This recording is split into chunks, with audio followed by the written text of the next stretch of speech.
A man can lose everything, even the memory of what he truly is. That forgotten self is the most dangerous thing of all. Now the mask is coming off. All of the contempt that Qingsheng and Ye Ziyi possessed morphed in stone-cold fear. They were not idiots. Even though the other party's profound aura was only at the third level of the Emperor Profound realm, they were very clear what level of profound strength was required to perform the feat that he had just displayed. They had never paid any attention to the 7-nation ranking tournament because, to the sacred grounds, the 7 nations were inferior existences. If not for the might of the Phoenix divine spirit, they would not even pay any mind to the strongest nation, the divine Phoenix Empire. So the 7-nation ranking tournament was only a place where the strongest amongst the weak went to play. So they knew the name Yuan Qi, not only because he had caused the divine Phoenix Empire to lose the first time in the 7-nation ranking tournament, but also because of the anger this name had caused Ye Ziyi after he had returned from the divine Phoenix Empire. And at this time, they began to vaguely remember. 3 years ago, Yuan Qi had beaten the 10 strongest members of the youngest generation of the divine Phoenix Empire, and his profound level had only been at the Earth Profound realm. At that time, nearly everyone in Sun Moon Divine Hall expressed their disbelief and even treated it as a joke. In addition, the 10 divine Phoenix disciples he had defeated were all in the mid-stage of the Emperor Profound realm, and some of them were even late-stage thrones. So if that rumor was true, and if the Yuan Qi at the Earth Profound realm could defeat late-stage thrones, then the Yuan Qi who now had the profound power of the Emperor Profound realm, the impact that scene had on Qingsheng and Ye Ziyi was simply too great. Their hearts and souls were greatly shaken, completely unable to calm down. Facing this young man who only exuded an aura that was at the third level of the Emperor Profound, their hearts started to beat harder and harder in their chests. Qingsheng could no longer laugh. The only thing he could do was pray that what happened just now was only a coincidence that could not be duplicated. With that, he grit his teeth and gave a flourish of his hand. All of you advance together, capture him. As Qingsheng's command cut through the air, the profound energy of the 9 black-robed thrones exploded outwards. They gave a low cry and rushed towards Yuan Qi from multiple directions. The eyes of every single one of them gleamed with viciousness, and they held nothing back. 9 strong, profound auras caused ripples to crisscross through the intervening space. Their companion had been killed in an instant by this young man who was weaker than him by half a realm, and perhaps that could be written off as a unique coincidence. But if 9 people advanced together, this kind of coincidence could not appear no matter what happened. 9 thrones who were at the 8th level and above launched an all-out assault against a level 3 throne. Before today, if they had heard of it, they would all definitely feel that such a situation would be extremely funny. But right now, while Yuan Qi's profound strength was actually at the Emperor Profound realm, his true strength had never been comparable to the level of his profound strength. So even though he was also at the Emperor Profound realm, the strength of someone at the Emperor Profound realm was to him something that could only be described as utterly weak. Despite facing the all-out assault of 9 thrones, Yuan Qi's feet still remained rooted to the ground, and not a single ripple could be seen in his eyes. He only raised his arm as a blue light flashed in his palm. Following a flourish of his hand, 9 ice spirits suddenly shot out. The speed of the ice spirits was extremely fast, and 9 blue lines were traced through the air. Those 9 thrones didn't even register the blue flashes of light before the ice spirits made contact with their chests. Chink, chink, chink, chink, chink, chink. The blue lights were as small the lights of fireflies, but the moment those 9 thrones came into contact with them, their entire bodies were bathed in blue light as they morphed into ice statues. They had been completely frozen from the inside out. There were no wails nor horror. Not even an instance of resistance was displayed. There was only the heavy ring of 9 objects solidifying into solid ice, and in the very next instant, 9 ice statues fell from midair to smash against the ground. Bang, bang, bang, bang. Once the ice statues came into contact with the ground, they instantly shattered into pieces. Some of them shattered into tiny fragments while others broke into several big chunks. Even the least damaged statue had snapped at the waist as numerous cracks ran through his body. As for those who had flown the highest, their bodies had been shattered into dregs of ice moreover. Along the floor that was filled with broken fragments, not a single trace of blood could be seen. That was because even their blood had been instantly and completely frozen in that one moment. Wah, what? Qingsheng and Ye Ziyi backed up a step simultaneously.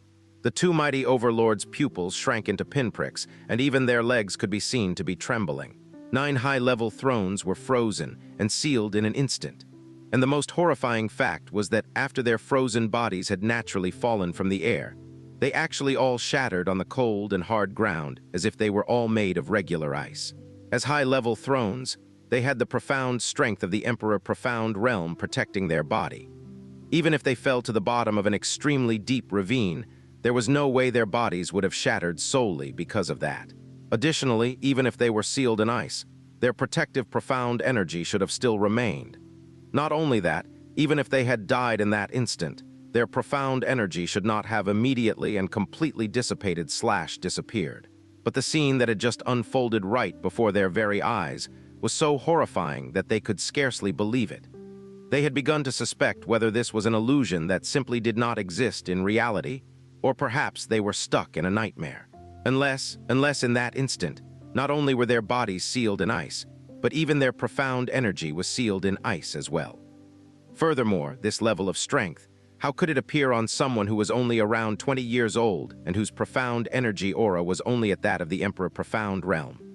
Behind Xianxia, all the girls of frozen Cloud Asgard cried out in astonishment and unwittingly raised their hands to their lips. And even frozen clouds, 7 fairies were completely dumbfounded.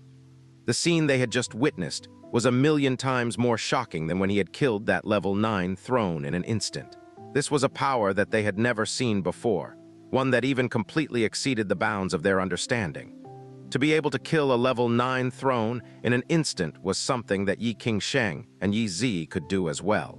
But to simultaneously kill 9 late-stage thrones, even if the both of them cooperated together, it was something they definitely could not do. And when Xianxia made his move, not only were they unable to sense the slightest ripple of profound energy. During the entire process, he had only waved his hand in an extremely casual manner. It was as if he had only used the energy it would take to lift a finger. Both of them had been rendered completely breathless, as the cold sensation in their bodies instantly swelled up tens of times over. But at this point, Xianxia's gaze fell on their bodies, and they felt a thick and fierce killing intent lock in on them. Now it's your turn. After being targeted by Xianxia's killing intent, their bodies suddenly ran cold, as if there was a python twisting around their bodies only to set their venomous fangs against their throat. A terror they had never felt before spread through their entire bodies. If they were previously unsure of the gap between their power and Xianxia's, the moment Xianxia's killing intent locked onto them, that indescribable, bone-piercing cold caused their very hearts and souls to shiver so severely that they could not control themselves no matter what they did. And that very oppressive pressure also caused their profound strength to curl up and become sluggish.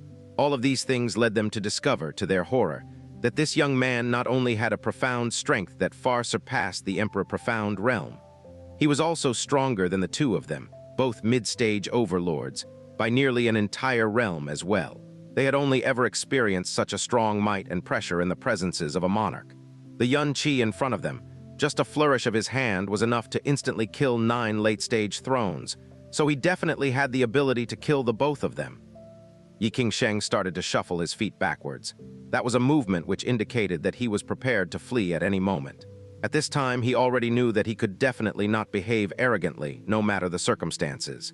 He forced his terror down and did not allow it to show on his face while giving a low shout. "Xianxia! Do you know who we are? I don't know who the both of you are." Xianxia's every word was as heavy as a gigantic boulder smashing against their chests. "But I do know one thing, that the both of you are about to become dead men. RIP. Before the sound of Xianxia's voice had finished falling, his figure instantly blurred as his real body appeared in front of Ye Ziyi like a ghost. His speed was way too fast. It was so quick to the point that no one had any time to react at all. And even when he appeared before the two of them, both of these mighty overlords were still focused on the still-present afterimage that he had left behind. The figure that abruptly appeared caused Qingsheng, whose nerves were already tightly wounded, to give a strangled cry in shock and fear as he shot backwards like an arrow. However, Xianxia's hand already had formed a death grip around Ye Ziyi's throat, and with a simple shrug of his shoulders, he completely lifted him off the ground. Ye Ziyi's eyes widened into saucers, and his eyeballs started bulging out as his entire face turned beet red. That hand around his throat was simply too fierce and tight, so much so that he was unable to even utter a groan of pain. Moreover, all of the profound energy in his body was completely suppressed by an extremely tyrannical strength. It completely sealed his every moment and did not even allow him resist even in the slightest. It was as if Xianxia was lifting a rigid corpse into the air. Ye Qingsheng stumbled backwards in terror as the pretty faces of the women of frozen Cloud Asgard completely went pale, Ye Qingsheng and Ye Ziyi. Both of them were incomparably powerful overlords, and it was also the two of them that forced everyone from frozen Cloud Asgard into this desperate situation. To them, they were stronger and more terrifying than demons. They were existences that could not be resisted or defeated, no matter what they did. Despite that, Xianxia had actually grabbed such a terrifying person by the throat, and that person could only twitch and convulse in that death grip without even being able to fight back. Even both of his hands flopped uselessly at his side. He did not even have the strength to lift up both hands. If he was not being completely suppressed by such an absolute power, how would it be possible for this mighty overlord to not even be able to muster the slightest bit of resistance? Ye Ziyi's pupils slowly dilated, and it seemed like they were going to explode out of his eyes as they were filled with terror, despair, and pleading. But why would Xianxia show even the slightest bit of mercy? With a slight twitch of his fingers, the bones in Ye Ziyi's throat were reduced to fine powder. Xianxia gave a low shout after that. "My frozen Cloud Asgard had no quarrel or complaint with you, yet you have behaved against us in such an evil and vicious manner, even though you are only lapdogs. Even if you died 10,000 times, it would not redeem your sins." Die. As the word die was spoken, a flame flashed in Xianxia's eyes, and the red-hot golden crow flames ignited in his hand. It instantly spread to Ye Ziyi's body and turned him into a human torch. Ye Ziyi, whose entire body was being baptized in the golden crow flames, was in such pain that even his pupils spasmed, and all of his fear and pleading was turned into extreme pain and despair. The flames in Xianxia's hands soared into the sky, and after a few breaths, they swiftly fell. Finally, after the flames died out and the last fire petal hit the ground, Ye Ziyi's body had already completely disappeared. Not even ashes remained.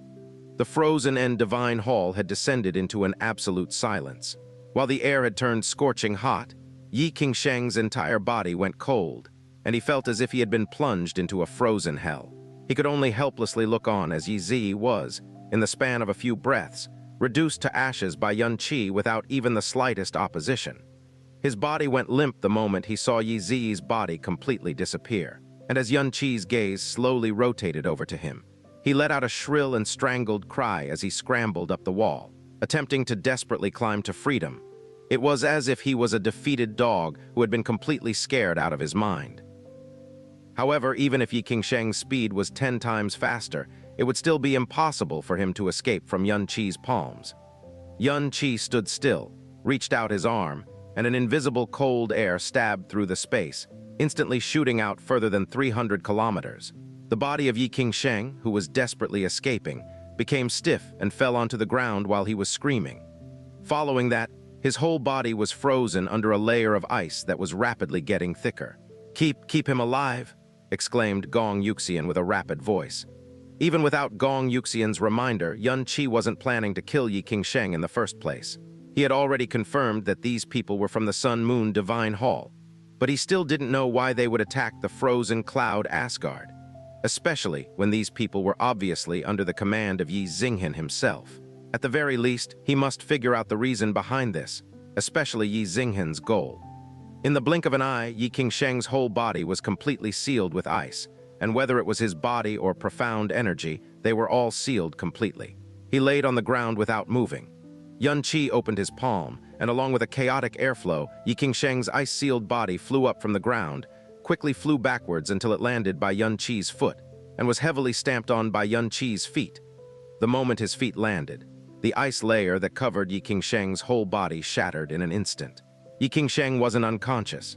Without the ice layer on his body, his whole body was still shivering from the cold, and his face was covered with bruises, but his profound energy was completely suppressed and locked by a strength that was so strong he couldn't even resist against it. No matter how hard he tried, he wasn't able to use any of it. Xianxia lifted his eyes and slowly moved his feet away from Ye Qingsheng's back.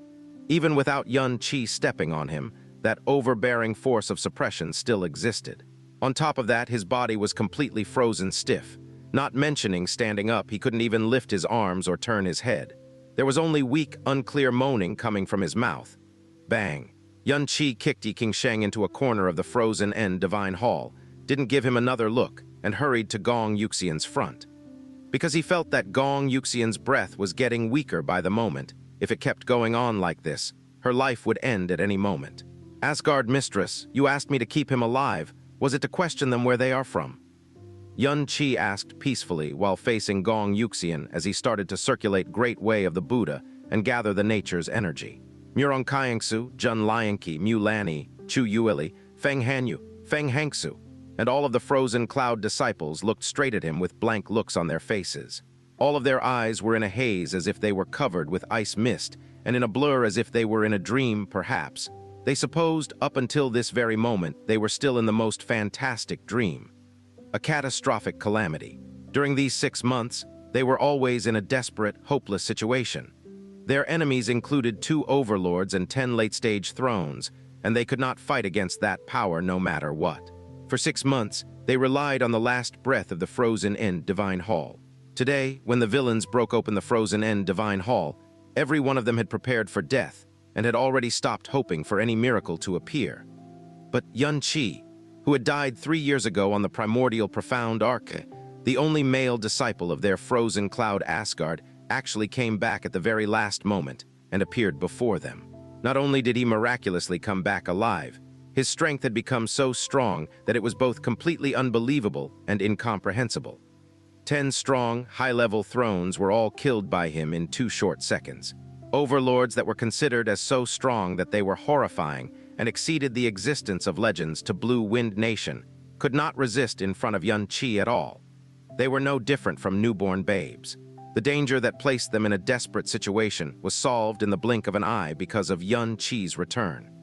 The 11 villains who they hated and feared were all dead with their bodies unwhole, and the only one that remained was paralyzed, effectively dead. But none of them cheered in joy because all of this was too unreal. At this moment, they couldn't believe the Xianxia before their eyes was the Xianxia that they knew. Yes, Gong Yuxian nodded slowly. Our frozen cloud Asgard cannot not know why we're suffering from this disaster. Cough, cough, cough. Gong Yuxian coughed severely, and a trace of black blood fell from the corner of her mouth. Mistress, Murong Kayangsu and Jun Lianqi exclaimed, and immediately they started to transfer their own profound energy into her body in desperation. Xianxia also put his palm onto her chest right away and let the nature's essence that he had just gathered flow into her lifeline. Asgard mistress, don't worry. We will definitely be able to get to the bottom of this.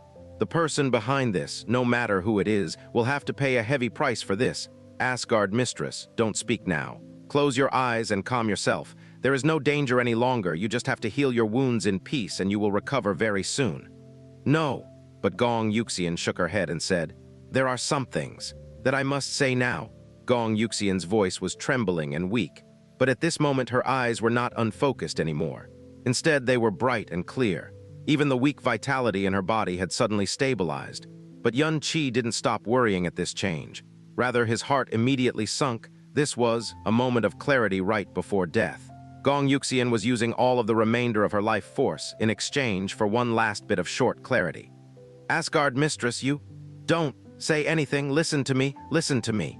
Gong Yuxian's lips were trembling, and her weak voice was filled with deep urgency, causing Xianxia to not dare to interrupt her anymore. Xianxia, can you tell me what realm your strength is at now? Everyone's focus gathered on Xianxia once again. They were all incredibly curious of what realm his strength was at now, but Xianxia knew that Gong Yuxian absolutely did not ask this question out of curiosity. He seriously responded, my profound strength realm is at the 3rd level of the Emperor Profound Realm, but if I use all of my strength, I might be able to battle against a monarch that is under the 3rd level. Battle against a monarch. Indescribable shock and looks of disbelief revealed themselves on the frozen snow disciples' beautiful faces as they all gasped uncontrollably. If Xianxia were to use all of his strength, he could battle against a monarch. That meant Xianxia's strength now was already at the legendary Sovereign Profound Realm. This was the highest realm that could be reached by the profound practitioners not only in Blue Wind Nation, but the entire profound sky continent. It was the peak plane in this world. Once one entered this realm, one would become a true monarch among humans, a true legend of the profound way. Gong Yuxian's expression was very calm, but in her eyes an instant of bright brilliance flashed. She said slowly, "Then do you still admit that you are a disciple of Frozen Cloud Asgard?"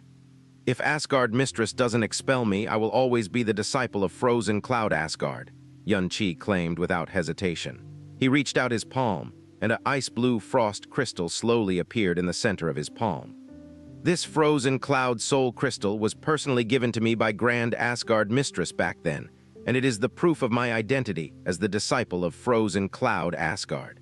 Even though I have left Frozen Cloud Asgard for 3 years, this has always been on this disciple and was never left behind." Looking at the Frozen Cloud Soul Crystal in Xianxia's hand, Gong Yuxian's eyes showed movement. She used all of her strength to slowly nod, and even her voice was accompanied with excitement. "Good, good, good. In a short 6 years, from no profound strength at all to being able to battle against a monarch. Only 6 years. There has never been a case like this before in the profound sky continent. Even though we are also a petty existence, you are still willing to admit that you are my Asgard's disciple. You are indeed a man who values relationships. No wonder Yuechen was willing to abandon the frozen cloud for you. King Yu wasn't able to stop worrying because of you. Senior Master even broke the 1,000-year sect rule to let you become the first male disciple." Gong Yuxian said these many things in one go, but her face became rosy from pale. Xianxia knew that this wasn't because her status was improving, but it was because she was another step closer to death. "King Yu married you, Yuechen left the Asgard because of you? I once thought that you were a misfortune to Frozen Cloud when Senior Master accepted you as a male disciple. I also once couldn't accept or understand it. But today, I just found out that you are not only not a misfortune to Frozen Cloud, you are the savior given to my Frozen Cloud Asgard by the heavens. If it wasn't for you, Frozen Cloud Asgard wouldn't exist after today. Senior Master was indeed insightful and wise. Mistress, stop talking." Feng Hanyu and Feng Hangsu were already so anxious that they were close to crying. "The danger has passed. We will take you to the Frozen Heart Hall immediately. When we get there, you will definitely recover very soon." "No." Gong Yuxian weakly shook her head and in determination said, "Don't move me. Finish listening to what I have to say. Xianxia, since you admit your identity as the disciple of Frozen Cloud, then are you willing to listen to this Asgard Mistress command?" Xianxia nodded. He didn't try to convince Gong Yuxian because he knew that, to someone who was already filled with the will to die, even the strongest medical skills wouldn't be able help. "I am the disciple of Frozen Cloud Asgard. Naturally, I will listen to the command of the Asgard Mistress." "Good." Gong Yuxian's voice trembled even harder. Her tone was suddenly even more solemn and just. "Frozen Cloud's disciple, Xianxia, kneel down and listen to my command." Xianxia was stunned slightly, but facing the current Gong Yuxian, he couldn't refuse at all. He kneeled down on one knee in seriousness before her, and at this moment, he saw Gong Yuxian's right palm slowly open. A small, exquisite, diamond-shaped icicle floated in the air above the back of her palm, and it released a strange, fantastic blue light. Looking at this icicle, the Frozen Cloud's 7 fairies were all severely moved, and as they lost their voices, stammered, That is. This icicle is called the Frozen Cloud Celestial Soul. It carries all of the Frozen Cloud Asgard's arts, secrets, and precious memories of the past Asgard mistresses. With this, you can also unlock every restriction in the Asgard. And this is also the proof of identity of my Frozen Cloud Asgard for the Asgard Mistress." Gong Yuxian reached out, her arms trembling, and placed the Frozen Cloud Celestial Soul before Xianxia. "I will now give you this Frozen Cloud Celestial Soul. From now on, you will be my Frozen Cloud Asgard's new Asgard Master." Gong Yuxian's words and shocking actions were obviously her dying will. Murong Qingsheng heavily shook her head. "Asgard Mistress, don't be like this. You'll definitely be fine. Our Frozen Cloud Asgard needs you." "Asgard Mistress, we've already escaped from danger and you'll be able to recover soon. Now is not the time to pass on the position of Asgard Mistress." "Asgard Mistress, don't try to persuade me." Gong Yuxian smiled. "My profound strength has completely dispersed. Even if I fully recover, I would still only be a cripple and will only become a burden to Frozen Cloud Asgard. The only reason why I've forcefully willed myself to stay alive was because I was not yet satisfied. Now that Frozen Cloud Asgard has escaped danger and the most suitable person to become Asgard Master has appeared, I can finally Be at ease and accompany Senior Master." Originally, the next in line for Asgard Mistress was Xia Qingyu. However, over 5 months ago, under the crisis, Gong Yuxian forcefully ordered Xia Qingyu to flee using the profound escape formation. But due to the panic caused by her fright, she had forgot to pass her the frozen cloud celestial soul. Currently, if Yun Qi were able to become the Asgard Master of Frozen Cloud Asgard, then that would perhaps be an even better ending. Or perhaps that was also Heaven's will. Yun Qi, I am well aware that me passing the position of Asgard Mistress to you is quite tough on you with your current cultivation. Even if you entered one of the 4 great sacred grounds, you would probably still be able to obtain a high position.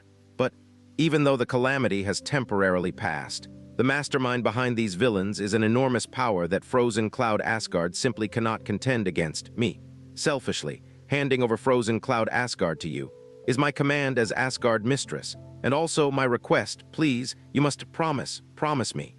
Gong Yuxian focused all her energy into her hand to grab onto the front of Yun Qi's clothes. Her eyes were tearful and were completely filled with deep beseechment. Right, beseechment. Frozen Cloud Asgard's mistress was the supreme and noble identity in Blue Wind Nation. The prestigious name was so prosperous that it even exceeded the name of the Blue Wind Emperor, and only the title of Heavenly Sword Villa Master could be compared with it. But now she was begging a person deeply to succeed the position of Asgard Mistress, and that person was a man. It was unprecedented in the history of Frozen Cloud Asgard. This was because Gong Yuxian knew clearly that the disaster of Frozen Cloud Asgard was not over yet. It was only the beginning. Those people that were demolished by Yun Qi were only a few underlings, and there were only so many forces in profound sky continent that could have overlords as their underlings. She had even already vaguely surmised that the person behind all of this was possibly those who could undermine the entire profound sky continent. One of the 4 great sacred grounds. To save Frozen Cloud Asgard, she could only grab onto the last resort, which was the first, and also the only male disciple in the history of Frozen Cloud Asgard. Yun Qi, who was only at the mere age of 22, yet with enough strength to have already stepped into the sovereign profound realm. The Frozen Cloud Asgard that was all female had a male as their Asgard master. This would definitely attract the criticism of everyone under heaven. Yun Qi knew, if they weren't pushed into such a desperate situation, they would definitely not have made such a decision. Gong Yuxian didn't want to see Frozen Cloud Asgard destroyed, and Yun Qi was the same. How would he be willing to see that? Xia Qingyu belonged here, Chu Yuechen also belonged here, the Frozen Cloud Arts and Frozen and Divine Arts also came from this place. Frozen Cloud Asgard and himself were already linked in countless ways. All right. Under Gong Yuxian's imploring gaze, Yun Qi took a deep breath, nodded slowly, reached out his right hand, and touched the Frozen Cloud Celestial Soul with the back of his hand. The Frozen Cloud Celestial Soul released a gentle blue light, automatically flew towards Yun Qi, and then disappeared little by little above the back of his hand. Yun Qi held his own right hand, felt the existence of the Frozen Cloud Celestial Soul, and said slowly with determination, "Asgard Mistress, don't worry. Unless I die, I will absolutely not let anyone bully my Frozen Cloud Asgard." Watching silently as the Frozen Cloud Celestial Soul disappeared into Yun Qi's right hand, Gong Yuxian's saddened expression was immediately replaced with endless satisfaction. She calmly closed her eyes and said in a soft voice, "Good, good. Thank you with your words. Even if I die, I can rest in peace." Gong Yuxian's voice became softer with every word, and when the last word of hers had fallen, the last breath of her life faded away the same moment her voice completely disappeared. After she passed on the Asgard Mistress, positioned to Yun Qi, she left in peace. "Mistress, Asgard Mistress?" The grief-imbued yell of the Frozen Cloud disciples sounded in this ice-cold space. They kneeled by Gong Yuxian's body as their tears of pain fell, the record from thousands of years. Till now of the Frozen Cloud Asgard, the past Asgard mistresses all died of old age, but this generation suffered from such calamity. Gong Yuxian's expression when she passed away was peaceful and calm, but her fingers were still clenched together, showing that she still had much hatred and unwillingness. She died with her hatred. Yun Qi stood up and gave a deep sigh. This calamity wasn't solved because of his return. Even though Frozen Cloud Asgard was somewhat saved, its foundation and support, Grand Asgard Mistress Feng Qianhui and Asgard Mistress Gong Yuxian had died one after another. In addition, those who allowed the frozen cloud Asgard to suffer from this calamity was Sun Moon Divine Hall, under Gong Yuxian's imploring. He did not expect to accept the position of the Asgard Master of Frozen Cloud Asgard. The Frozen Cloud Asgard now was under the incredibly terrifying shadow of Sun Moon Divine Hall, so the position of Asgard Master also became incredibly heavy.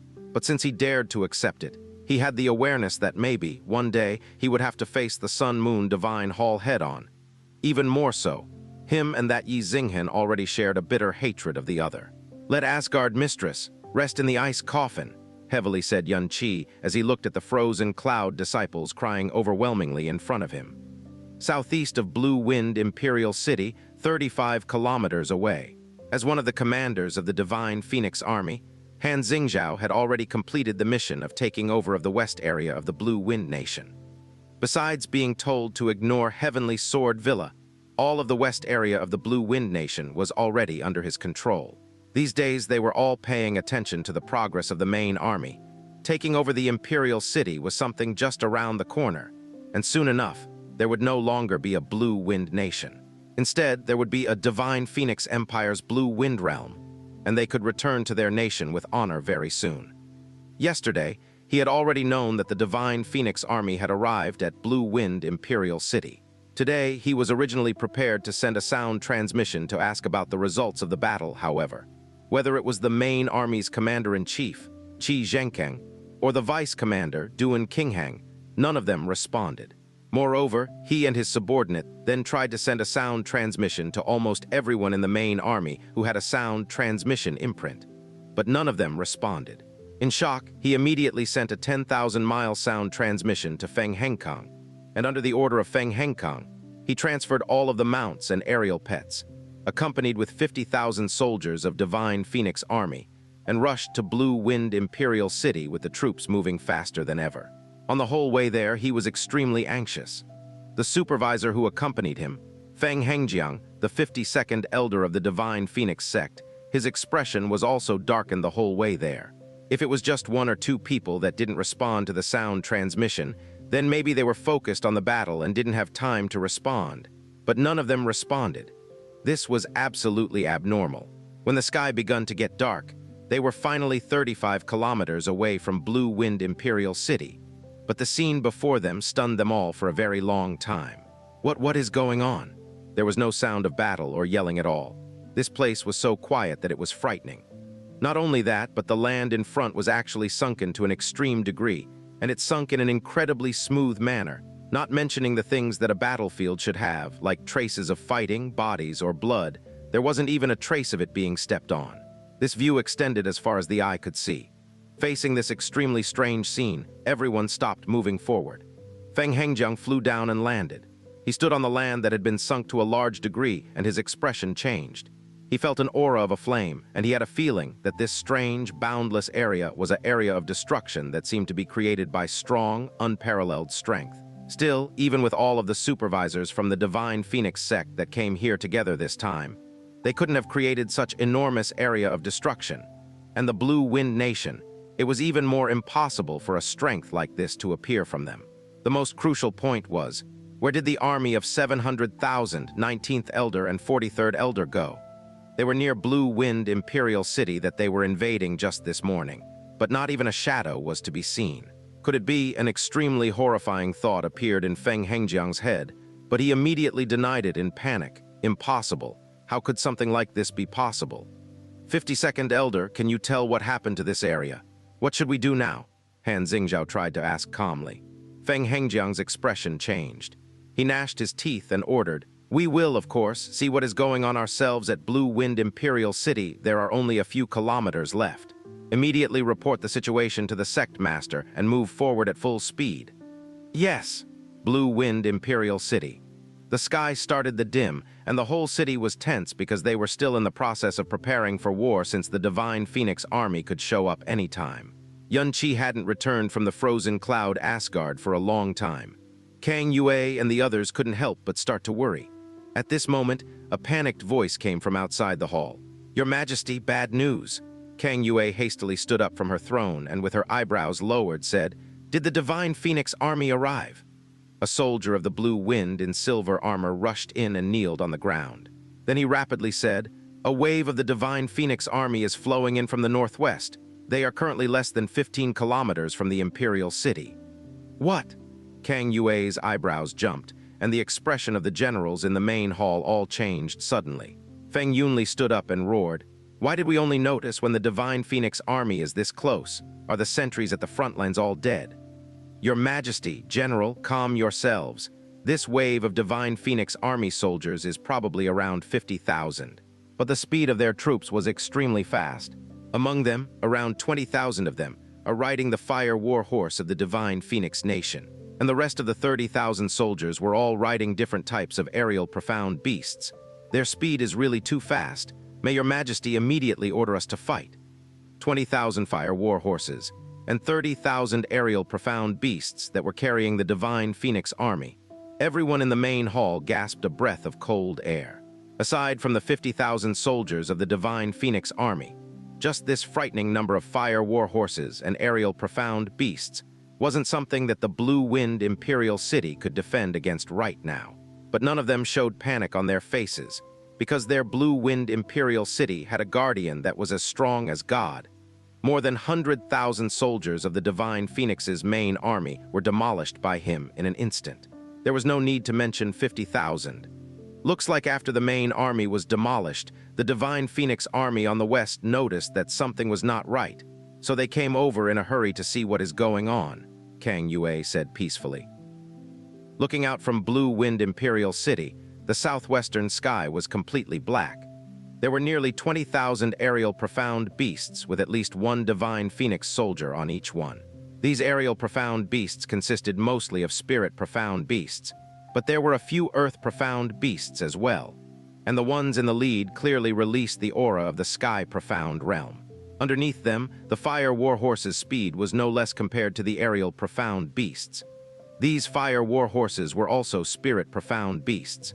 Not only were they extremely fast, they also possessed a great amount of stamina, and their collision force also terrified their enemies. They were a nightmare-like existence on the battlefield. Such an astonishing array of profound beasts, probably comparable to Blue Wind's army of several 100,000. Zhao Yun inhaled a cold breath. Clearly, the enemy wanted to test us at all costs through using the speed of these profound beasts. At the same time, with the power of tens of thousands of profound beasts, even if they were facing a large miscalculation, they would still be able to handle it. Number 1 under heaven said sullenly. The sound of hurrying footsteps rang out behind them. Kang Yue came over quickly, and behind her were Dongfang Ziu and Qin Wusheng. The two of them had extremely heavy expressions. Under them, the city gate opened wide, and the Blue Wind army that had been waiting rushed out, quickly getting into their battle formation, and formed a heavy defense in front of the city. However, looking at the gigantic horde of aerial profound beasts, there wasn't any soldier without shock and terror on their faces. "Your Majesty, let's try a few more times. Our Blue Wind military can't possibly defend against 50,000 Divine Phoenix soldiers. What's more terrifying is the profound beast horde. If Yunqi can't come back immediately, the consequences will be unthinkable," anxiously worried Dongfeng Ziu. Hearing a sound, the three of them turned around. Zhao Yun immediately asked, "Did something occur?" Kang Yue held the sound transmission jade in hand and slowly said, "I just tried to send a sound transmission to my husband. I've already tried several times, but all of them had failed." "Ah," the three of them were shocked. Zhao Yun quickly said, "Sound transmission failure? How is this possible? Big Brother is so powerful, it's impossible for something to occur to him." "No, a sound transmission failing does not necessarily mean their sound transmission jade was destroyed," Number 1 under heaven said calmly. "If they are somewhere with a special barrier or an isolation energy, it could also prevent sound from being transmitted. It must be the latter. Brother Yun is somewhere where sound can't be transmitted." Then what are we going to do?" Zhao Yun started panicking. "Of course it's up to us to hold them back." Number 1 under heaven waved his arm, and the profound energy from his body swirled up. "Why must Brother Yun rush back? Do the three of us not have enough power to delay this Divine Phoenix army that is merely in the tens of thousands?" Number 1 under heaven looked meaningfully at Zhao Yun, his voice also becoming sullen. "Zhao Yun, I can understand that you don't want your hands to be stained with blood. However, after encountering something slightly more difficult, the first thing you thought of is not to deal with it with your own power, but to rely on Brother Yun. You're married now, and the one you married is my cutest little sister. If you want to become a real man, you hands can remain unstained with blood, but at the very least you have to become reliable, rather than habitually relying on someone else. Number 1 under Heaven's words caused Xiao Yun's body to tremble before clenching his teeth and forcefully nodded. I understand. Big brother, don't say that about Brother Yun. Brother Yun's personality is inherently kind. I don't want him to change, said Number 7 under Heaven with an expression of displeasure as she held onto Xiao Yun's arm. The corner of Number 1 under Heaven's eye twitched. He could only turn around with a face that was completely crestfallen. Yet, at this moment, the large divine phoenix profound beast swarm was already less than 2.5 kilometers away. A heavy pressure also passed from afar, and a huge wave of terror once again covered Blue Wind Imperial City. Number 1 under Heaven quietly said, "Don't be scared by this. Remember, this isn't our demon Imperial City. It is a place where the level of profound energy is lower. We're just facing some weak divine phoenix army and low-leveled profound beasts. The two of you have already entered the tyrant profound realm. As long as there are no opponents capable of suppressing us, even if there were twice as many of them, we can stop it if all three of us work together." As Number 1 under Heaven finished speaking, a green longbow appeared in his hands, and when he held the bow horizontal and pulled the bow string, 12 green profound arrows appeared on it. Once this was shot, these 12 profound arrows would not just extinguish 12 lives, but would pierce 12 terrifying holes through the gigantic army in sight, piercing through the front of the army, all the way to the back. At this moment, an unusual profound energy wave emitted from the south, causing Number 7 under Heavens to exclaim loudly in shock. "Ah, look, what is that?" In the southern sky, a tiny gold dot suddenly appeared. Although it was tiny, it was as bright as stars in the night. Furthermore, it was very fast. In the blink of an eye, that golden light grew 10 times larger. Then another 10 times, in less than 1 breath of time, it had already turned from a tiny light to a huge figure. It was completely gold, more than 300 meters long, several tens of meters wide, and complicated golden lines floated around it. As it neared Blue Wind Imperial City, its speed suddenly slowed down. The golden profound light it emitted also diminished. At the same time, a violent surge of air, carrying a mysterious yet heavy pressure from the south, rushed past, which caused the Blue Wind citizens on the city wall that were caught off guard to be blown away. "That is a profound arc," exclaimed Number 1 under Heaven as he used his hand to block the incoming violent air. Its outline, as well as the profound energy it released while it was flying, proved that it was a unique profound arc. However, the speed that this profound arc had just shown had surprised him despite his vast knowledge, because, in terms of speed alone, it had already far surpassed the strongest profound arc of their under Heaven family. What shocked him the most was not the golden profound arc, but the person riding it. Someone who had such a shocking profound arc was definitely not a simple person. If it was an enemy, then it would be disastrous. Wave after wave of gasps spread throughout Blue Wind Imperial City. Everyone dumbly looked at the golden color profound arc in the air. The people shocked by this profound arc were not just those in Blue Wind Imperial City. Everyone in the Divine Phoenix Army was also staring at this golden profound arc. The spiritual pressure that the profound arc released caused all of them to subconsciously slow down until they came to a full stop. "What is that?" Han Xingzhao said thoughtfully. "Could it be a profound arc?" As he said that, he looked at Feng Hengjiang's expression and noticed that his eyes and the muscles on his face were all relentlessly twitching and trembling. He felt a shock in his heart and quickly said, "52nd Elder, what is it?" Feng Hengjiang stared straight at the golden profound arc and raised his hands. His lips moved and moved for a long time before he finally made a sound. "Heavenly Sacred Profound Arc. Heavenly Sacred Profound Arc." Han Xingzhao showed an expression of confusion. "What is that? Could it be something very scary?" Feng Hengjiang fiercely inhaled a breath of air.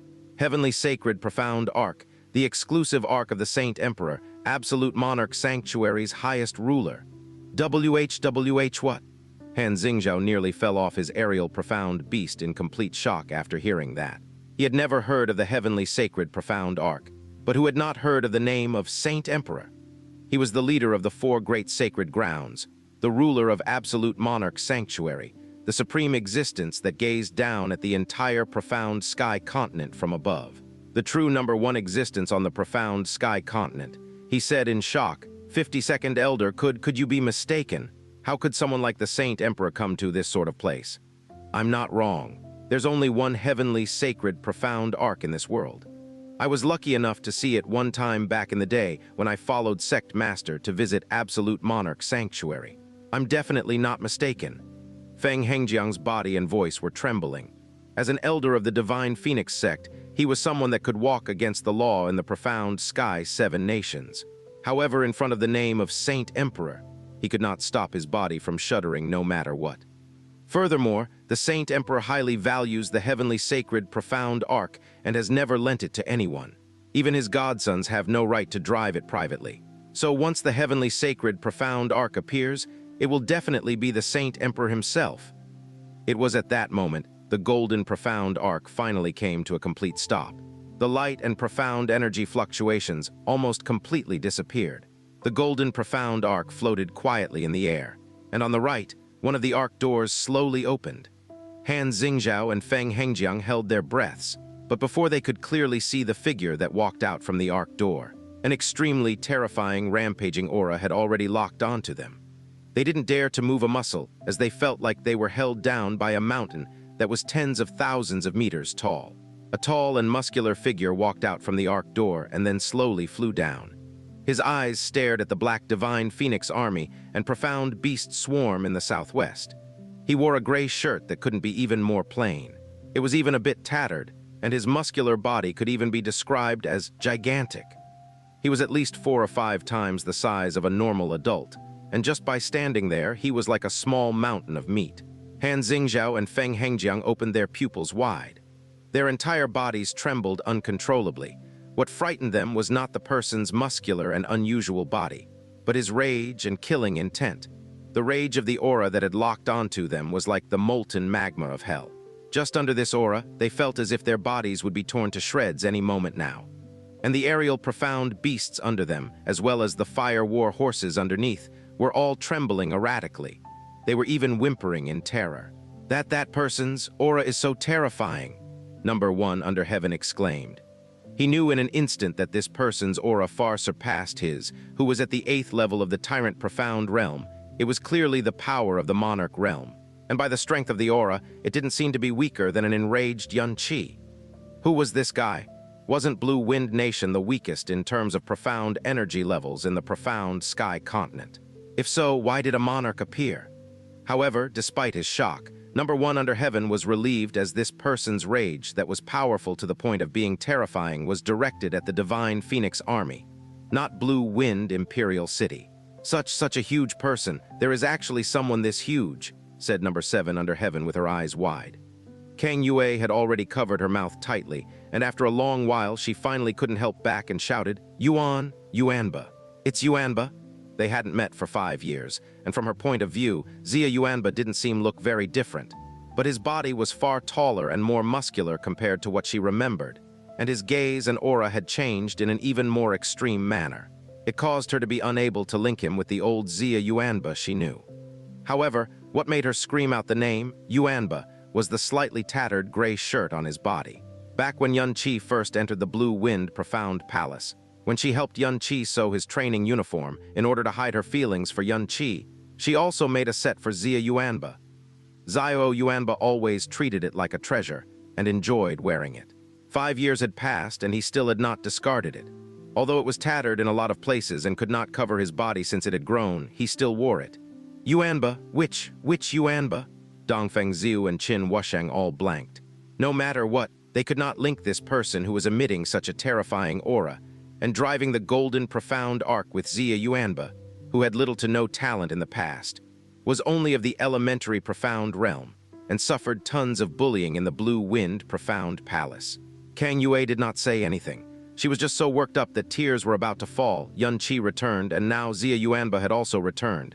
Everyone is safe and sound. This was great. Who are you? Feng Hengjiang held his breath and asked. His chest felt like it was being pushed down by a metal plate. He couldn't even breathe even though he wanted to. The person in front of him was not the Saint Emperor. Compared to the Saint Emperor's might, The rage and killing intent released by the person in front of his eyes terrified him more. That golden profound arc was the heavenly sacred profound arc without a doubt. Why was this person allowed to drive the heavenly sacred profound arc that the Saint Emperor never let others touch? The person sending you to hell. Xia Yuanba slowly raised his head, and that demonic gaze locked onto the entire divine phoenix army and profound beast swarm in front. 3 years ago, he left the divine phoenix empire to follow spiritual master Gu Kang, and went into seclusion with intense hatred the second day after returning to absolute monarch's sanctuary. As he grew, he could feel the incredulous power hidden in his profound vein more and more clearly. In order to get revenge for Yun Qi, he forced the power in his profound veins out at all costs. 3 years passed by in the blink of an eye. Yet the day he came out of seclusion, what he heard was the misfortune of the Blue Wind Nation being trampled upon by the divine Phoenix Empire. He drove the heavenly scared profound arc with shocking speed and raced straight to the Blue Wind Nation. After passing the border of the Blue Wind Nation, he saw the scarred lands, the kinsmen that scattered around to escape like headless flies, the invaded and even burnt cities, as well as corpses that could be seen everywhere. Infinite rage and hatred almost made his chest explode. His eyes turned as red as blood, and he had no intention of stopping as he furiously flew in the direction of Blue Wind Imperial City, in hopes that the core of Blue Wind Nation had not been broken through yet. And now he had finally arrived. In his eyes, Blue Wind Imperial City had no signs of being invaded, and the rage that had boiled on for several hours finally found somewhere to be unleashed. The people in front wore crimson armor, proving their identities as part of the divine Phoenix army. As he saw them, he was unable to control the rage that he had suppressed. Bang! In the explosion that sounded like a bomb going off, Xia Yuanba's arm inflated in size. The originally thick arm became slightly thicker than a normal person's body, and the aura moving in the air also reflected how he had become several times more irascible. In front of this terrifying and tyrannical might, Feng Hengjiang, who had the power of an overlord, had no intention of resisting. His voice trembled in fear. Wait. Senior from Absolute Monarch Sanctuary. We are people of the divine Phoenix sect. Is there some sort of misunderstanding? The ones I'm killing are you animals of the divine Phoenix sect. Xia Yuanbas opened his eyes wide, his teeth clenched, and each word contained enough hatred and rage to make the earth tremble. His arm that had inflated so much that it was about to explode was furiously swung forward. Wait, UWAA. That moment when he swung his arm, Xia Yuanba's entire body became scorching gold. The golden profound light released from his arm instantly covered the entire divine Phoenix army, including all the aerial profound beasts and the fire war horses, until it covered the sun. The earth trembled, the entire Blue Wind Imperial City shook. In the golden radiance, the space crazily collapsed, and tens of thousands of spatial cracks and spatial black holes appeared forth, tearing and devouring everything that could be destroyed. That one moment when the power in Xia Yuanba's body surged, all of the living things covered by the golden radiance were torn mercilessly to shreds. Even those as strong as Feng Hengjiang only had a single breath remaining, and they were only a single crack away from shattering. In the next breath, they had already been demolished into blood stains as small as dust. The startling sound of thunder blanketed a 50-kilometer radius, but once it died out, all that remained was a deathly silence. Following the dissipation of the golden light, the southwest side of Blue Wind Imperial City had become an empty void. Whether it was the divine Phoenix soldier or the enormous herds of profound beasts, all of them had disappeared. There were no corpses, no traces of blood, no fragments of broken armor. There was not even a trace of their existence left on this continent. The only thing that remained in the wake of that light was countless pitch black, spatial tears which distorted as they rapidly shrunk and disappeared. This was the second wave of divine Phoenix forces to arrive today, and the way they had met their end was actually exactly the same as their first wave. Hundreds of thousands of divine Phoenix soldiers had been reduced to ashes in mere seconds under Yun Qi's wrathful flames. A 35-kilometer radius had been burned into nothingness. That scene had evoked extreme alarm and astonishment, and all of those who had personally witnessed it could not calm their hearts down. This was because what they saw was power which could truly raise the heavens and the earth. It was akin to the power described in those legends. And to think that this kind of power and this kind of scenario was once again played out for them in the same day. Not only that, but this time, it was not Yun Qi but someone else altogether. What was similar, however, was that the foes they eradicated were all dire enemies of Blue Wind Nation. His wrathful aura and his shouts of rage was not any weaker than the explosion of fury that Yun Qi had previously displayed. The huge, dark green bow in number 1 under Heaven's hand had vanished, and his heart was filled with boundless shock, but he was no longer panicked. The strength of this giant was incomparably terrifying, and it seemed like he was not any weaker than Yun Qi. But he definitely was not an enemy because the target of his wrath had been the divine Phoenix army. And when he had released his power along with the fires of his wrath, he had purposely controlled and restricted the energy so that it would not affect Blue Wind Imperial City behind him. If not, even the slightest backlash from that attack would have reduced the southern part of Blue Wind Imperial City to rubble.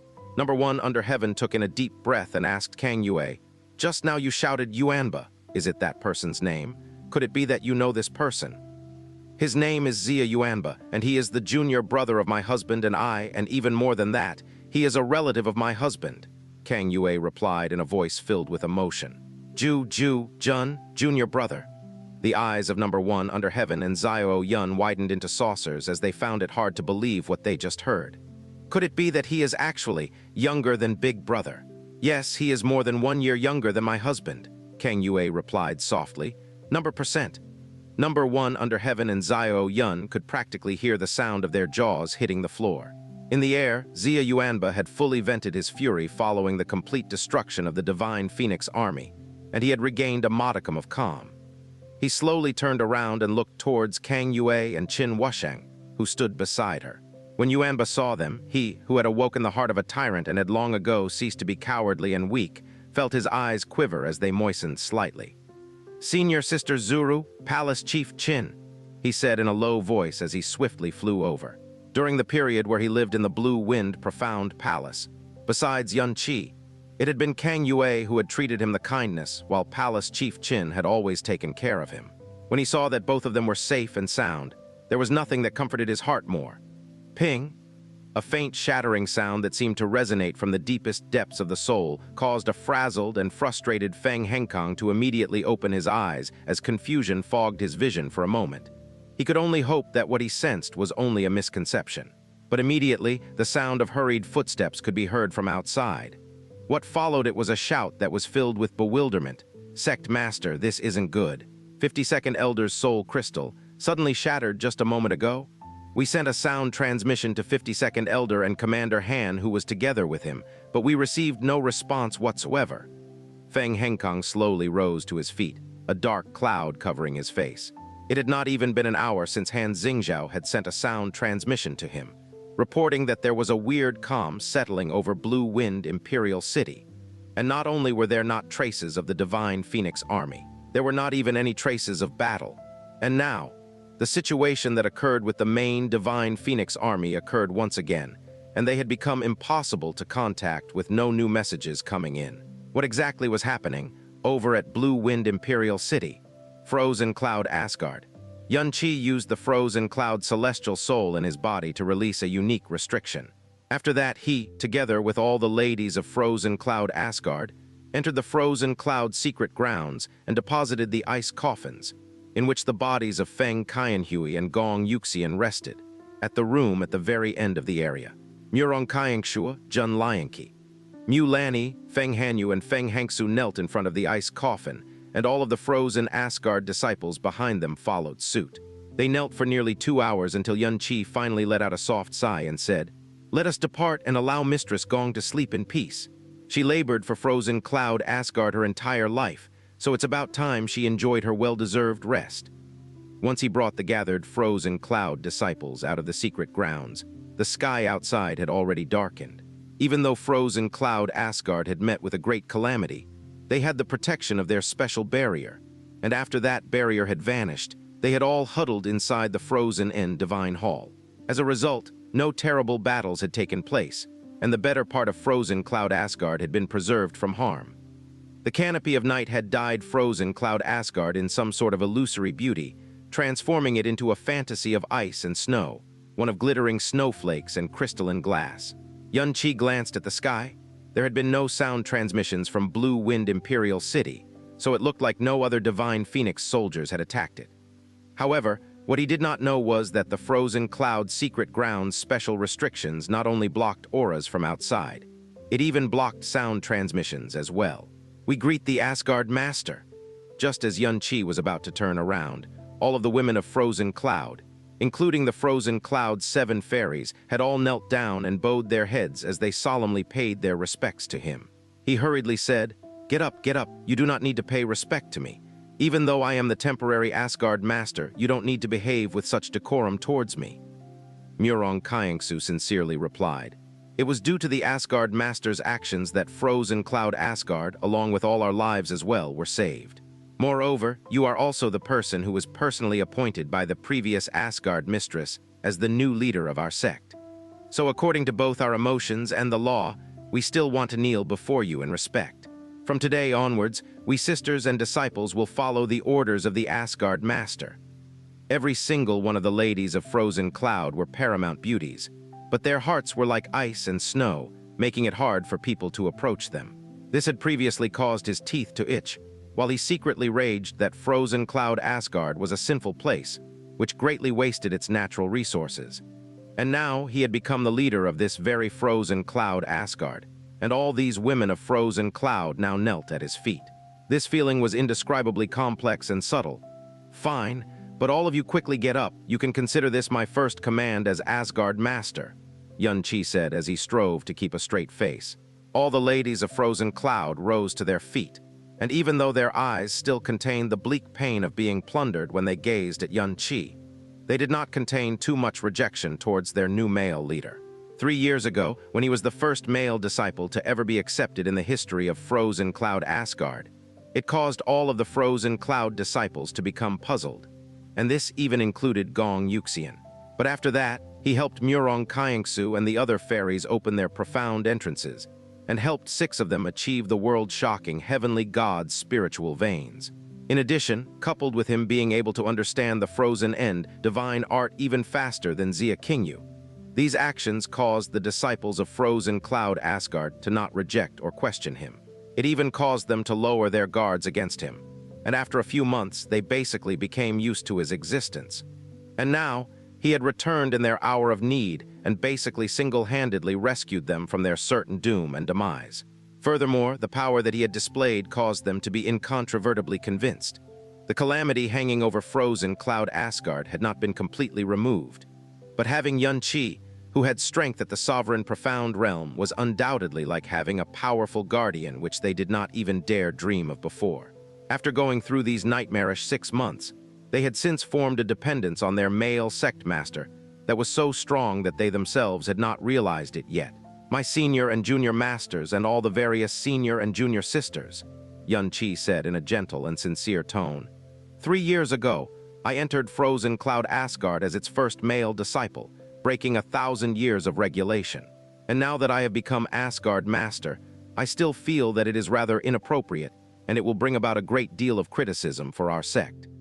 The previous Asgard Mistress transferred the position to me because she didn't have any other choice, so I will only temporarily assume the position of Asgard Master.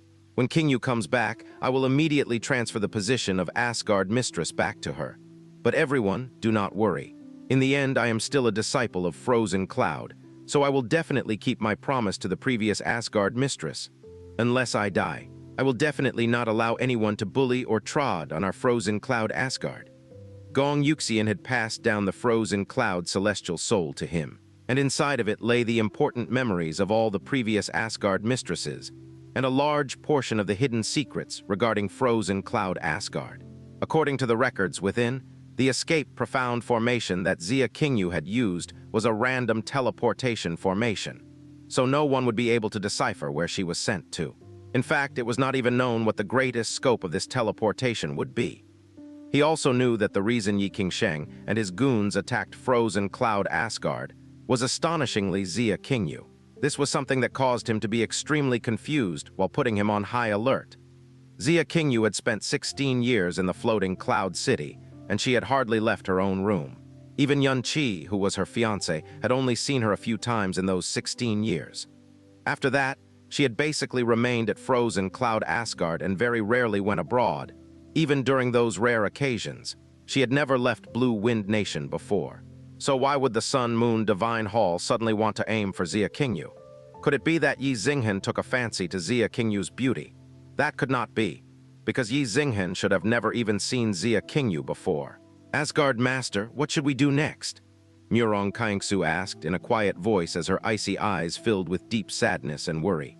Even up till now, they still did not understand why frozen cloud Asgard, which had never involved itself in worldly affairs, would be struck with such a terrible calamity.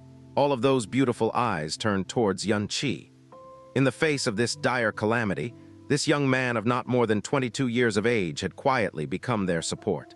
After all, wherever you went, it was the law of nature. The strong ruled supreme, and it was the same everywhere else.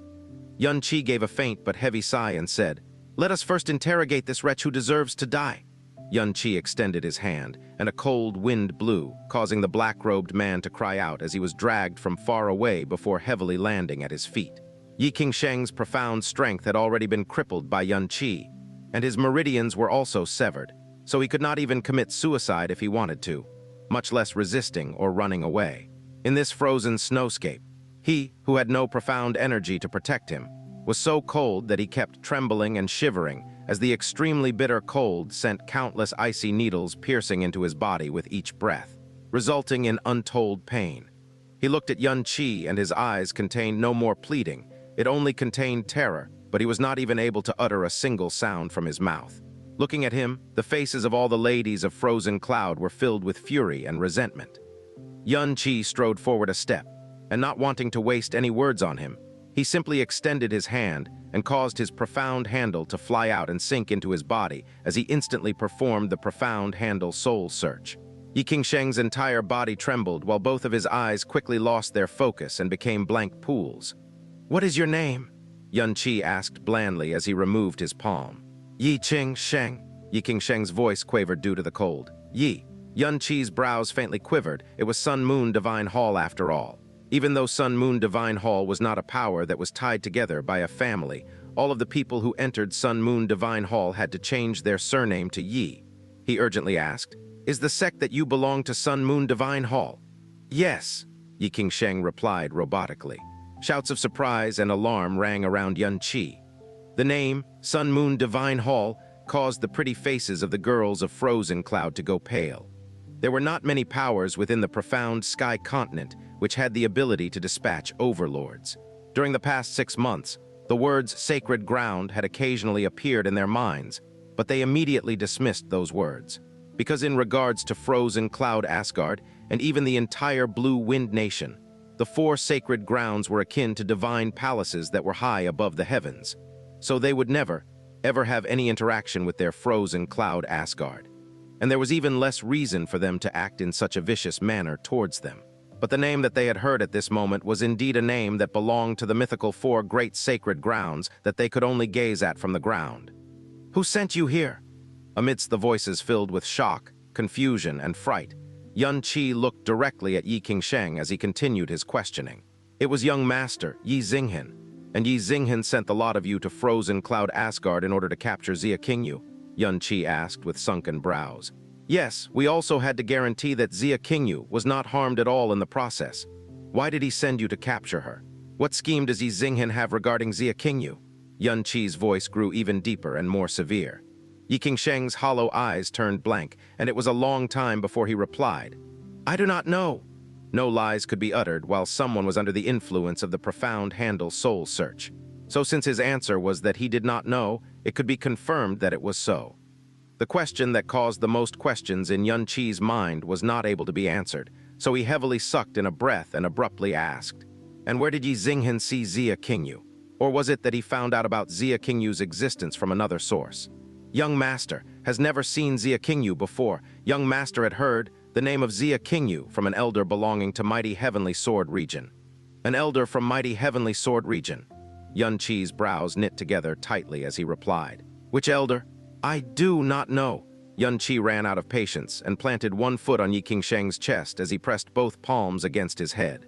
He released his profound handle and swiftly retrieved all of his memories. In the span of a few short breaths, he released Yi Qingsheng's head while his expression had turned grave. Qingsheng's memories revealed that it was indeed Ye Ziyi who had ordered them to kidnap Xianxia Cultivation. Qingsheng's father, the divine hall master and heavenly monarch Ye Ziyi, didn't know about it at all. On top of that, Ye Ziyi greatly valued Xianxia Cultivation. At first he wanted to come to Frozen Cloud Asgard himself, but because the profound art bottleneck had loosened all of a sudden, he had no choice but to send Qingsheng and Ye Ziyi instead. Why did Ye Ziyi capture Xianxia Cultivation? From Qingsheng's memories, it could be confirmed that Ye Ziyi indeed had never seen Xianxia Cultivation before. Half a year ago, the name Xianxia Cultivation wasn't even mentioned. Mighty Heavenly Sword Region's elder. Yunqi was silent for a good while, then a name suddenly flashed in his mind, Ling Kun. Jasmine? Yunqi lowered his eyebrows and asked, "Back then at the Blue Wind Ranking Tournament, when you told me Xianxia Cultivation possessed the heart of snow-glazed glass and the 9 profound exquisite body.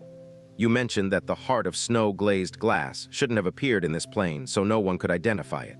But if there was a chance for someone to notice the 9 profound exquisite body. So you think the reason Ye Ziyi kidnapped Xianxia Cultivation is because of her 9 profound exquisite body?" Jasmine asked indifferently. "That's right." Yunqi nodded and said, "Ye Ziyi found out about the existence of Xianxia Cultivation from an elder of Mighty Heavenly Sword region. Yet, Frozen Cloud Asgard is basically isolated from the world throughout the year. The disciples rarely leave the Asgard and have no connection with the 4 great sacred grounds. But in the 4 great sacred grounds, there is indeed a person who had seen Xianxia Cultivation, and it was exactly someone from Mighty Heavenly Sword region. It was at the Blue Wind Ranking Tournament held in Heavenly Sword Villa 5 years ago. Ling Kun from Mighty Heavenly Sword region. In the memories of this person named Qingsheng, the memories related to this Ling Kun surmount to more than anyone else in Mighty Heavenly Sword region. In Mighty Heavenly Sword region, only those who stepped into the sovereign profound realm could be qualified to become an elder. Ling Kun's profound strength is only at 6th level of the Tyrant Profound Realm, but he was already appointed as an official elder in Mighty Heavenly Sword region. The reason is because, even though his profound strength is slightly lower, he is wise and full of stratagems, or incredibly cunning and extremely shrewd. He acts as the think tank in Mighty Heavenly Sword region and is extremely trusted and valued by Sword Master Xuanyuan Wenshin. Not only do the other elders of Mighty Heavenly Sword region not look down upon him due him having an elder status with lower profound strength, they all deliberately make nice with him. Also, he is the person who stayed outside of Mighty Heavenly Sword region for the longest, so he is very experienced and knowledgeable. Whenever there is some major event for which Mighty Heavenly Sword region needs to send someone, most of the time it would be this Ling Kun. The information about Ling Kun and Qingsheng's memories made Yunqi's heart run cold. He interacted with Ling Kun twice before. Once was in Heavenly Sword Villa, and the other was in Divine Phoenix Empire. When he was in Heavenly Sword Villa, Ling Kun once spoke to him in front of everyone and invited him to join Mighty Heavenly Sword region. Back then, Yunqi's profound strength was lower, and he had no background or no reputation. But Ling Kun did this type of action that shocked and confused everyone. Now that Yunqi thought of it, that showed Ling Kun's incredibly sinister judgment. At the 7-nation ranking tournament in Divine Phoenix Empire, the person who attended from Absolute Monarch Sanctuary was Spiritual Master Gu Kang, who was in an extremely high position.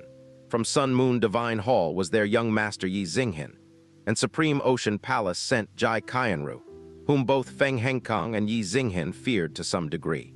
Only Mighty Heavenly Sword region sent a low-level elder like Ling Kun. Thinking about it now, that wasn't because Mighty Heavenly Sword region was not interested in the primordial profound arc, but it was because Ling Kun had enough ability. With a contained temperament, sinister eyes, deep shrewdness, and extensive knowledge, it was definitely possible for him to know of the existence of the 9 profound exquisite body. Jasmine had said that the most distinctive characteristic of the 9 profound exquisite body was that it ignored natural law, and when Xianxia Cultivation of the Earth Profound Realm was fighting against Ling Yun, facing Ling Yun's sword spirit doppelganger, she casted a frozen cloud domain that could only be casted by one in the Emperor Profound Realm, Ling Kun, who was present, naturally witnessed it in its entirety. If it was him who found out about Xianxia Cultivation's 9 profound exquisite body, then everything would be easy to explain. Jasmine said lightly, "The 9 profound exquisite body is a superb training incubator. If it really was Ling Kun who discovered Xia Qingyu's 9 profound, exquisite body, why didn't he take it and enjoy it himself, or give it to someone from mighty Heavenly Sword region instead of leaking it to the people of Sun Moon Divine Hall? Very simple, Xianxia said in a low voice. The 9 profound, exquisite body was difficult to find even once every 10,000 years. If he used it himself and was discovered, the upper echelon of mighty Heavenly Sword region would definitely be unsatisfied or might even be angered. Furthermore, if he gave it to the top, strong practitioners of mighty Heavenly Sword region, it would only be something that a subordinate ought to do to honor the superior. At most, he could receive some reward. But if he gave it to Ye Ziyi, it would be entirely different. Ye Ziyi was cultivating a type of dual cultivation heretic art. Almost everyone who knew about the 4 great sacred grounds knew about this. Every year, he would secretly kidnap a large number of women to be training incubators. If he heard about the 9 profound, exquisite body, he would definitely be overjoyed and would pursue it at any cost. So Ling Kun himself didn't take action on Xia Qingyu and didn't notify mighty Heavenly Sword region. Instead, he told Ye Ziyi. The reason Ye Ziyi only knew about it 6 months ago was probably because Ling Kun only told him about the existence of 9 profound, exquisite body, but didn't tell Ye Ziyi who the person who owned the 9 profound, exquisite body was, and instead proposed an even higher wager. Until half a year ago, when Ye Ziyi finally finished gathering the wager, he found out about Xia Qingyu's name and her location from Ling Kun. While Xianxia was speaking, his eyebrows also locked even tighter because the more he thought in this direction, the more he felt that was possible. Ling Kun, Xianxia said this name in a low voice and marked it as danger in his mind. Other than that, Xianxia also retrieved more information that surprised him from Yi Qingsheng's memories. The Phoenix God of Divine Phoenix sect didn't actually die and appeared once again 3 years ago after the primordial profound arc had disappeared. It released an overbearing pressure that covered the sky, which shocked and frightened the people of the 4 sacred grounds and punished Ye Ziyi. What happened? Feng Zuer said so herself that the Phoenix God had disappeared a long time ago. The Grand Elder of the Divine Phoenix sect, Feng Feiyang, also colluded with Ye Ziyi because of the passing of the Phoenix God. Could there still be more hidden secrets? But no matter what, even if the Phoenix God really was still alive, the Divine Phoenix Empire trampling on Blue Wind Nation must still be paid back tenfold. Sun Moon Divine Hall? Why is it Sun Moon Divine Hall? Murong Kaiengsu's face was a little pale. She was angry, confused, and panicking uncontrollably. But that was Sun Moon Divine Hall, one of Profound Sky Continent's 4 sacred grounds, the highest existences in all of Profound Sky Continent. Not mentioning fighting against them, just hearing their name would bring about an incredibly heavy pressure. We never crossed Sun Moon Divine Hall and didn't even have any contact with them. Why did they attack us? Sun Moon Divine Hall? How could it be? Chu Yueli's eyes were still in a fog of confusion. Not only Frozen Cloud Asgard, this was a name that was enough to make almost all the forces in Profound Sky Continent feel desperate. The goal of Sun Moon Divine Hall is still not clear, but we will get to the bottom to this eventually. Xianxia faced the disciples and said calmly, 2 Asgard mistresses both passed away because of this calamity. You must hate Sun Moon Divine Hall to the bones now, and the people who were sent by Sun Moon Divine Hall were all killed by me. They didn't achieve their goal and even suffered a loss. Sun Moon Divine Hall will also definitely not let it rest. Under these circumstances, if our Frozen Cloud Asgard wants to exist under the shadow of Sun Moon Divine Hall, there are only 2 ways. May Asgard Master be explicit. Listening to what Xianxia was saying, the expression in everyone's eyes became imposing in a serious manner. First way, evacuate from snow region of extreme ice, Xianxia said slowly. Those 12 people all died here. With Ye Ziyi's temper, he will definitely be furious. Not long after, more people from Sun Moon Divine Hall will come and put Frozen Cloud Asgard in greater danger. Therefore, this place is not suitable to stay in anymore. Leave the snow region of extreme ice. Looking at the endless ice and snow within their vision and the familiar frost flower snow pond, their eyes were all quivering, speechless for a long period of time. Murong Kaiengsu sighed softly and said, Asgard Master, we all understand what you said. If we continued staying here, an even more severe calamity will befall us any moment. Facing Sun Moon Divine Hall, we cannot fight against them at all with our strength. But the 1,000-year history of Frozen Cloud Asgard was all here for thousands of years. Resources, memories, arts, legacies, backgrounds, and even the bodies of our ancestors are all here. In addition, just based on the environment, there is probably no other place more suitable than here to cultivate the frozen cloud arts and the frozen end divine arts. If we all leave here, this place will definitely be completely destroyed by the raging sun-moon divine hall. Even if we saved our own lives, our frozen cloud Asgard would then only exist in name. Asgard Master, then what is the second way that you mentioned? Mulaney asked with hope. The frozen cloud disciples' reactions were similar to what Xianxia had predicted. This place was a freezing place that was isolated from the world. Even without the dignity and foundation of their sect, they were already used to everything here. They were already used to the endless snow and cold. Their resistance to the people from the outside world was almost an instinct, and they rejected fitting into the outside world even more from the bottom of their hearts and souls. He answered with a serious expression. The second way is simple. That is to directly face Sun-Moon Divine Hall, use our own strength to guard this place, and one day make Sun-Moon Divine Hall pay for the debt of blood. Xianxia's words once again caused their eyes to go blank and their mouths silent for a long time. Because that was Sun-Moon Divine Hall. In Blue Wind Nation, they were in lofty existence. Even if they faced Heavenly Sword Villa, they wouldn't be frightened at all. But against Sun-Moon Divine Hall, even if their strength was 10 times or even 100 times stronger, it was a huge monster that was absolutely impossible for them to fight against. Taking a survey of all the forces of the profound sky continent, who would dare to oppose Sun-Moon Divine Hall, who would dare to become enemies with them, and who would dare to say something like, make Sun-Moon Divine Hall pay for the debt of blood. But, Feng Hanyu said timidly, and was immediately interrupted by Xianxia. No buts. The reason we're still staying here is absolutely not waiting for death, and what I said just now was also absolutely not an idiotic fantasy. The situation now is actually not that bad, Xianxia stated seriously. When the 12 people were attacking our frozen cloud Asgard, they were constantly and deliberately hiding their identities. They obviously didn't want to be exposed. After all, Sun-Moon Divine Hall is a sacred ground. If news of them attacking frozen cloud Asgard without any reason got out, it would definitely hurt their reputation. Also, this attack was ordered by the young Hall Master of Sun-Moon Divine Hall, Ye Ziyi. The Hall Master of the Divine Hall, Heavenly Monarchy Meixi, didn't know about it at all.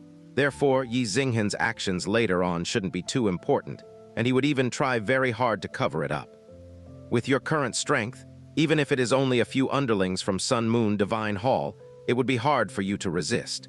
But if you believe my words, the expression in Xianxia's eyes became serious as he declared, I have a way to make all of the senior sisters and junior sisters' profound strength reach the Emperor Profound Realm in half a year. Make the 6 junior masters and senior masters that are already thrones all become overlords. Feng Hanyu and Feng Hangsu's crystal-like eyes all widened as large as they could. Even their mouths were opened wide. All of the frozen cloud disciples were all shocked still, because what Xianxia said now was 1,000 times more preposterous than to make Sun-Moon Divine Hall pay for the debt of blood. As the night deepened, the ladies of Frozen Cloud, who had gathered, finally dispersed and returned to their own ice rooms to recover their nerves, which had been frazzled and frayed over the past 6 months. But even though they were exhausted beyond belief, they still would not be able to sleep that night. Xianxia's words resonated in their ears. In a few months' time, those who were below the Emperor Profound Realm would become thrones, and those who were already thrones would become overlords. Even the leaders of the 4 great sacred grounds would think it was some kind of fairy tale and treat it as some nonsensical joke. However, they could not help but believe his words when they saw his unwavering gaze, even though Xianxia did not even explain what method he was going to use. If he could really make it a reality, then even though Frozen Cloud Asgard only had 2,000 disciples, they would still ascend to the highest echelons of power within the entire profound sky continent, and become a sect that would only lose to Divine Phoenix Sect and the 4 great sacred grounds. The sound transmission jade had still not rang with an impending sound transmission, so Xianxia was rather surprised. Once communication had been lost with the main Divine Phoenix army, the other Divine Phoenix armies should have rushed over to investigate the situation at Blue Wind Imperial City. Could it be that the nearest Divine Phoenix army was extremely far away, so perhaps they could not reach Blue Wind Imperial City within a day? Without giving it any further thought, Yun Qi let his gaze fall on Yi Qingsheng, who had already fainted from the cold and only barely held onto life itself. He gave a cold snort and flipped his hand as a golden crow flame that was as big as his fist flared to life. At his full power, Yi Qingsheng would not be able to withstand the golden crow flames for more than 5 breaths. But the Yi Qingsheng right now would be reduced to ashes in an instant by the golden crow flames. Wait, just as Yun Qi was about to release those golden crow flames, he was interrupted by Jasmine's shout. Yun Qi hurriedly drew back his palm and asked, "What is it? Could it be that this person is still of some use? While this person has already exceeded his usefulness, I must warn you of something before you dispose of him." Jasmine said unhurriedly. There was a soul imprint placed on these 2 people, so once they die, all of the memories they had right before death would be transmitted to the person who laid the soul imprint on them. Since the 2 of them are the lapdogs of Ye Ziyi, all the memories before their death will be transferred to him. Yun Qi just stood there with a blank expression on his face. After that, his expression swiftly changed. Yi Qingsheng was not dead, but Ye Ziyi had already been burned to cinders by him. So now that it had reached this stage, Ye Ziyi should already be cognizant of everything that had happened. Not only did Ye Ziyi know that Yun Qi still lived, he also would have a rough gauge of his current strength. Yun Qi smacked his hand against his forehead and said in an exasperated tone, Why didn't you tell me this beforehand?" "HMPH," Jasmine sniffed disdainfully. "You were being reckless, yet you want to blame me. You instantly killed that purple-clothed old man called Ye Ziyi. But that would at most alert Ye Ziyi to the fact that you still lived. But if you were to continue your reckless and foolish ways and kill Yi Qingsheng as you had just intended, then remember this, you just used the profound handle soul search on him just now. And if Ye Ziyi were to discover your possession of a profound handle, he would be able to persecute you as a demon under the guise of righteousness. At that time, the only option left would be to tamely flee back to the illusory demon realm." Jasmine's words caused shock to reverberate in Yun Qi's heart. Illusory demon realm was a place that was demonized by the profound sky continent. If Ye Ziyi were to find out about his profound handle, this demonization would not be confined to himself alone. It would also include everything connected to him, encompassing the Blue Wind Imperial family and Frozen Cloud Asgard where he was presently residing. Ye Ziyi would use the excuse that he was exterminating a demon and officially throw the might of Sun Moon Divine Hall in order to destroy him.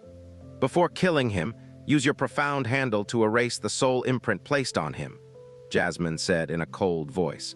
Yun Qi extended his left hand, and his profound handle shot out, instantly burying itself into Yi Qingsheng's body and directly wiping out all of the imprints within his soul. Not only did he erase the soul imprint, he even wiped his memories clean. After that, he flipped his palm open as he released a cluster of golden crow flames and instantly reduced him to nothingness. As he withdrew his profound handle, Yun Qi's expression grew grave. He had just told all the ladies of Frozen Cloud that their current circumstances were not too dire, that Sun Moon Divine Hall should not be paying them a visit anytime soon. But if Ye Ziyi knew that he still lived, that changed things entirely. 3 years ago, he had destroyed the evil scheme that Ye Ziyi had plotted against Feng Zuer on the primordial profound arc. And he had also killed 2 of his women, Yue Jai and Mei Jai. And now, he had killed 2 of his protectorates and 10 of his lapdogs. As the young master of Sun Moon Divine Hall, there were not many people who dared to speak half a word against him. On the other hand, Yun Qi had done far more than merely that. Ye Ziyi must hate him to the bone, and now that he knew that reports of his demise were greatly exaggerated, he would definitely spare no effort in eliminating him, even to the point where he may lose his sense of rationality. "It looks like there's gonna be a lot of trouble headed right your way," Jasmine said in a bland voice. "If you don't want all the women here to be wiped out, I would advise you to immediately load them up into the primordial profound arc and flee as far away as you possibly can." Even though they know they are up against Sun Moon Divine Hall, they clearly do not want to flee, because they know that once they flee, this place will be utterly demolished, and that would mean that the root and the 1,000-year foundation of Frozen Cloud Asgard would be buried as well. Yun Qi said as he sighed, "Moreover, if Ye Ziyi cannot find me here, the next place he would think of would definitely be Blue Wind Imperial City. Then, at that time, the city that my princess wife desperately fought to preserve will be ruined by Sun Moon Divine Hall instead of the Divine Phoenix Army." Not only did Ye Ziyi know that he was alive, he also knew his current level of strength. So when he finally came calling, the people that he would bring or send would definitely be at the sovereign profound realm, and there might even be more than one of them. If they wanted to raise Blue Wind Imperial City, it would only be a matter of lifting a finger. Running away had never ever solved any problems. HMPH, what else do you expect? Given your current strength, you are not qualified to contend against Sun Moon Divine Hall by yourself, unless you go back to the illusory demon realm and bring your little demon empress back. Because with the current strength of the little demon empress, we do not even need to mention Sun Moon Divine Hall. Even if the 4 great sacred grounds joined hands together, they still will not be able to defeat her, and the most that they can hope for is to eke out a draw. Definitely not. Yun-Chi shook his head as he replied without hesitation, without even mentioning her status, and the fact that the threat of Duke Ming still hangs over everyone's head. She also hates the 4 great sacred grounds to the bone. In addition, given her temperament, if she were to really come here, she would definitely wreak such havoc that even the heavens would be overturned. Even I am unable to control her in such situations. Furthermore, her strength was bought at the cost of her own life. If she were to really use that degree of her strength, then the 3 years of life that she originally had left to her would be reduced even further. Yun-Chi said as his eyebrows knit together. Of course, the more important point was that if he were to flee back to illusory demon realm to hide behind the little demon empress right after he had just returned to the profound sky continent, as a real man, he simply could not bring himself to do such a thing. Jasmine gave an even more disdainful sniff. So what now? Are you prepared to personally witness their deaths, or are you prepared to die with them? I still have at least 12 hours to think of a plan, Yun-Chi said as he sank into deep thought. 12 hours. Within Yi Qingsheng's memories, the fastest profound arc Sun Moon Divine Hall possesses will only be able to reach this location in 12 hours. Yun-Chi looked at the color of the sky. Even if Yi Xinghan exploded into action and scrambled to activate that profound arc, it will still be 12 hours before he arrived. If I am still not able to come up with a plan at that time, I will have to force everyone into the primordial profound arc and leave this place. Speaking of which, you just said you would help them all raise their profound strength. Are you going to use the Overlord pellets to achieve that? Jasmine asked as she changed subjects. No one else in this world had a better measure of what Yun-Chi was made of than Jasmine herself. Yes, Yun-Chi said as he nodded his head. It is the only method that will allow them to swiftly raise their profound strength. The potency of the Overlord pellet is not something that they can handle. If they rashly consume it, they will only be looking for death. Are you prepared to use the power of the Great Way of the Buddha to help them refine it one by one? Of course, that is the only method available to me, Yun-Chi replied in a conspicuously helpless tone. 2,000 frozen Cloud Asgard disciples. That was indeed a rather huge project. Because the Overlord pellet was an extremely valuable treasure, even within the highest levels of power of the illusory demon realm, its medicinal strength would definitely not be small. And even given Yun-Chi's current profound strength, and the strength of his 4th stage Great Way of the Buddha, helping all of them refine this pellet within their bodies would definitely not be easy. But to allow frozen Cloud Asgard to rapidly ascend in power, to the point where they could at least preserve themselves in the face of Sun Moon Divine Hall's power, this was the only method he could think of. Also, you only have 37 Overlord pellets on your person right now, but there are 2,000 frozen Cloud disciples here. So are you going to go back to the illusory demon realm to gather more ingredients? There is no need, Yun-Chi said with confidence. The ingredients required to refine the Overlord pellet are purgatory stones, flaming devil vines, Rakshasa heart-destroying fruit, and other ingredients which not only contain a high level of power, but are also extremely hard to control. Even the best apothecaries of this continent would find it extremely hard to refine even a single one of these ingredients. And to refine several tens of these at one time would be as hard as scaling the heavens. That was the reason why the illusory demon royal family was only able to at most produce 2 Overlord pellets every century. Even though these ingredients are extremely high grade, because of their volatility, they did not cost a lot. So I will be able to purchase more than enough of them from the Black Moon Merchant Guild. Yun-Chi's voice deepened faintly as he continued. Anyways, I will have to pay the Divine Phoenix Empire a visit in the near future. 2,000 Overlord pellets, and you are willing to use the Great Way of the Buddha to refine its energy for them one by one. You truly have your heart set on this frozen Cloud Asgard, don't you? Jasmine said as she gave a dull laugh. After all, I owe a favor to Frozen Cloud Asgard. Moreover, I accepted the Asgard master position from Gong Yuxian right before she passed, so I should act more like a sect leader in any case, Yun-Chi said earnestly. Jasmine gave cold snort. It's clearly because of your guilt towards Chu Yuechen. The one thing in this world that can cause a great lecher like you to behave earnestly is only that woman. Jasmine's words pierced directly into Yun-Chi's soul, causing his breathing to roughen. Another 3 years has gone by, little fairy. Just where have you gone? I requested the Black Moon Merchant Guild to search for Chu Yuechen back then. Now that 3 years have passed, I wonder if they have gotten any results. All of Yun-Chi's worries were justified. The moment Ye Ziyi died, a reaction occurred in Ye Zinghen's mind. At the same time, the memories he had of the events that occurred 30 breaths before his death were also transmitted into his mind. Yun-Chi. Ye Zinghen slowly stood up and raised both his hands, and his widespread fingers distorted while his expression had become dark and terrible. The change in his aura caused the many protectorates that he had by his side to freeze up in shock. They had followed Ye Zinghen for so many years, yet they had never ever felt such a dreadful anger and killing intent emanating from his body before. My father went to Supreme Ocean Palace. What profound arc did he use? Ye Zinghen asked slowly, his voice deepening to the point where it sounded like the growls of a demon. Everyone did not know why Ye Zinghen asked such a question, but his head servant replied in a trembling voice. He took the Rainbow Sun Arc. So that is to say that the Sun-Moon Sacred Arc is still within the hall.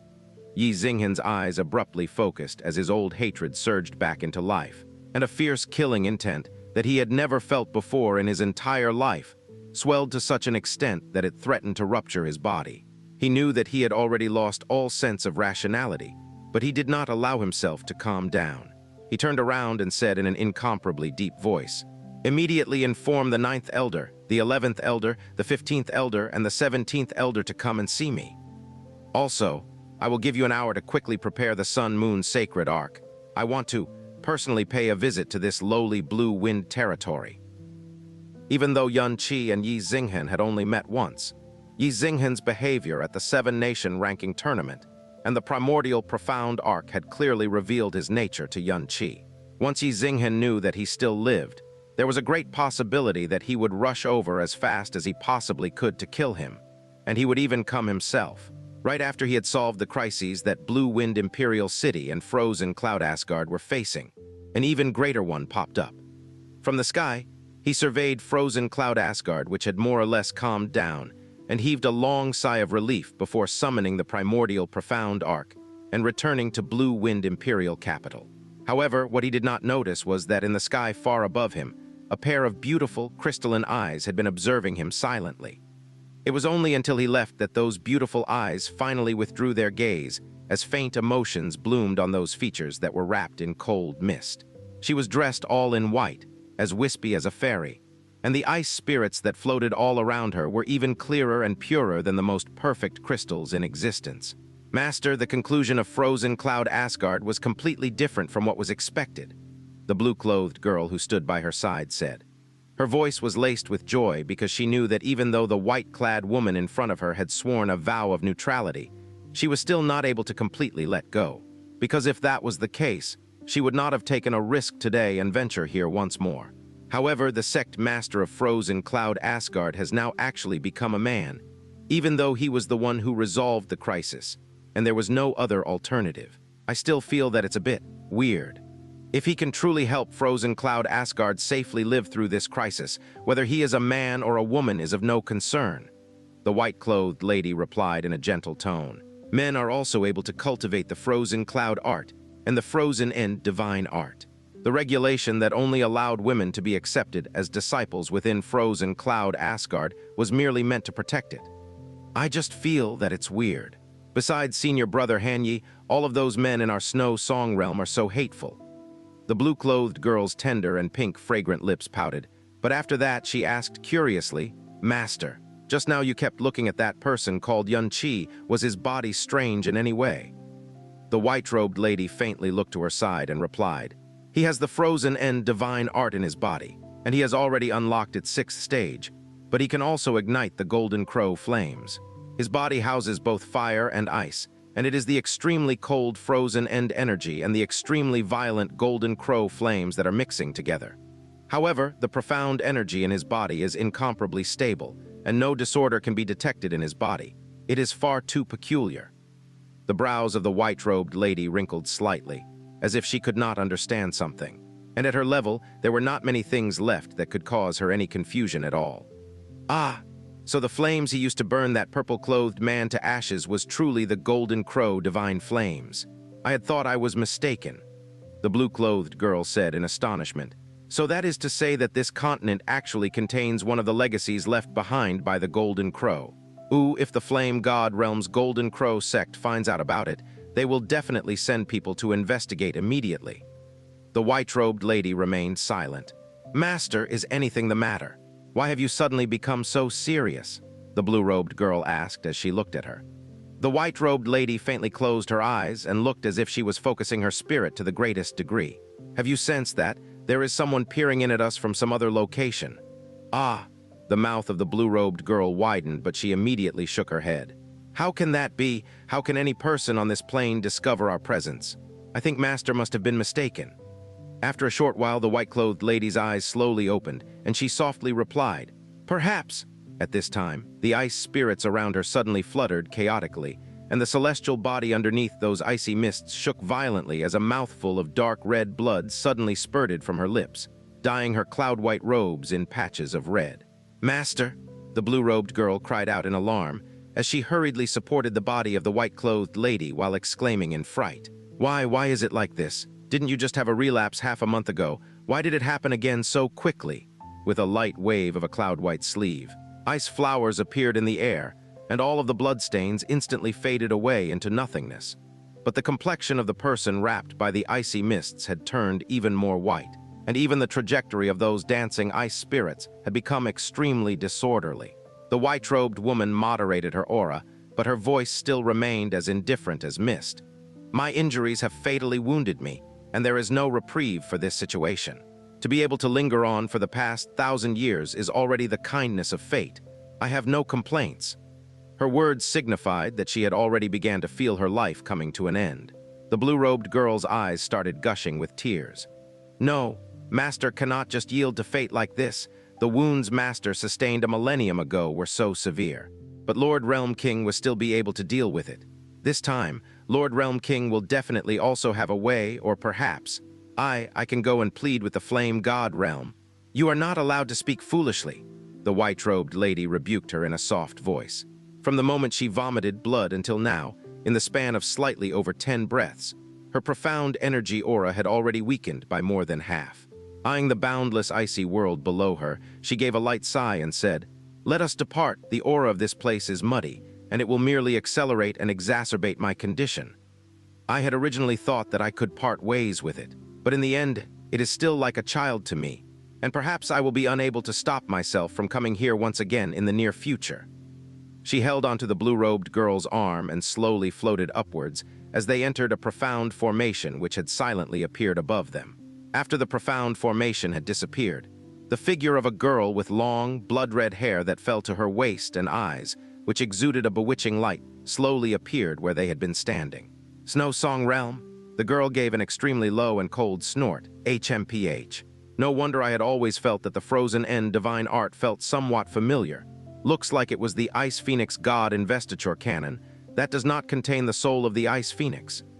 This is interesting indeed, she said as she gave a low laugh, and following that, her body faded away and completely disappeared from that place. The moment he appeared in the skies over Blue Wind Imperial City, the strange energy fluctuations caused Yun Qi's brows to furrow greatly as his gaze immediately swept towards the south, in the location where he had used the Yellow Springs ashes to destroy the land. There was now astonishingly traces of an even greater destruction that took place. A deep crater that stretched several kilometers now existed in the ground that had already been leveled flat. And even though it seemed that a long period of time had passed since that cataclysmic event, there were still traces of an extremely powerful, profound energy aura lingering within that crater. That seemed to be the aura exuded by someone in the sovereign profound realm. Lord Prince Consort, you have returned. On the wall, Feng Yunli, who stood at the forefront despite his wounds, let out a joyous and emotional cry as he spotted Yun Qi. The surrounding blue wind troops raised their heads as well, and strong emotions surged in their eyes. It was as if they were looking upon a deity. Yun Qi descended from the skies and asked, "General Feng, what exactly happened here? What events transpired while I was away?" Feng Yunli hurriedly replied, "About an hour after Lord Prince Consort had departed, there was yet another troop of divine phoenix soldiers which rapidly approached from the west, and there were also a large number of fire war horses and flying profound beasts with them as well." "What?" Yun Qi's brows sunk. "Why didn't you send a sound transmission to me?" At that time, Her Majesty tried sending a sound transmission many times to Lord Prince Consort, but every time she tried, it ended in failure, Feng Yunli replied. At that time, Lord Under Heaven guessed that Lord Prince Consort may be in a location which contained an isolation barrier, so you would be unable to receive any sound transmissions. Sound transmission failure, isolation barrier. Yun Qi was completely dumbfounded. But then he remembered that he and the ladies of Frozen Cloud had been in the Frozen Cloud secret grounds, which held the bodies of all the past Asgard mistress of Frozen Cloud Asgard. Could it be? But Consort Yun does not need to be worried. Feng Yunli said in an excited voice. When those divine phoenix soldiers were about to attack, an incomparably powerful hero that seemed to be as strong as Lord Prince Consort himself appeared, and that hero was actually also bang. Following the sound of something being violently smashed aside, Yun Qi heard a rough and heavy voice that he was all too familiar with. Not only that, but that voice also clearly contained the sound of sobbing as it rang out, "Bro, brother-in-law, brother-in-law." This was Yuanba's voice, and in this world, only Yuanba would call him brother-in-law. Yun Qi's heart abruptly swelled in his chest, and he swiveled around to look at the figure which was barreling towards him. And before he could even begin to become emotional, he was instead given a huge shock, because the originally huge Xia Yuanba had actually grown even larger with the passage of 3 years, and he had grown so huge that Yun Qi's eyes nearly popped out of his head in shock. Boom! As Yun Qi was still in a state of shock, he unconsciously sidestepped that rush and Xia Yuanba immediately flew into the air, and with a huge crash, he blew the corner of a wall into fragments. Xia Yuanba turned around and immediately began to bawl. "Brother-in-law, looks like you really didn't die, that's just great. Senior Sister Zuruo said you had returned. I thought I would really never be able to see you again. I am so hardy, so how would I die so easily?" Yun Qi smiled as he looked at the huge Xia Yuanba. With that, he went over and patted his arm. When his hand came into contact with that arm, he realized that the muscles that he touched were so hard that it was practically like steel. "Yuanba, I haven't seen you for 3 years and you have grown once more. All right, stop crying already. In the future, unless you see the body, don't believe that I have died." Amen. Xia Yuanba vigorously wiped his eyes and energetically nodded his head as the corners of his mouth curved upwards and grinned with all of his might. "Right, I shouldn't be crying. Brother-in-law is clearly doing great and nothing happened to him, so I should be laughing instead. I should have known this would happen in the end. Brother-in-law is the luckiest man in the world, so how would he die so easily?" Kang Yue, number 1 under heaven, Xiao Yun, and number 7 under heaven had already come out. They looked at how Xia Yuanba, who had terrifying strength, exuded an overwhelming pressure, and had obliterated the divine phoenix army in one punch, cried like a child in front of Yun Qi, and how just one word from Yun Qi caused him to cry and smile at the same time. The discrepancy was simply too great, and it caused Xiao Yun's group to be completely stunned. Kang Yue looked at their dazed expressions and she gently laughed. "My husband and Yuanba grew up together. They are the most important kinsmen in each other's lives. Their relationship is so good that it is admirable, and no matter how strong they become and how exalted their positions are, this is one thing that will never change." What was shocked Yun Qi even more than the change in Xia Yuanba's appearance was the change in his aura. The profound energy aura that was swirling around Xia Yuanba's body was so thick that even Yun Qi could scarcely believe it. He stared at Xia Yuanba and asked, "Yuanba, right now what level is your profound strength at?" "This," Xia Yuanba smiled in a rather bashful manner. "If I say it, brother-in-law might not even believe me, but right now, I seem to have already reached the 6th level of the sovereign profound realm." Right after he said this, he hurriedly added words for emphasis. "It's true. I am definitely not lying to brother-in-law. He is really not tricking you," Jasmine said immediately after. His current profound strength is indeed at the 6th level of the sovereign profound realm. In illusory demon realm's demon imperial city, Yun Qi had seen many monarchs, so he was extremely clear on what the words sovereign profound realm truly meant. He knew that even though the difference in strength between each level of the tyrant profound realm was huge, the difference between each level of the sovereign profound realm was also like heaven and earth. The overlord pellet, which would allow someone to break through the bottleneck of the emperor profound realm and allow that person to become an overlord, was already one of the most valuable treasures in demon imperial city. Breaking through the bottleneck of the tyrant profound realm to enter the sovereign profound realm was something that, to common folk, was as hard as scaling the heavens. And Xia Yuanba had actually, in the short span of 3 years, jumped from the mid-stages of the tyrant profound realm to the mid-stages of the sovereign profound realm. The speed of this growth could not even be described with 10,000 unimaginables. And even if someone like the leader of a sacred ground were to find out, he would still be so jealous that he would vomit 8 liters of blood. Looking at Yun Qi's stupidly dazed expression, Xia Yuanba weakly said, "I never thought that my profound strength would rise so fast. Master said it is because of my tyrannical emperor's divine veins, and I also slowly came to realize that my tyrannical emperor's divine veins were actually so awesome." The corner of Yun Qi's mouth twisted, and he used his thoughts to ask, "Jasmine, you said before that the tyrannical emperor's divine veins were the profound veins of the ancient era's war god, right, Jasmine? And you also said that the evil god and the rage god were transcendent existences even among the gods that existed during the ancient era. But I have the profound veins of the evil god, the divine art of the rage god, and I even have the blood and marrow of the dragon god, the bloodlines of the phoenix, and the golden crow, and I even endured the extremely cruel spatial storms for all of those years, while I absorbed a large amount of energy from the Sea of Death. So I always thought that my growth rate was already heaven-defying. Yet now, I realize that, in front of Yuanba's tyrannical emperor's divine veins, the evil god and rage god and everything else seem to be as weak as trash." Yun Qi snarled as he gnashed his teeth. Xia Yuanba's frightening and peerless rate of growth could not help but make even him jealous. "HMPH, you really are naive," Jasmine scoffed. "The most distinctive characteristic of the tyrannical emperor's divine veins is its growth. But the distinctive feature of the power of the evil god and the rage god is berserk and sacred body, even though it's only at the 3rd level of the emperor profound realm now. But under the berserk profound energy, it can contend with an early stage monarch. Under the power of rage god, your body will be so tough, it could also be compared to a monarch's. As you are now, it is indeed impossible for you to match up against Xia Yuanba, but if you are in the same realm as him, it would be impossible for even 10 of him to match you." "But," Jasmine's voice lowered, "even so, the degree of his growth was so great that it is indeed quite unusual. I have said before, once the tyrannical emperor's divine veins awakens, the profound energy will immediately increase to the emperor profound or even the tyrant profound realm. But this is at the status of the tyrannical emperor's divine veins being fully awakened. 3 years ago, his tyrannical emperor's divine veins was only at the early stage of awakening, but he has already managed to become an overlord. Now, his tyrannical emperor's divine veins still haven't fully awakened, but he is already a monarch. At this plane, with such short amount of time, is impossible to reach this amount of growth through simple cultivation. The only possibility is that it came from the strength that had already been sleeping within the tyrannical emperor's divine veins.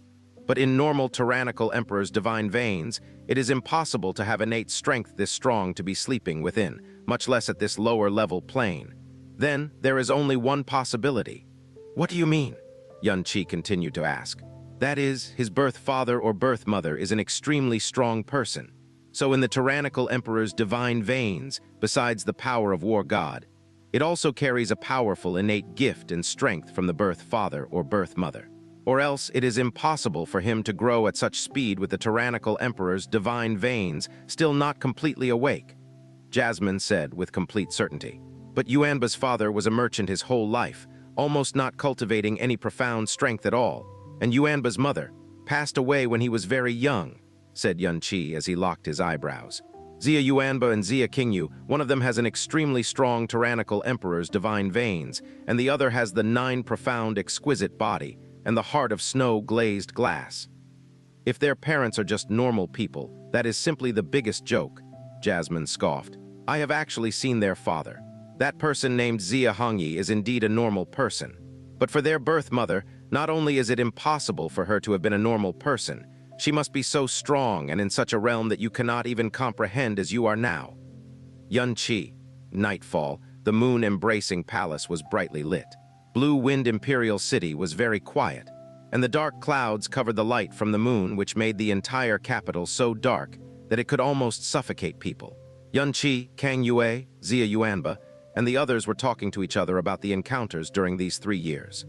Reuniting after being separated for so long should have been full of joy, but with their homeland being stomped over, becoming a scene of devastation wherever it meets the eye, and with half of their homeland being taken over by the divine Phoenix Empire, the atmosphere throughout was somewhat depressing. Yue, you should rest soon. Don't worry. With me here, our imperial city will definitely be all right, worried Yunqi with dear concern as held Kang Yue's small hands. But Kang Yue smiled, shook her head, and said, Husband, after you left to Frozen Cloud Asgard, I sent a sound transmission to Grandfather and Lingxi, and told them you are back. Lingxi responded with a sound transmission with a heavy, tearful tone. They must be almost wearing out their eyes waiting in Floating Cloud City.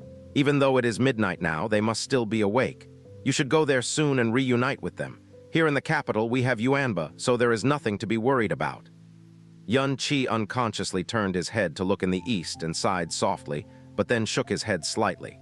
Frozen Cloud Asgard is in imminent danger now, and there is a possibility that it will affect here as well. I should finish dealing with the situation with Frozen Cloud Asgard before returning to Floating Cloud City in case they start worrying again right after we reunite. What happened with Frozen Cloud Asgard? How is the situation now? Kang Yue asked worriedly. Yunqi was silent for a bit, and then he briefly summarized Frozen Cloud Asgard's encounters for the past 6 months and its current situation. What? Sun Moon Divine Hall? Xia Yuanba roared deeply and stood up all of a sudden in response. Sun Moon Divine Hall again? Why did they attack my big sister, that Ye Ziyi? The murderous intent in Xia Yuanba's whole body boiled. He almost killed brother-in-law 3 years ago, and now he actually attacked my big sister, Yunqi said calmly. Ye Ziyi has an arrogant, conceited, sinister, and even somewhat extreme personality. But at the same time, he is definitely not a foolish person. After he finds out that I am still alive, have ruined his plan once again, and even killed his people, the most likely thing he will do is to put me to death in the shortest amount of time, allowing me no chance to escape or run away. There is even a possibility that he will come himself this time. Just how I like it. Xia Yuanba held both his fists tight. Watch me smash his brain into mush with a single punch. Yunqi shook his head. Yuanba, don't be impulsive. My current level of strength has already been exposed to Ye Ziyi. If he wants to completely put me to death, the people that he brings will absolutely not be someone we can handle with just the 2 of us. In addition, you are representing Absolute Monarch Sanctuary now. If you show up, it could develop into a conflict between Sun Moon Divine Hall and Absolute Monarch Sanctuary. It will gain the attention of both sides, and even all of the sacred ground's attention. To Frozen Cloud Asgard, not only is this not beneficial at all, it will, on the contrary, be an extremely horrible disaster. Ah, why? Xia Yuanba asked in confusion. I can protect Frozen Cloud Asgard as the representative of Absolute Monarch Sanctuary. Then there shouldn't be anyone who will dare to bully Frozen Cloud Asgard, right? How is it a disaster? Yunqi shook his head, lowered his eyebrows, and explained. The reason the Sun Moon Divine Hall attacked Frozen Cloud Asgard was because of one of King Yu's secrets. And at this moment, only Ye Ziyi and one person from Mighty Heavenly Sword region knows about this secret. If this matter alerts the 4 great sacred grounds, then there will be a possibility for this secret to be known by more and more people. By then, Ye Ziyi wouldn't be the only one with his eyes on King Yu. Instead, it will be all of sacred grounds and even more powerful forces. Frozen Cloud Asgard would also be involved completely in this flood. Yunqi's words had already shocked Xia Yuanba's heart, and his brain quickly cooled down. He didn't ask Yunqi what his big sister's secret was because he already realized. This secret, the less people who know about it, the better, including himself. If he really protected Frozen Cloud Asgard, then the situation would indeed escalate and include more and more parties. He himself clearly knew that he was no longer a normal disciple of absolute monarch sanctuary. Then what should we do now? Where is Big Sister now? Is she in danger? Xia Yuanba asked anxiously. The profound escape formation at Frozen Cloud Asgard is a random dimensional formation. No one knows where she was teleported to. We were not able to contact her even with the 100,000-mile sound transmission talisman, so she had been transported to somewhere very far away. But Yun Qi smiled lightly and comforted. Yuanba, you don't have to be too worried. 6 months ago, King Yu was already half-step into the tyrant profound realm. Even in the whole continent, there are not a lot of people who could bully her. In addition, since she is that smart, you can rest assured that nothing will happen. Maybe she will come back after she finds out Frozen Cloud Asgard is safe and sound. Even though Yun Qi was also concerned with where exactly Xia Qingyu went, he wasn't too worried about her safeness in his unconscious mind. Her strength, gifts, and intelligence were just an extremely small portion of the reason why he wasn't too concerned. But the main reason was that, besides her profound, exquisite body, she also possessed the heart of snow-glazed glass, which Jasmine had mentioned shouldn't have existed in this plane. And Jasmine had said that the people who possess the heart of snow-glazed glass would be favored by the heavens, even though he didn't really understand the concept of being favored by the heavens. At the very least, she wouldn't encounter bad luck, right? Yeah, Big Sister is that strong, she will definitely be safe. Xia Yuanba strongly nodded his head, and then he thought of something and took out a golden, strangely shaped sound transmission jade. He didn't use a sound transmission talisman. Instead, he input his profound energy within, and the sound transmission jade started flashing in a golden light. Xia Yuanba spoke into the sound transmission jade and said, Master, disciple is now in Blue Wind Imperial City. Can Master help investigate and see if there are any special movements from Sun Moon Divine Hall, especially the movement of high-level sacred arcs? Number 1 under Heaven and Number 7 under Heaven listened quietly to their entire conversation and didn't interrupt at all, even though they were not from profound sky continent. They knew the name Absolute Monarch Sanctuary and Sun Moon Divine Hall better than most people of the profound sky continent, because those were the villains who once invaded their illusory demon realm and were one of the culprits that caused Demon Emperor's death, which put the illusory demon realm into 100 years of chaos. Originally, the reason they followed Yun Qi to profound sky continent was to accompany Xiao Yun to reunite with his relatives. But they didn't imagine that they would directly and indirectly come into contact with the two terrifying existences of Absolute Monarch Sanctuary and Sun Moon Divine Hall in this nation, which only had Emperor Profound as their highest realm. The expression in Number 1 under Heaven's eyes was really complicated. He came to profound sky continent to protect Number 7 under Heaven, and he thought that he was too cautious and worried too much, but now, it was only the first day, and his mind was already unable to settle down. Before Xia Yuanba could put away his sound transmission jade, it suddenly shined again. He immediately picked it up, and the soul voice of spiritual master Gu Kang was immediately sent into his mind, causing his expression to subsequently change. "What did your master say?" immediately asked as Yun Qi's eyebrows moved.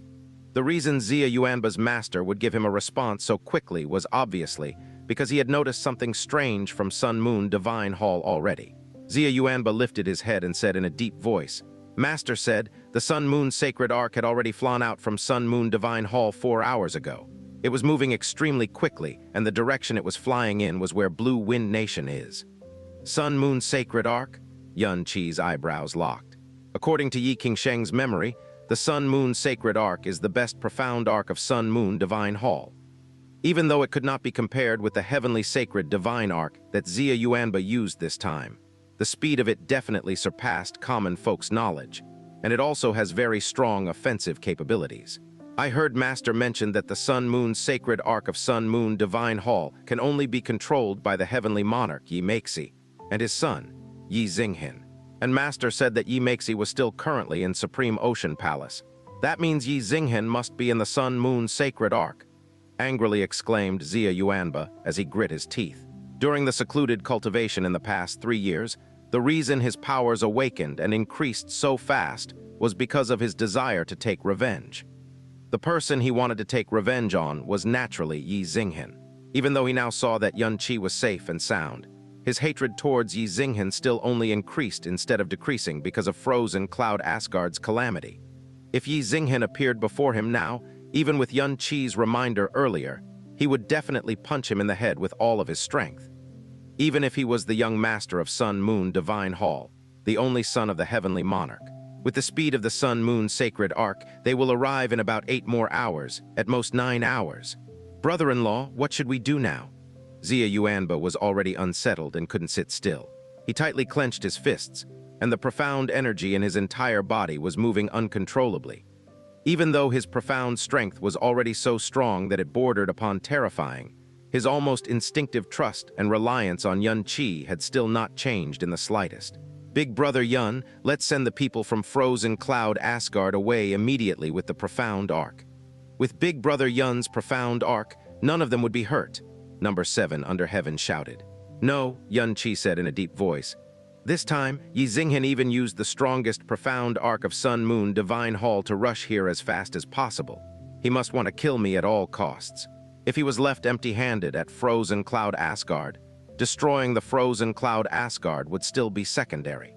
He will instead definitely target Blue Wind Imperial City immediately to force me to appear if he had investigated me during these 3 years. He might even turn to Floating Cloud City. After all, my identity is the prince consort of the Blue Wind Imperial family, and Floating Cloud City was my birthplace. But that is Sun-Moon Divine Hall. Dad said that no matter which one of the 4 great sacred grounds it is, they are all stronger than any of the guardian families. It is impossible for us to fight against them with just us alone, Number 7 under heaven said in panic. Old 7 is right. Number 1 under heaven also said in a serious manner, Brother Yun, you have that profound arc that can travel through space, so even if Sun-Moon Divine Hall arrive, you can bring anyone you want to protect away safely. As for the other things, no matter what it is, nothing is more important than staying alive. Yun Qi's eyes turned slightly. Compared to other people's nervous and slight panic, Yun Qi's expression was a lot calmer. If we really reach that step, I will naturally take everyone and escape, but that will only happen if we have no other choice remaining. Beneath his feet was the last glory that Kang Yue used everything to protect under the disaster of Blue Wind Nation. How could he let this imperial city not be destroyed by the hands of Divine Phoenix, but be destroyed in the hands of Ye Ziyi because of him? Brother Yun, did you come up with some method? But the other side is Sun-Moon Divine Hall, and their young master is coming in person. And you also said that the other party roughly knows the current level of your strength, said Number 1 under heaven while frowning. He absolutely did not question Yun Qi's ability, because back then, even Duke Huai failed miserably before him. But now, under the current situation, no matter how he thought about it, he couldn't come up with a way to counter it. Unless he returned to illusory demon realm and brought the little demon empress over. Then no matter how many powerful practitioners came from Sun-Moon Divine Hall, they would all be fodder. Basically, but I am not very certain, so we can only gamble on it. Without waiting for them to ask, Yun Qi stood up and said, Yuanba, you stay here and protect the Imperial City. If the Divine Phoenix Empire dares to come again, kill them all. Brother under heaven, 7th sister, you two stay here and protect Yuer. Xiao Yun, you come with me to Frozen Cloud Asgard right now. Ah! Xiao Yun's expression was stunned as he doubtfully pointed to himself. Me, ah! Number 7 under heaven rushed over and used half of her body to block Xiao Yun while saying with a panicked expression, WH, why are you taking Brother Yun with you? Sun-Moon Divine Hall is so dangerous. What if Brother Yun? What if? Don't worry, did you forget about my profound arc? He is more safe with me than with you guys. Yun Qi reached out, brushed Number 7 under heaven's shoulders and pulled Xiao Yun over. I promise you that when you see him again, not a single hair on his head will be missing, or else you can punish me however you like. 7th sister, you don't have to worry. With Big Brother here, I will definitely be safe. Xiao Yun also immediately comforted. Number 7 under heaven's face blushed slightly because of the unconscious reaction just now. She immediately swung her arm and said, all right. Brother Yun and I are not those cowardly people, but you promised me he can't even be missing a single hair. Brother Yun, what are you going to do exactly? Number 1 under heaven couldn't help but to ask in curiosity. To put it simply, we are going to scare them back. Yun Qi smiled slightly, and his eyes shined slightly with a strange light. The best way is to scare them so hard that they wouldn't dare to bother us in the future. Scare them back? Number 1 under heaven was stunned, and everyone else was stunned too. If it was to frighten with Xianxia's strength now, it was enough to frighten a normal profound practitioner completely. But they were facing Sun Moon Divine Hall, the highest level of existence in the profound sky continent. How could Xianxia scare them? Or it could even be said that in the whole profound sky continent, there was almost nothing that could be enough to scare them thoroughly enough. Xianxia didn't explain, simply calmly saying, "I don't know if it will work, but if it works, at least they wouldn't bother us for a short period of time. But if it fails, we can only escape. Zio Yun, let's go." "Ah, yes. Yuer, don't worry. Even though there is a possibility that it will fail if I want to escape, there is really not a lot of people who can hold me back in this world. No matter what, I will not get into an accident again like 3 years ago. Before noon tomorrow, I will return safely for sure," said Xianxia as he took Zio Yun's arms while looking into Kang Yue's eyes. Then he turned around and flew out of the main hall with Zio Yun. "Husband," as his back figure disappeared from her line of sight, Kang Yue unconsciously stepped forward, looked at the night sky outside, and her eyes became blurry. This man she loved and married, his life seems to always be accompanied with troubles that others could not understand. This was the first day they had reunited after being separated by life and death. But he had to leave in a hurry, to use his own strength to face one of the highest existences in the profound sky continent. When a profound practitioner increased his profound strength, his speed would naturally increase as well. Especially for someone within the sky profound realm who could utilize the profound floating technique. He would be able to fly at an extremely frightening speed. However, it still could not be compared to the speed of a profound arc. When one had attained an even higher profound realm, such as the tyrant or sovereign profound realm, although their speed could surpass a vast majority of profound arc, it still would not match the speed of some of the higher quality profound arcs. Like Absolute Monarch Sanctuary's Heavenly Sacred Divine Arc, or Sun Moon Divine Hall's Sun Moon Sacred Arc, however, when a profound arc was being operated, it would consume a large amount of high-quality jades. The higher the quality of the profound arc, the faster it could fly. Accordingly, the quality of the jades required would be higher, and the consumption rate would also be faster. Therefore, even at the level of the 4 great sacred grounds, they would not employ high-quality profound arcs haphazardly unless they had an emergency. At this time, several thousand meters in the air, the Sun Moon Sacred Arc was flying at breakneck speed. The arc was several hundred meters long, and its entire body was silver. On the left side of the arc, there were the imprints of a scorching sun, and on the right side, there was a crescent moon. The speed at which it was flying was far above any human's comprehension, and the profound practitioners on the ground could only hear the piercing noise of air being ripped apart. When they had looked up, they could not even see the silhouette of the arc. All that they could see were pieces of clouds and empty space left behind when the arc had flown past. Inside the Sun Moon Sacred Arc, Ye Zinghen's face was still just like water, and his eyes were cold. At this point in time, his mind had already coldly sobered. He knew that his impulsive activation of the Sun Moon Sacred Arc due to Xianxia would cause him to be punished by his father. But he did not regret this impulsive action. Aside from Ye Zinghen, there were 19 other people aboard the Sun Moon Sacred Arc. 15 within them were Ye Zinghen's personal protectorates. All of their profound strengths were in the Tyrant Profound Realm, with the strongest one at the 9th level of the Tyrant Profound Realm. As for the other 4, they were each separated by Ye Zinghen's side. Each of their faces showed not anger but prestige. The aura they emitted was as heavy as a tall mountain. Not only were the profound strengths of those 15 overlords overbearing, as Ye Zinghen's protectorates, they all held a high position in Sun Moon Divine Hall. However, when they looked at the 4 individuals, their eyes were all filled with deep reverence. Because these 4 were elders from Sun Moon Divine Hall. And to become an elder of Sun Moon Divine Hall, one requirement had to be met, which was to reach the realm of monarchs. Moreover, these 4 were not only elders from Sun Moon Divine Hall, but were also ranked in the top 20. One among them was even ranked in the top 10. They were respectively 11th Elder Yi Huanian, 15th Elder Yi Shi, 17th Elder Yi Shuren, and the one whose profound strength was close to a late-stage monarch, 9th Elder Yi Gaiang, was already at the 7th level of the Sovereign Profound Realm. Just a mere Xianxia actually drove young master to fly into rage. Isn't the young master overestimating him? Indifferently commented 15th Elder Yi Shi after seeing that Ye Zinghen was calming down from his anger. It wasn't that he had not heard of the name Xianxia. After all, single-handedly overturning 10 great geniuses from Divine Phoenix sect's young generation had caused a great commotion 3 years ago.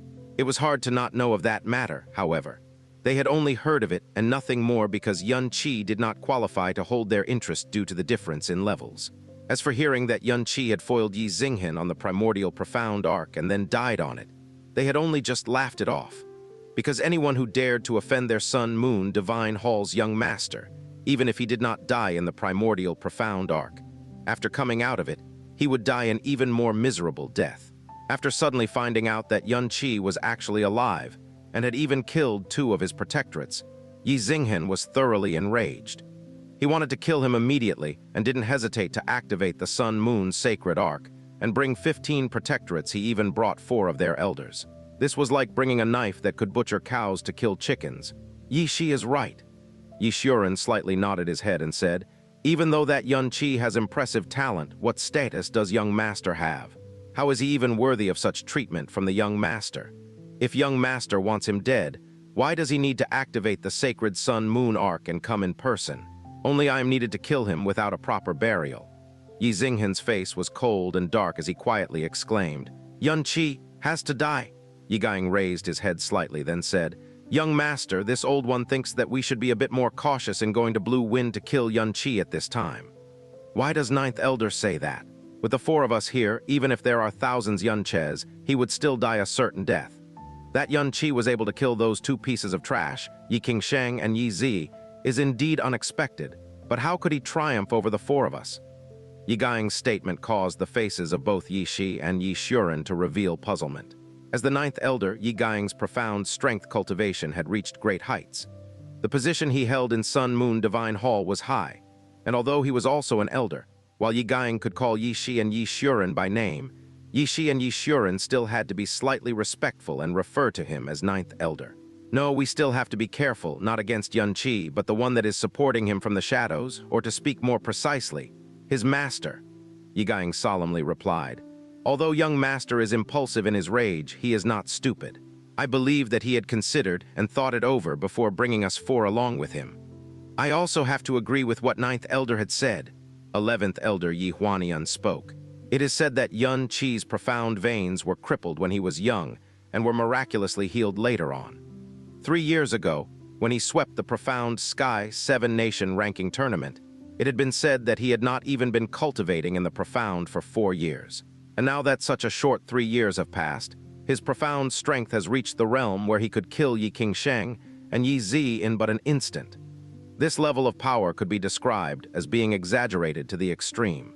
Even if it's our 4 great sacred grounds exhausting all our resources, it is still impossible for us to nurture a person to reach such a terrifying realm in such a short amount of time. It is truly hard to imagine what kind of expert could actually produce such a disciple. 3 years ago, there were rumors that there was a very strong and mysterious master behind him, but no one had ever seen his master. Ye Ziyi indifferently continued. That year, he faced the entire Divine Phoenix sect in Divine Phoenix City alone without fear. At that time, he was not even 20 years of age, so it was impossible for him to be that calm and bold back then. It must be that he had something to rely on. That might be sufficient to explain that the master behind him was so strong that it allowed him to not fear the Divine Phoenix sect. At that time, Divine Phoenix sect should have thought about this many times, which was why they decided to announce that they had reconciled with Xianxia during the profound Sky 7-Nation ranking tournament, yet allowed Feng Feiyan to kill him on the primordial profound arc. What concerns me the most is that how he actually fled out of the primordial profound arc alive. Ye Ziyi continued. Our 4 great sacred grounds also had a few predecessors that have stayed on the primordial profound arc, but the outcome was that not a bag of bones was found. Yet Xianxia actually came out alive. That's really easy to explain. Ye Shi smiled and said, young master had said before that 3 years ago in the primordial profound arc, absolute monarch sanctuary Xia Yuanba, who possessed the tyrannical emperor's divine veins, exited the primordial profound arc before it was about to close. Divine Phoenix sect's Princess Snow was initially sealed for death in a fortress alone with Xianxia by our young master, but that Princess Snow actually safely made it out. The reason that they could actually exit was with the help of Absolute Monarch Sanctuary's spatial bracelet, which was specially manufactured at great expense to prevent accidents in the primordial profound. Xia Yuanba and Princess Snow had both escaped with the help of the spatial bracelet, so Yunqi naturally had as well. He obviously never got taken away by the primordial profound arc 3 years ago and had escaped with the help of the spatial bracelet. Only, when he thought about him having offended the young master, he knew that leaving the primordial profound arc could only result in death. Divine Phoenix sect would also not let him off, so he quickly went into hiding after leaving the primordial profound arc, resulting in the false image that he had been taken away by the primordial profound arc, which led everyone to think that he was already dead. In this way, he would not be hunted down by our Sun Moon Divine Hall and Divine Phoenix sect. From then on, he was living in hiding, which was only exposed now. Yes, Yishuren nodded in approval. This is the only explanation. That Yunqi is so cunning and could actually fool our Sun Moon Divine Hall and Divine Phoenix sect for an entire 3 years. It's no wonder why young master would be so furious. Yue Gang slightly moved his brows together and then slowly nodded. This is indeed the best explanation, but I still have another point of concern. Qingsheng and Ye Ziyi both had the soul imprint that young master personally planted in their bodies. Both Qingsheng and Ye Ziyi's soul crystals had shattered, which proves that both of them are dead. However, young master had only received Ye Ziyi's death imprint. This could only mean that Qingsheng's soul imprint had been erased before his death. For someone who could erase a soul imprint, how could he not have detected the imprint? But he still directly killed Ye Ziyi, and it seems like he deliberately killed Ye Ziyi so that he could pass the death imprint to the young master. Ha ha ha ha, Yishuren suddenly laughed. Ninth Elder has always been calm and wise, thinking things through carefully, which is a quality many admire. But this time you have worried too much. Although there is a strong master behind Yunqi, no matter how strong his master is, how could his master be stronger than Ninth Elder? Our Sun Moon Divine Hall has existed in the profound sky continent for 10,000 years. Who does it actually fear? Being noticed by our young master should be little Yunqi's greatest glory. Even if his talent and strength were to be multiplied by 10, in the face of our Sun Moon Divine Hall, he is just a grasshopper that we can step on at any time. If he is actually, as Ninth Elder had said, how could he, just to live, actually make the effort 3 years ago to create the false image of being dead? What Shuren has said also makes sense. Having heard that, Yi Huanian nodded. Every time those who have been implanted with a soul imprint breaks through, there is always the chance that the battering of profound energy would erase it. Qingsheng's soul imprint might have disappeared a long time ago without anyone knowing, and that happening is also very normal. Hey, Yigang let out a laugh. Perhaps I really am thinking too much into it. Ninth Elder always thinks carefully and has never underestimated anyone. It is precisely why he is extremely valued by the Heavenly Monarch. Yishi smiled and said, This is also the reason why I have always admired Ninth Elder. Oh, it seems like we are approaching the border of Blue Wind Nation. I wonder if Yunqi is already aware of us and has already covered his face to scamper off like a rat. At the very north of Blue Wind Nation, frozen cloud Asgard. It was now very late at night, but the skies of the snow region of extreme ice were an ashen white reflected by the boundless snow and ice. Upon arriving at frozen cloud Asgard, Yunqi and Zio Yun did not exit the primordial profound arc. He estimated how long it would take Sun Moon Divine Hall to arrive, and took out 2 identical sets of outer clothing, belts, and shoes from the sky poison pearl. Zio Yun, quick, change into these clothes. Zio Yun and Yunqi's body shapes were extremely similar, so Yunqi clothes naturally fit well on Zio Yun's body. When Yunqi and Zio Yun changed into an identical set of clothes, if one did not compare their facial features, both their front and back were 90% the same. After Zio Yun changed his clothes, he anxiously said, Big brother, what are you going to do? Yunqi slowly gazed at Zio Yun, sizing him up, then slightly nodded his head and replied, Good, we both have a very similar body structure. Unless it is someone who knows us well, it would be very hard to differentiate us based on our figures alone. While talking, Yunqi took out a wooden box from the sky poison pearl. Sit down, I'll help you put on a disguise so you will look like me. Ah, Zio Yun was dumbfounded, his mouth gaping widely. Disguise? Yes, Yunqi nodded his head and knitted his brow tightly. Rest assured, I am using a special medicine for the disguise, not a profound energy disguise. Unless it is an expert, it would be impossible to see through it. the most skillful person in the art of disguise that Xianxia had ever met in the profound sky continent was Hua Minghai. But even if it was Hua Minghai, he could not compare with Xianxia in the art of disguise. With just a single glance, he could see through Hua Minghai's disguise, but as for his own, Hua Minghai could not see through it in a short amount of time. "But why should I disguise myself as Big Brother?" Xiao Yun asked with a puzzled face. "Because after the members of Sun Moon Divine Hall arrive, if there is no accident, there would be a short period of time that you would need to use my identity and face them," Xianxia solemnly answered. "Ah," Xiao Yun gaped. Are you scared?" Xianxia smiled faintly. Xiao Yun became absent-minded for a short moment, grit his teeth, and strongly shook his head. Not scared. Big Brother, do not worry. Even if I have to put my life on the line, I would." "Forget about putting your life on the line," Xianxia smiled and interrupted him. "I have already assured Seventh Sister that I would bring you back and would ensure that you wouldn't be missing a single hair. If you lose your life, your Seventh Sister would chase me down with a knife every day. I wouldn't be able to rest in peace for the rest of my life if that were to happen." As he spoke, Xianxia's face became serious. "However, this matter will still come at a great risk. Because Ye Ziyi wants me to die, he will surely bring at least 3 monarchs with him. It's possible that he might bring a mid-stage monarch, or even one that is even higher than a mid-stage monarch. If we ever fail, even though we could use the primordial profound arc to escape, I believe you could envision how dire the consequences would be if that were to happen. After disguising yourself, I'll tell you what you need to do in detail. After a while, you have to firmly remember every word I say, as this matter will also be a huge challenge for you." "All right, I understand." Xiao Yun took in a mouthful of air and seriously nodded his head. After Xianxia left the primordial profound arc, he shrunk the arc into its smallest possible state, which was approximately the size of his palm.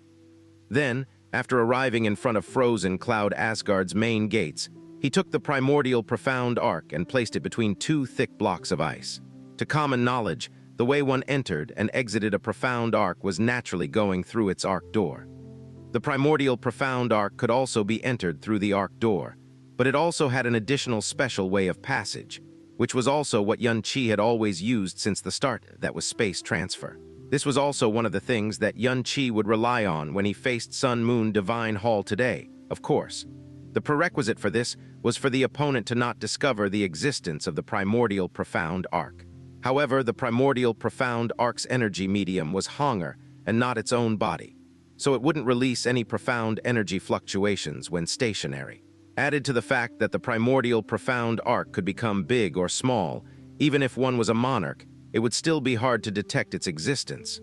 Even if they saw it, they would think that it was just a model of a profound arc. It was late at night, and frozen Cloud Asgard was very silent. There were still 4 more hours till dawn. In 4 hours, it was about time for Sun Moon Divine Hall to arrive. Xianxia used the frozen Cloud Celestial Soul to issue an Asgard Master Command. Soon enough, 6 streaks of snow-white celestial silhouettes flew over and landed before Xianxia. Only Xia Qingyu was missing within the frozen Cloud 7 fairies. "Asgard Master, is there any important matter happening?" Murong Qiangsu asked with a frown. There must have been some sort of pressing matter for him to call them this late in the night. Xianxia lowered his voice and calmly said, "It is indeed something important. People from Sun Moon Divine Hall are heading our way. They will arrive in about 4 hours. The one leading them is their young master Ye Ziyi, and he would be bringing at least 3 monarchs." "What?" Murong Qiangsu paled in shock. Sun Moon Divine Hall's young master, monarchs, to them, all these words were 1,000 times scarier than their own nightmares. Just 2 overlords could already force frozen Cloud Asgard into a dead end. If it weren't for Xianxia's timely arrival, frozen Cloud Asgard would have already ceased to exist. At least 3 monarchs. Just these alone would practically have enough power to sweep across the 7 nations. Wanting to destroy frozen Cloud Asgard would just require a simple hand gesture. As for the reason, there is no time for me to explain it to you. You guys immediately inform all of the frozen Cloud Asgard disciples. Give them an hour to take their important belongings and another hour to gather here. "Has Asgard Master found a place for us to escape to?" Jun Lianqi nervously asked. "No, I never said that we have to escape," Xianxia calmly said. "Our opponents are from Sun Moon Divine Hall. You guys should know very well that even if we escape today, we still would spend our future running, forever under the shadow of Sun Moon Divine Hall. The reason why all of Frozen Cloud Asgard's disciples are to be gathered together here is to face Sun Moon Divine Hall together. Xianxia's words startled them. Chu Yuili let out a sigh and dejectedly said, "We are, after all, talking about Sun Moon Divine Hall. It is something that we simply are not able to contend against. If they stayed, they would only just die in vain. Just let the 6 of us stay and face Sun Moon Divine Hall. As for them, there is still 4 hours remaining. There may still be time for them to escape. The more people that could escape from the demonic hands of Sun Moon Divine Hall, the more sparks of life Frozen Cloud Asgard will have." "No, I only said that we would face Sun Moon Divine Hall together. I never said that I want you guys to seek death," Xianxia seriously said. "Even though Sun Moon Divine Hall's young master came this time, it does not mean that we are doomed to perish. If you all trust me, I can't guarantee that I can protect Frozen Cloud Asgard, but I can definitely protect everyone's lives. No matter if it's senior master, junior master, senior sister, or junior sister, I can assure you that none of your lives will be lost. However, if all goes smoothly as planned, even Frozen Cloud Asgard can be saved." Xianxia slightly lifted his hand, and his gaze swept across their snow-colored faces and bright eyes. "Then our Frozen Cloud Asgard will undergo a nirvanic rebirth. From then on, at least for a brief period of time, no one would dare to offend us until we grow strong enough to oppose them." Under the night, with the quiet, snowy moon, Murong Kayingsu, Jun Lianqi, Mu Lani, Chu Yuili, Feng Hanyu, and Feng Hangsu all stared dumbstruck at Xianxia and were silent for a long time.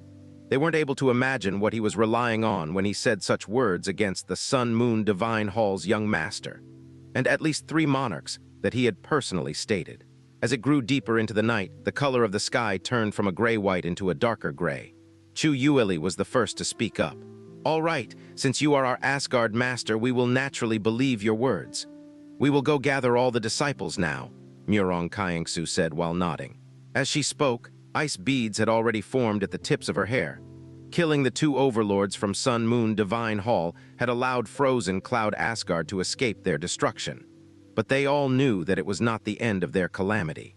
It was merely the beginning. However, they did not expect that an even bigger calamity would strike so soon. "In addition, I will be in the Frozen End Divine Hall and will be setting up an isolation barrier. Before I come out on my own, unless those from Sun Moon Divine Hall have come early, do not let anyone go anywhere near it," Xianxia suddenly stated. Then, without any further explanation, he floated up into the sky and flew in the direction of the Frozen End Divine Hall. 500 kilometers of cold desolation. The night wind was ice cold. Before anyone realized it, the sky went from dark gray to grayish-white to pale white, and then became brightly lit. 4 hours had quietly passed just like that. All the Frozen Cloud's Asgard disciples had long gathered in front of the main gate.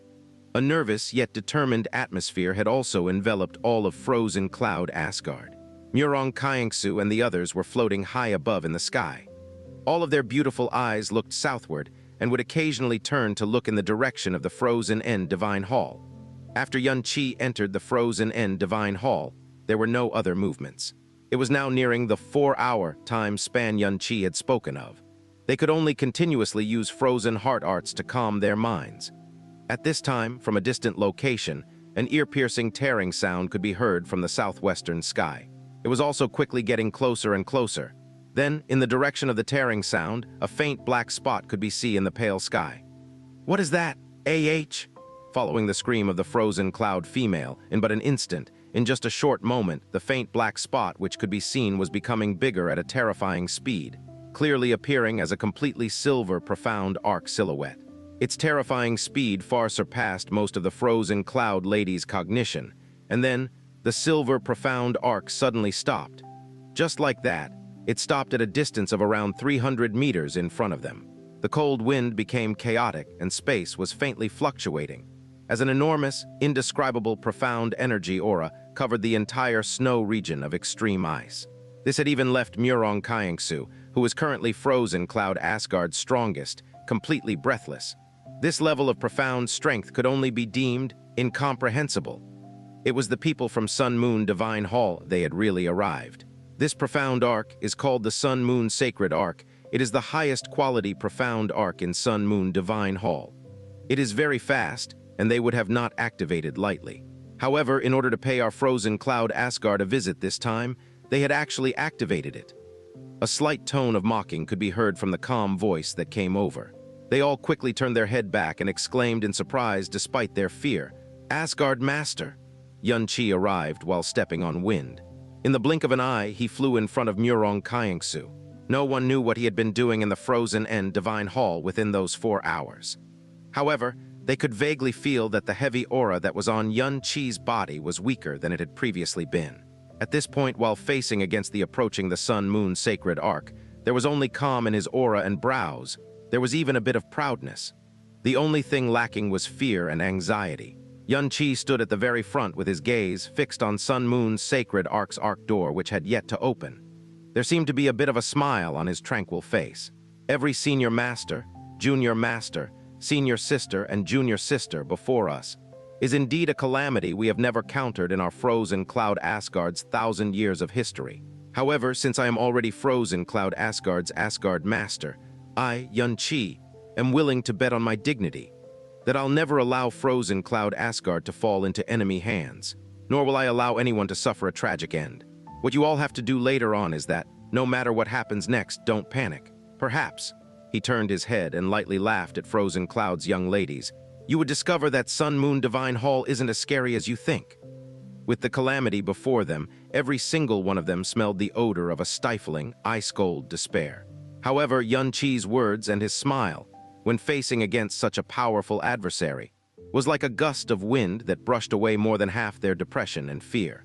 The slightly trembling gazes of all of Frozen Cloud's young ladies fell upon the back figure of the one in front of them, with a kind of dependence and trust. An indescribable, unfamiliar warmth, unceasing, grew in their hearts and expanded. This was a sensation they had never felt even for late Asgard mistress Gong Yuxian. Chu Yueli silently looked at Xianxia's back figure as her beautiful eyes blurred into absent-mindedness for a while. Who knew that the young man who had been scorned and mocked by everyone in Floating Cloud City, who she had protected only because of King Yu's request, would, in but a few years, shake the entire Blue Wind Nation and shake the entire profound Sky Continent. And now, he had become the only thing Frozen Cloud Asgard could rely on against its greatest calamity. Following a heavy sound, Sun-Moon Sacred Arc's arc door opened at this time. Each figure that slowly came out all possessed a boundless, profound energy fluctuation on their bodies. Xianxia crossed his chest as his eyes swept through everyone who had walked down the Sun-Moon Sacred Arc. The corner of his mouth slowly curled into a sneer. Ye Ziyi, you finally arrived. And I had even wondered how awesome your Sun-Moon Divine Hall's profound arc was, but it was only like this. You've actually made me wait this long? Each person who came out from the Sun-Moon Sacred Arc stopped in their tracks as their expressions slightly changed. In his fit of rage, Ye Ziyi had brought along 4 monarchs, 15 overlords, and drove the Sun-Moon Sacred Arc over in order to kill Xianxia in the shortest time possible. It was for the purpose of not allowing Xianxia to be able to react or have any chance of escaping.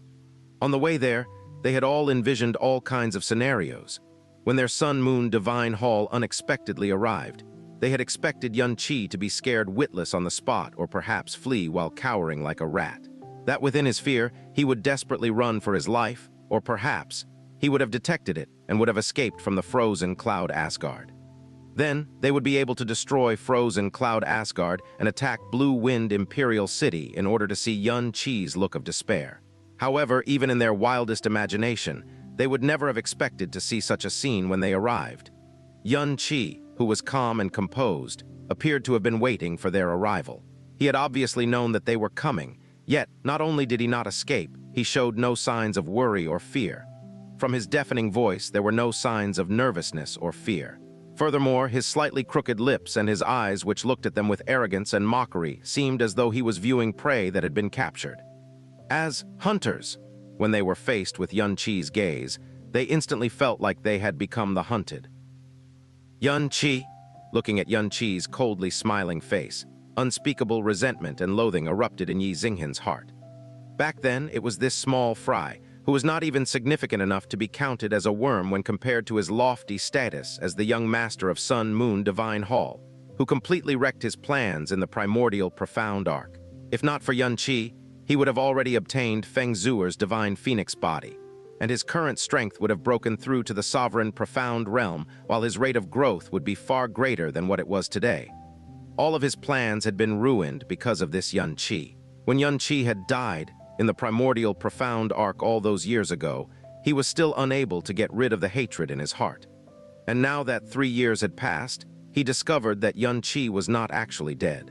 He had even killed his men, once again wrecking his plans, and even his profound strength had grown by leaps and bounds, to the point where it had even exceeded his own.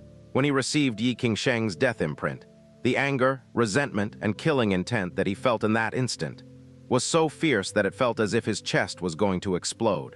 If not for stone-cold logic informing him that he might not be Xianxia's match anymore, he would have rushed out like a crazed dog and used the cruelest method to brutally kill Xianxia.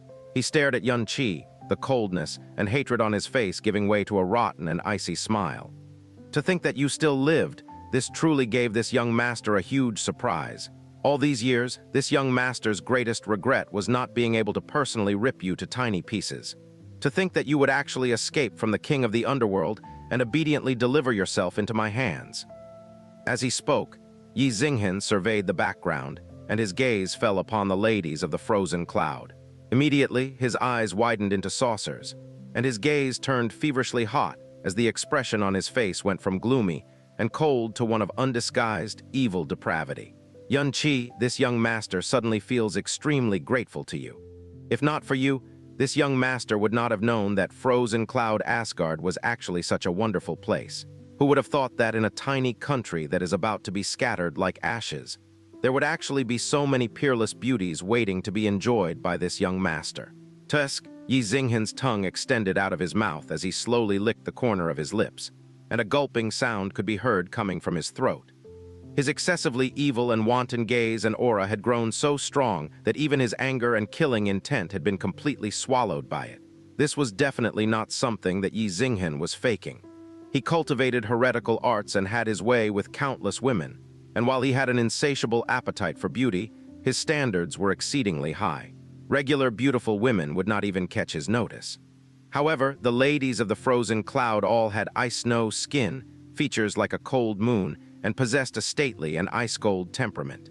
Every single one of them seemed like snow lotuses from Mount Heaven which blossomed amidst the wind and snow.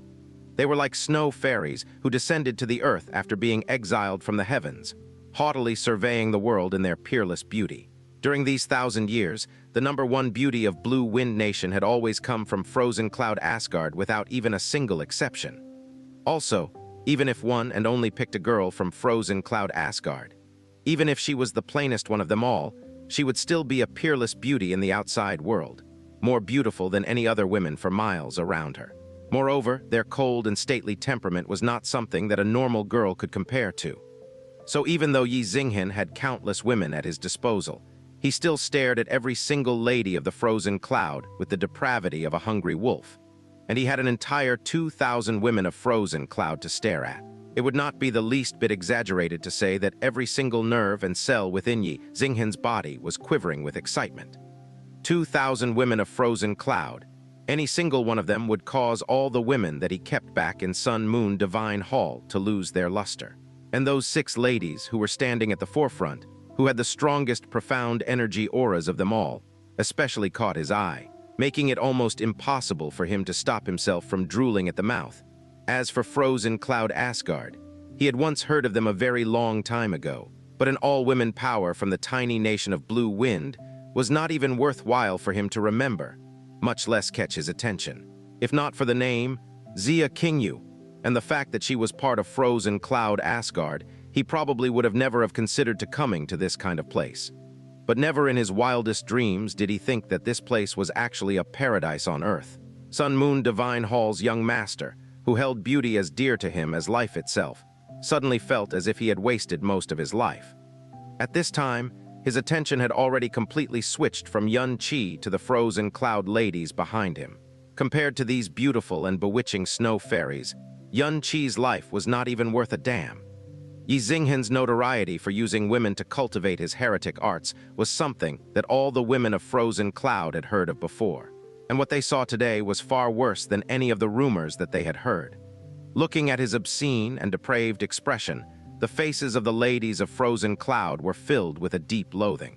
Murong Kaiengsu, Chu Yuili, and the rest of the frozen cloud fairies all knitted their brows as the ice spirit around their bodies danced wildly, and their hands tightened around the hilts of their ice swords. Today, even if they all had to perish together, they would definitely not allow themselves to be sullied by Ye Ziyi. Ha ha ha ha. After hearing Ye Ziyi's words, Xianxia did not reveal the slightest bit of fear or anger. Instead, he crossed his arms over his chest and let out a wild laugh.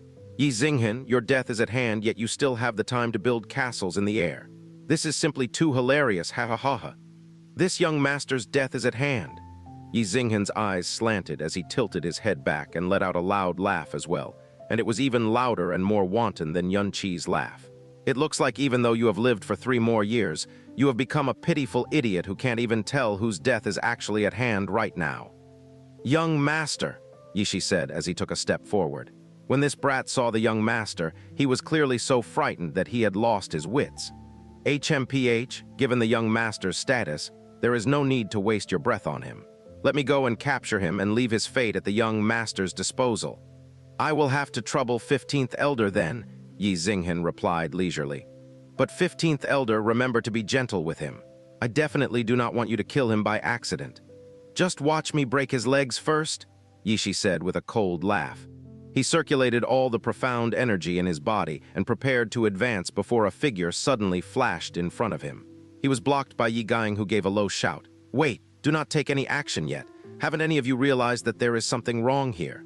When we had arrived, they had already gathered here, and they even called out the name, Sun Moon Sacred Ark. So they clearly knew that we were coming far in advance. Also, not only did they not flee, but they actually purposely waited here, Ye Ziyi said coldly. If they did not have anything to rely on or some scheme lying in wait for us, why would they act in such a manner? Especially that Xianxia, just look at him. He isn't the least bit worried or afraid. Rather, he looks like victory has already been grasped in his hand as his prey is about to take the bait. This situation was definitely out of the ordinary. After they had arrived and had found Xianxia, the scenario they had been greeted with was completely different from the one they had expected. Yishi replied, There is definitely something weird going on, but I had just used all of my power to survey our present surroundings, and I cannot feel the aura of any strong individual. The strongest aura I have detected is that of the 8th level of the Emperor Profound Realm, and this Xianxia only has a profound strength at the 3rd level of the Emperor Profound Realm. Even though I do not know why they would know of our arrival so far in advance, they did not flee because they clearly knew that even if they fled to the ends of the earth, it would not be enough to escape from our grasp. That Xianxia is simply faking his current attitude. It's all false bluster and bravado. You really think that he is faking it? Ye Ziyi said with sunken brows. We are all people that have lived for nearly 1,000 years, and Xianxia is only slightly over 20 years of age. Do you actually think that any act put on by him could escape our eyes?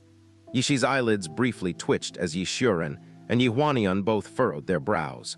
The Xianxia who had stood in front of them had not only taken the initiative to wait for them here, but even as he faced their Sun Moon Divine Hall, he was still calm and composed. They could not detect a hint of fear or anxiety from his expression, gaze, or posture. On the contrary, the only thing that was displayed was continuous arrogance and contempt. They were all old monsters who had lived for several hundred years, and some of them were even close, 1,000 years old. So they definitely did not believe that a young man of just over 20 years of age could act in front of them to such a degree. In the depths of their heart, they had long ago confirmed that there was definitely someone who had Xianxia's back at this present moment. So what if there is? Yishi persisted as he gave a contemptuous laugh.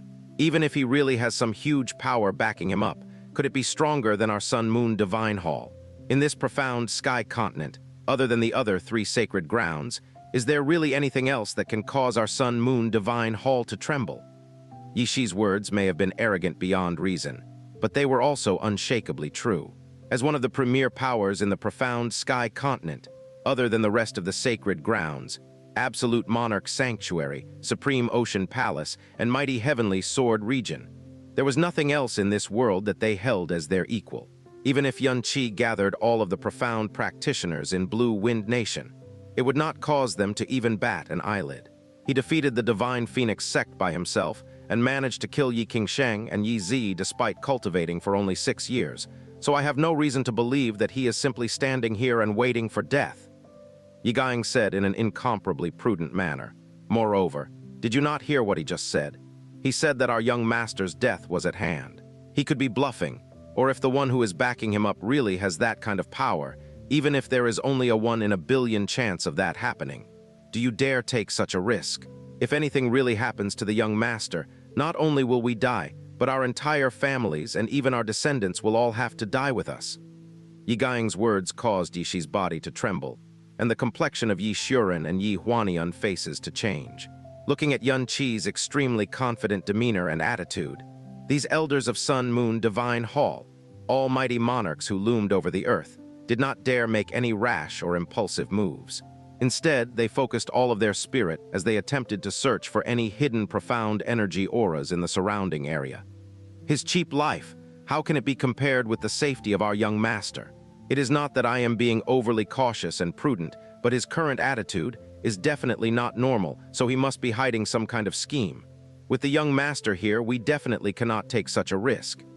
Ye Guiying calmly said as his eyes narrowed slightly. Let me first get to the bottom of this, and after we have exposed all of his tricks and supporters, and we have confirmed that he poses no threat, then we can kill him. Oh, why have you lot suddenly gone quiet? Weren't you shouting about how you were going to capture me? Are you going to do it or what? Yun Qi casually extended a hand and gestured them to come forward with his finger. This contemptuous action and sight would stoke the fires of rage in even the lowliest of profound practitioners, even more so for elders of Sun Moon Divine Hall. Yun Qi's expression was haughty and contemptuous, but the reality was that his back had long ago been drenched in cold sweat. Just now, Jasmine had advised him on the strength of these 4 individuals. There was one who was at the 3rd level of the Sovereign Profound Realm, 2 were at the 5th level of the Sovereign Profound Realm, and the one who looked the youngest was actually at the 7th level of the Sovereign Profound Realm. He approached the latter stages of the Sovereign Profound Realm, and he was a monstrous existence that stood on equal ground with a grand elder of the Yun family. He had predicted that Ye Ziyi would definitely bring along some strong individuals who were at the monarch level, but the overall level of strength of his party far exceeded what he had expected. Even Ye Ziyi himself had broken through to the 8th level of the Tyrant Profound Realm, and he was far stronger than he was 3 years ago. If Ye Shi had really rushed at him like he intended to, his only choice would have been to whisk away all of the women in the primordial profound arc and flee the scene, and all of the schemes that he had prepared would be rendered useless. But it was good that he had successfully caused the other party to become extremely cautious, allowing him to scrape through the first encounter without any mishap. Ye Guiying slowly strode forward, and his body released an aura which was not intense, but was as boundless as the sea, and in the span of a few breaths, it had engulfed the entire snow region of extreme ice. The strength and dread invoked by this aura caused all the women of Frozen Cloud to go pale with fear, because this was power that far exceeded what they knew and even what they could imagine. Yun Qi, Ye Guiying said in a bland voice, even though your talent is not common in the eyes of our Sun Moon Divine Hall, it is not even worth mentioning. If we want to kill you, it is only a matter of lifting our hands. It is just that before we proceed, I have a few questions I want to ask you, and if you honestly answer them, we can consider sparing the lives of the women behind you.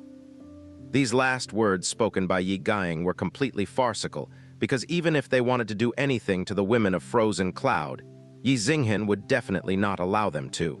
Yun Qi eyed him coolly before tilting his head back and breaking out into a huge roaring laugh. Ha ha ha ha! Kill me? Just 1 level 3 monarch, 2 level 5 monarchs, and 1 level 7 monarch, and you want to kill me? Ha ha ha, this is simply the best joke I've heard in ages. Could it be that your entire Sun Moon Divine Hall is made up of presumptuous idiots? Yun Qi's words caused the expressions on the 4 great elders and Ye Ziyi's face to greatly change. And it was not because of his arrogant and irritating insults, but it was because he had actually correctly stated the exact profound strength of Ye Xuren, Ye Shi, Ye Huanian, and Ye Guiying. There was not a single mistake contained in his words. To be able to correctly ascertain a profound practitioner's level of profound strength, one had to have a profound strength higher than the other. Yet Yun Qi was able to accurately shout out the profound strength of these 4 monarchs, including Ye Guiying, who was a late-stage monarch. Yun Qi only had the profound strength aura that was at the Emperor Profound Realm, so he definitely would not be able to do this. The only possible explanation was that there was someone here whose profound cultivation was extremely strong, and he might even be strong enough to surpass Ye Ziying's strength. Before it was only a faint suspicion. But following what Xianxia said, this misgiving's likelihood suddenly multiplied many times over. It reached the point where they could practically confirm that there was indeed a huge power that was backing Xianxia up. And the strength of this power far exceeded their previous expectations, because the other person was able to accurately ascertain their profound strength, whereas they could not even detect the presence of that person. To be able to conceal his profound strength so perfectly from them, that person had to have a profound strength that exceeded them, and it was highly possible that his strength was far above theirs. Could it really, actually be someone who was in the late stages of the sovereign profound realm? That was not possible. Besides the 4 sacred grounds, it should not be possible for any other high-level monarchs to exist elsewhere in this world. At this time, they looked at Xianxia's face that was calm and devoid of fear, and he even had a provocative, cold smile plastered on his face. They were quickly disabused of the notion that all of this was just false bluster and bravado. Ye Ziying quickly suppressed the look of alarm that flashed across his face and gave a humorless laugh as he replied, "Let us first not talk about whether we are going to kill you today and move on to other matters instead. Seeing your reaction, it seems as if you had already known about our impending visit for quite some time." "Ha ha!" Xianxia gave an extremely disdainful and cold laugh as contempt flashed in his eyes, and he looked at the powerful 9th Elder of Sun Moon Divine Hall as if he were some kind of an idiot. To think that word so stupid that it insults one's intelligence would actually come out of the mouth of an Elder of Sun Moon Divine Hall. When I killed Ye Ziyi, I was using Ye Ziyi's death imprint to transmit the entire manner of his death to your young master, Ye Ziyi. My motive was to get Ye Ziyi to immediately rush over here with his people to try and kill me. You actually have doubts over how I knew about your arrival. Ha ha ha ha. This is the level of intellect possessed by an elder from Sun Moon Divine Hall. It truly is too laughable. Xianxia's words caused Ye Ziying's eyes to tremble in anger, but his expression did not change. Instead of flying into a rage, he merely gave a tepid laugh and said, "You mean when you killed Ye Ziyi, you had already known about the death imprint on his body? So you purposely used this death imprint to let our young master know that you were the one who killed him? What else?" The corner of Xianxia's mouth curled upwards as he mockingly replied, "Didn't any of you actually stop to think about why, even though both Ye Ziyi and Ye Qingsheng died, you did not receive Ye Qingsheng's death imprint?" The expressions of all the members of Sun Moon Divine Hall changed simultaneously. Before this, when they were still on the Sun Moon Sacred Ark, Ye Ziying had gravely voiced his suspicion that it was possible that the other party had preserved Ye Ziyi's death soul imprint to entice them to come here. Because if the other party could wipe away Ye Qingsheng's death imprint, it was impossible that he would not have discovered the existence of a death imprint on Ye Ziyi's body. But they could not bring themselves to believe this, and they explained it away by coming to the conclusion that Ye Qingsheng's death imprint had faded away by itself, because there was no one who had the guts to provoke and entrap the members of Sun Moon Divine Hall, unless said person had a death wish. However, those exact words had come out of Xianxia's mouth this very moment, causing all of them to be involuntarily alarmed as a feeling of uneasiness, which should not exist, was birthed in their hearts. But Yi Huanian took a step forward and gave a laugh of contempt instead. "And so what if you did? Xianxia, you are only a pitiful frog in the well in our eyes, so what would you know about how high the sky is or how deep the earth is? You truly believe that just relying on that teacher behind you, you can challenge our Sun Moon Divine Hall? Ha ha ha ha." Ye Genuine laughed wildly. "That is so incredibly naive. Our Sun Moon Divine Hall's strength is something that you can never imagine, and is something that you are not qualified to know as well. Your confidence and the backup that you think is infallible in the eyes of our Sun Moon Divine Hall, it is only a huge joke." "Oh," Xianxia's eyebrows drooped slightly as he replied, "You actually know who my master is? Tusk tusk. Anyone who has dared to behave in such a brazen manner in front of our Sun Moon Divine Hall has always died a horrible death, and even if they managed to survive, their fates were even worse than death." Yishi continued with a cold laugh as he put a hand on his chin. "Young brat, don't even talk about your master. Even if you had 100 of those masters, you will definitely not be able to keep your life today." "Ha ha, what?" Xianxia gave a humorless laugh, and while his tone was arrogant, his voice began to deepen as well. "My master is normally within his own little world, so I normally will not dare to disturb his cultivation, and I am even less willing to borrow my master's power." Xianxi's eyes instantly became dark and cold as he continued. But Frozen Cloud Asgard has no quarrel or grievance with you, yet you acted so viciously towards them. Not only did you push them into a desperate situation, you even killed their 2 previous sect masters. This hatred and animosity has created an irreconcilable gulf between us. And if I cannot avenge this wrong, then I am not fit to be the new sect master of Frozen Cloud Asgard. So today, I will borrow my master's strength and will use Ye Zinghin's. No, will use all of your blood to offer up a sacrifice to the souls of the previous 2 sect masters. Xianxia raised his left hand. You will soon know who exactly is the frog in the well. When my master condescends to appear before us, all of you better be ready for it. Don't become so frightened that you wet your pants and stain this pristine snowy land. Xianxi's tone was harsh, and his words were filled with animosity.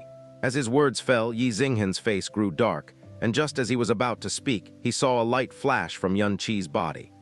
Following that flash, his entire person had disappeared from where he was standing. Whether it was his figure or his presence, all of it had completely disappeared. Ye Ziyi and the rest of his companions were fiercely shocked. They definitely did not believe that a profound practitioner who was below the sovereign profound realm could disappear without them noticing.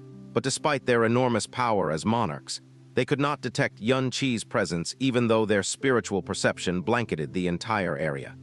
It was in this manner that he had completely disappeared in an instant right before their very eyes. What is going on? Yishi sputtered in a deep voice as his eyes swept the area. According to their own knowledge and experiences, this was something that should not be possible, without even mentioning that Xianxia was a throne, even if he was a monarch as well. It should not be possible for him to disappear completely before their very eyes. Ye Ziying's brows sank, and he suddenly remembered that Xianxia just said these words. My master normally resides in his own little world, so I normally will not dare to disturb his cultivation. His heart suddenly shook at his own little world. Could it be that his master was actually someone who could open his own little world, just like in the legends? And Xianxi's complete disappearance was due to him entering his master's little world. Amidst their shock, a light suddenly shone out in front of them, and Xianxi's figure appeared before them once more. But the Xianxia who had appeared once again was not facing them. Instead, his head was bowed and he had withdrawn his aura. His stance was completely devoid of the wild arrogance that he had displayed before. Rather, he assumed an attitude of solemn respect. Xianxia, where is your master? Yishi roared. I definitely do not expect you to tell us that once your so-called master heard the 4 words, Sun, Moon, Divine Hall. He was so frightened that he ran away, haha. Yishi's laughter abruptly came to a halt as his expression underwent a great change. An aged voice let out a long and drawn-out sigh. This sigh carried with it an indescribable heaviness, and it seemed to come from an ancient age. Accompanying this sigh was a boundless and indescribably majestic presence and might. This might seem to have welled up from the ends of the earth, and in that moment it seemed to fill the heavens and the earth. In that instance, it seemed like the dome of heaven had completely collapsed. With it, the entire world descended into a deathly silence. The 4 monarchs of Sun, Moon, Divine Hall, Yishi, Ye Shuren, Ye Huanian, and the mighty Ye Ziyi all felt their breath seize up in their chests as this might fell upon them. It was as if a mountain range was pressing down on their chests. Forget about breathing, even their hearts had nearly been completely stopped as their bodies went rigid while every cell in their bodies shuddered violently and uncontrollably, and they could not stop no matter what they did. They raised their heads after much difficulty, and their pupils contracted as they looked at the figure that had suddenly appeared out of thin air. His voluminous black robe fluttered in the howling, cold wind. The black robe covered half of his face, so they were unable to make out his appearance. Under this incomparably dreadful pressure, even as mighty as they were, they still did not dare to meet the gaze of that man. Even the black robe on his body seemed to have the weightiness of a mountain. In this world, the thing that was the hardest to fake was one's aura. And this black-robed man's aura was so strong that it was something they could not describe and could not even imagine. They were monarchs which stood at the pinnacle of the world, so in this world, there should not exist any aura which would cause them to tremble. Moreover, under this aura, they felt that they were as small as grains of sand before the blue sea. They could barely bring themselves to believe that this was an aura that belonged to another human being, but was the might of a primordial god of legends which covered the heavens. What was even scarier was that, while this aura was majestic and boundless, it was not fierce or violent. Instead, it was completely calm. So that was to say that this was merely the presence that this black-robed man normally displayed. It was not a deliberate show of force that would come about when one circulated all of his profound energy. "Master!" Xianxia knelt to the ground and deeply bowed his head. The Xianxia who had been unreasonably arrogant in front of Sun Moon Divine Hall now spoke in a voice that was filled with a deep reverence. And there was even a hint of apprehension in that voice. Ye Zinghin's expression had turned incredibly ugly, and not one of the four elders could laugh in this situation. They all looked at each other and saw that the eyes of everyone else was filled with a deep shock, an unease, an aura which could cause monarchs such as them to tremble with fear. Just based on that alone, they could tell that this person's strength definitely exceeded that of their own Sun Moon Divine Hall's heavenly monarch. This was Xianxia's mysterious master. How could there be such a terrifying existence that was akin to a god or a devil on this earth? This is Asgard Master's teacher, the ladies of Frozen Cloud said in a daze as they stared at the black-robed man in midair. The almighty power was one even the elders of Sun Moon Divine Hall could not endure, which made its effects on them all the more obvious. The fact that Xianxia had a mysterious master was something that everyone in Frozen Cloud Asgard knew. Because 3 years ago, when he entered Frozen Cloud Asgard, he had made it clear to Grand Asgard Mistress Feng Qianhui that he already had a master, so he would only be able to enter the sect, but he would not become anyone's disciple. Furthermore, his terrifying rate at which his profound strength grew and his unbelievably heaven-defying medical skills had naturally come from his master as well. And today, they had finally witnessed the true face of Xianxia's mysterious master, and the aura and might that emanated from him exceeded their imagination and understanding by leaps and bounds. They had previously imagined that Xianxia's master must be an extremely terrifying individual, but the reality of the situation had far exceeded their expectations. No wonder he was so calm when he was facing Sun Moon Divine Hall. No wonder he dared to be so arrogant. "So you are the people who seek to kill this old one's disciple?" The black-robed old man opened his mouth, and even though his voice was soft and his tone was even, every single one of his words weighed on the ears of the party from Sun Moon Divine Hall like enormous and heavy boulders. Ye Ziyi silently sucked in a breath and suppressed the alarm and fear in his heart. He calmly cupped his hands and proceeded in a manner which was neither obsequious nor overbearing. "Ah, so it is this distinguished one who is Xianxia's master. We are members of Sun Moon Divine Hall. Yesterday, your disciple attacked us for no reason at all, and he killed 12 people from our Sun Moon Divine Hall. 2 of these victims were the personal servants of our young master. So our Sun Moon Divine Hall has naturally arrived to seek redress. But we did not expect a distinguished one such as yourself would be overseeing this place, so we have been remiss in failing to offer our respect to you, even though we have inadvertently disturbed this distinguished one's cultivation. Our mission was to bring a murderer to justice. As it is the right and proper thing to do, we believe that this distinguished one's profound aura is unrivaled. So you are definitely not someone who is unable to distinguish right from wrong and cover up evil deeds." Ye Ziying's face was filled with righteousness, and his calm voice was laced with righteous anger as he sought to paint a scenario where Xianxia was the heinous sinner and Sun Moon Divine Hall was merely the party who was seeking justice.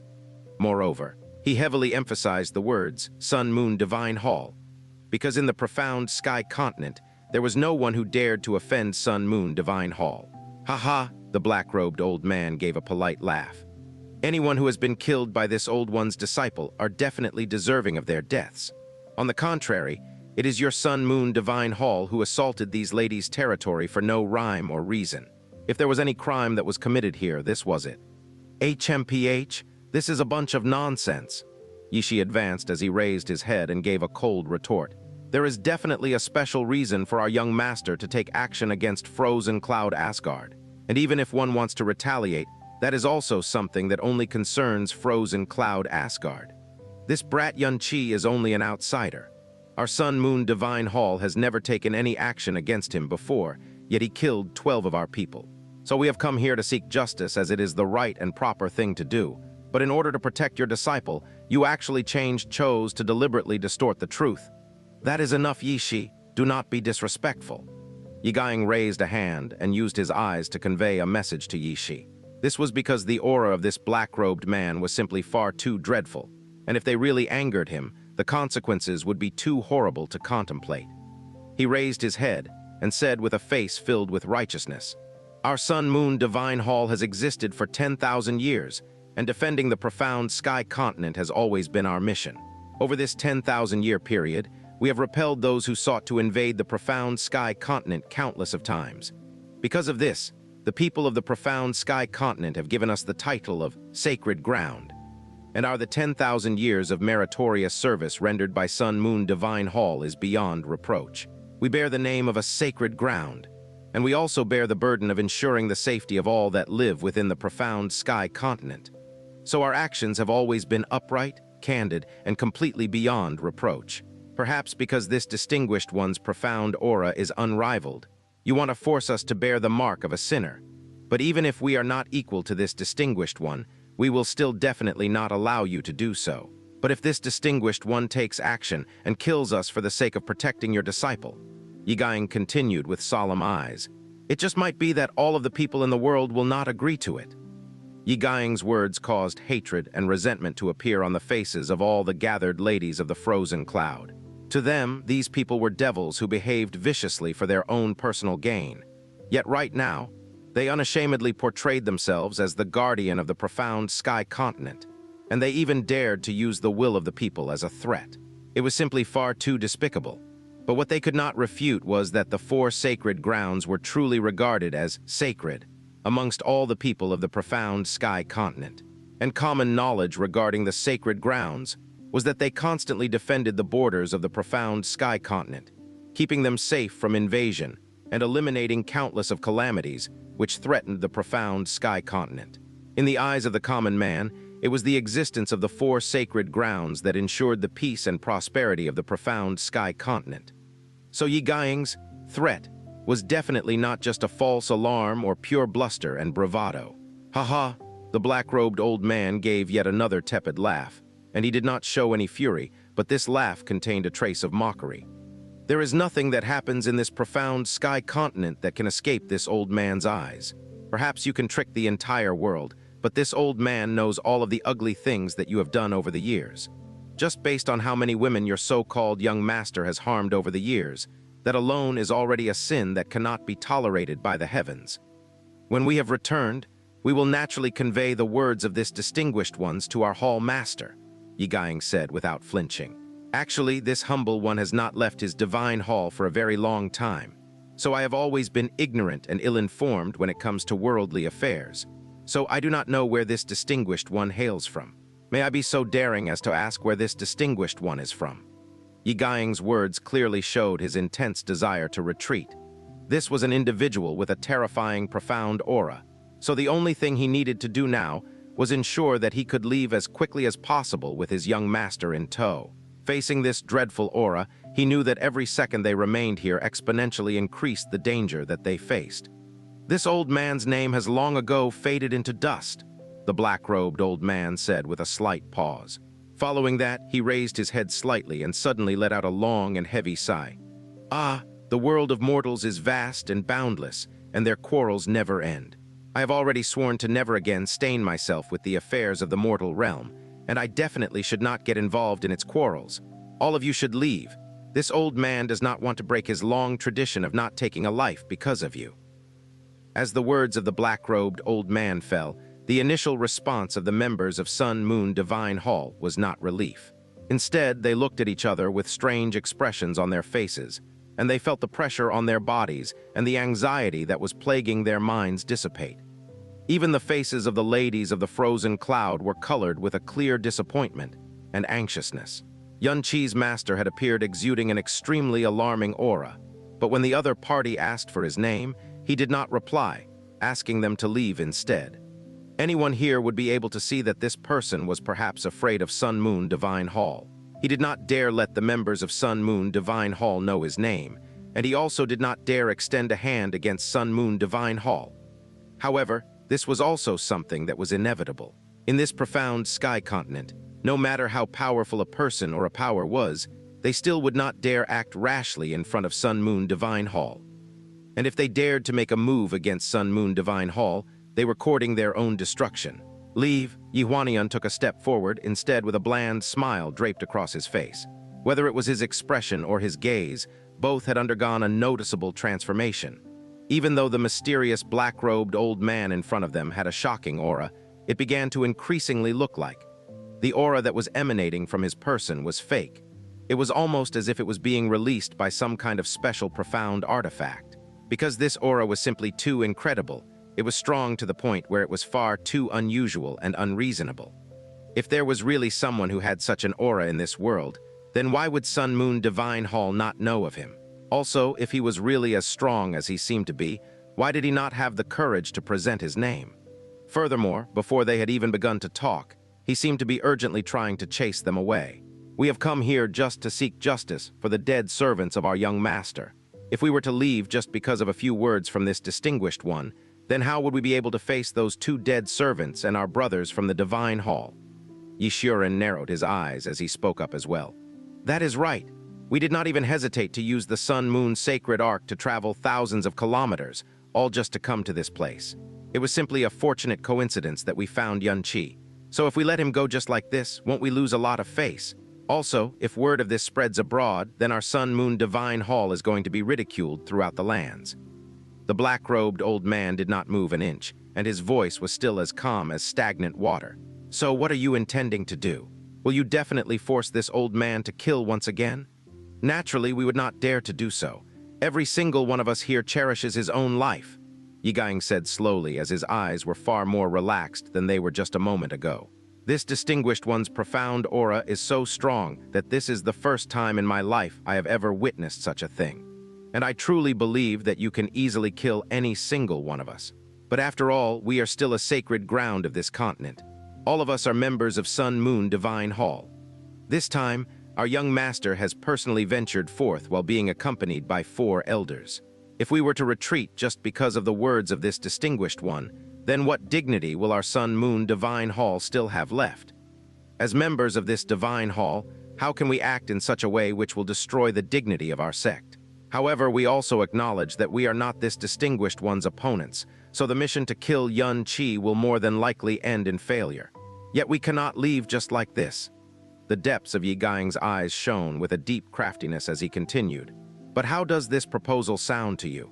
Our Divine Hall's elder Yishi will spar with this distinguished one, and I believe that given the strength that this distinguished one has, that you can definitely easily defeat Elder Yishi. Since that is the case, we will know that our strength is inferior, and we will retreat in defeat. But we will not leave just due to this distinguished one's words, and this will allow us to return to our Divine Hall with our dignity intact. This way, no one will get hurt, and our relationship will not be affected either. What is even better is that we will not cause this distinguished one to break his vow to not kill.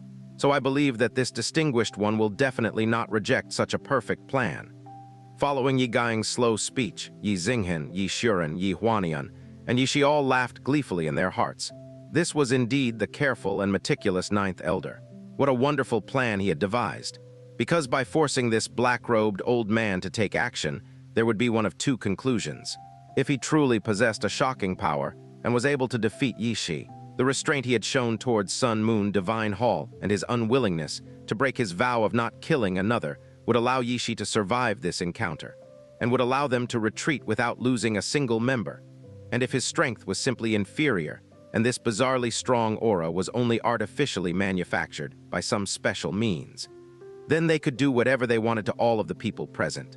Of course, if he rejected this request, then it would completely confirm that he was all hot air. So without even waiting for the reply of the black-robed old man, Yishi had arrived in front of him in an instant. As he drew close to the old man, that peerless and dreadful aura caused all the nerves in his body to spasm uncontrollably. But he immediately suppressed those spasms with all of his might. He gave a smile that did not reach his eyes as he said, "This humble one is the 15th elder of Sun Moon Divine Hall, Yishi, and I have come specially to experience this distinguished one's unrivaled profound strength. This distinguished one only needs to defeat me, and we will immediately leave this place and will never appear before this distinguished one ever again. I hope that this distinguished one will show mercy to my humble self." "Ha ha ha," the black-robed old man said as he gave a dull and emotionless laugh. "Since these are your intentions, then I will accept them." However, we do not need to spar, the black-robed old man said as he lifted his left arm, and a pale and slender white hand appeared from amidst that voluminous black sleeve. The hand slowly flipped open, and a cluster of flames that was only the size of a fist soundlessly appeared and began to silently hover there as it burned. This was a cluster of blue flames, and among the profound flames, blue profound fire was one of the lowest grades of profound flames. It was also a profound flame that belonged in the lower rungs of power. Above the earth profound realm, all of the profound flames should be purple at least. So that was to say that blue profound fire could not even harm a sky profound realm practitioner, much less these strong and mighty monarchs. But what differentiated this blue flame from normal profound flames was the bizarre ice blue tint that these blue flames had. And its color was almost exactly the same as that of extremely dense ice energy. What was even more bizarre was that one could not feel any profound energy emanations coming from this icy blue fire. It was as if it was not even profound fire, but instead was the most ordinary and most harmless natural flame, which could only be used to burn normal things. You only need to be able to block this old man's small cluster of starfire, and this old man will leave immediately and never again meddle in the affairs of your sun-moon divine hall. But if you cannot even handle this tiny bit of starfire, then all of you will have to leave immediately and never trespass in this place again. The icy blue flames gently swayed on top of the black-robed old man's palm. While that heavy voice was still calm, it carried along with it an incomparably huge pressure, and the way the words were phrased made it obvious that this was not a discussion. Instead, it was an unquestionable order. Furthermore, there was one more thing that was left unspoken but was clearly spelled all for all to see. You are basically not even to exchange blows with this old man. So if you can fend off this tiny cluster of flames, it will be counted as your win. Once someone becomes a monarch, he would have reached the highest level of power in this world. So as an individual that could look down on the rest of the world, there was never a time when a monarch had been so despised before. Yishi's heart burned with anger, and he gave a cold laugh. Even the divine Phoenix sect's Phoenix god, who is at the divine profound realm, would not dare to look down on an elder of Sun-Moon divine hall. So this distinguished one, to speak in such a manner, you must truly be unafraid that your own words will come back to haunt you. Ha ha! The black-robed old man gave an indifferent laugh and did not speak any further. He simply pushed his hand out slightly, and the icy blue flames leisurely flew towards Yishi's chest. The stronger one's profound energy was, the stronger one's comprehension of the natural laws would be, so the released energy would naturally become strong and dense. And once one had reached the level of monarch, even the amount of energy it would take to lift a finger was enough to cause the air around to twist and tremble. This icy blue flame flew out without a single vibration of profound energy, and there was no rippling or distortion in the space around. In fact, without even needing to mention space, even the natural elements in the area were not disturbed in the slightest. When it was still in the black-robed old man's hand, they could still understand that this cluster of fire's lack of aura was due to the old man using profound strength to suppress it. But now that it had flown out of his hand, it still did not have any energy aura to speak of. The only explanation was that this cluster of fire was not composed using any laws of fire, and it was merely the most ordinary of flames. Besides this explanation, there was definitely no other possibility. Immediately, Yishi's only remaining thread of anxiety vanished into thin air. At this moment, he could completely verify that the black-robed old man who had appeared out of nowhere was only bluffing, and that absurdly strong aura was definitely artificially created by some special method in order to scare others. That is right. In this world, besides the divine Phoenix sect's Phoenix god, there existed no other person that could defeat the Saint Emperor, the sovereign of the seas, the heavenly monarch, or the sword master. To think they had almost been so scared that they were going to retreat. Yishi's expression immediately grew dark, and he gave a cold laugh. He did not even bother to circulate his profound energy and simply sent a palm towards the incoming cluster of icy blue flames. When his hand came into contact with the fire, he did not even feel the slightest bit of heat at all. That fire completely vanished from his view without leaving even a single mark behind. Ha ha ha ha, Yishi began to laugh wildly. And here I was, thinking that this was some noble individual that hailed from unknown parts, but it looks like it was only a mad clown who tried to use smoke and mirrors to trick us. Ha ha ha ha, this is simply too hilarious. As he continued to laugh, he turned towards Ye Ziyi. Young master, ninth elder, it looks like today we will. When he had spoken up to this point, his voice suddenly came to a sudden halt. This was because he had discovered that Ye Zinghen, Ye Guiying, Ye Huanian, and Ye Shuren all looked like they were looking at something extremely terrifying, as their eyes had opened to their widest degree, and their pupils had completely dilated. As for the 15 protectorates behind them, their faces were filled with abject terror, and all the muscles on their faces and their entire bodies were trembling greatly. And as that trembling grew more and more intense, they opened their mouths as if they wanted to say something, but in their extreme terror, they could not voice their words. The entire world seemed to completely freeze at that point, and there was a momentary silence that was broken by Ye Guiying's desperate and hoarse roar. "Your hand! Hand!" Ye Shi involuntarily turned to look at his own hand. In an instant, his pupils had widened by many times, and his face had turned deathly white due to his extreme shock and terror. Because the arm that he lifted up no longer had a hand attached to it, his right hand had disappeared. And this cluster of icy blue flames continued to silently burn on the arm that had lost a hand. No, his arm was not being burned. To be accurate, it was being devoured. And as the icy blue flames spread, he witnessed his hand disappearing inch by inch. And in the blink of an eye, the flames had spread to near his shoulder and half of his arm had completely disappeared. During this entire process, there was no aura or sound that he could sense. In fact, he could not even feel the slightest bit of pain. There was no hint of something being burned. No one could see even a speck of ash being produced. It was as if his arm was being mercilessly devoured by an invisible and terrifying black hole. And what was being devoured was the mighty body of a monarch at that.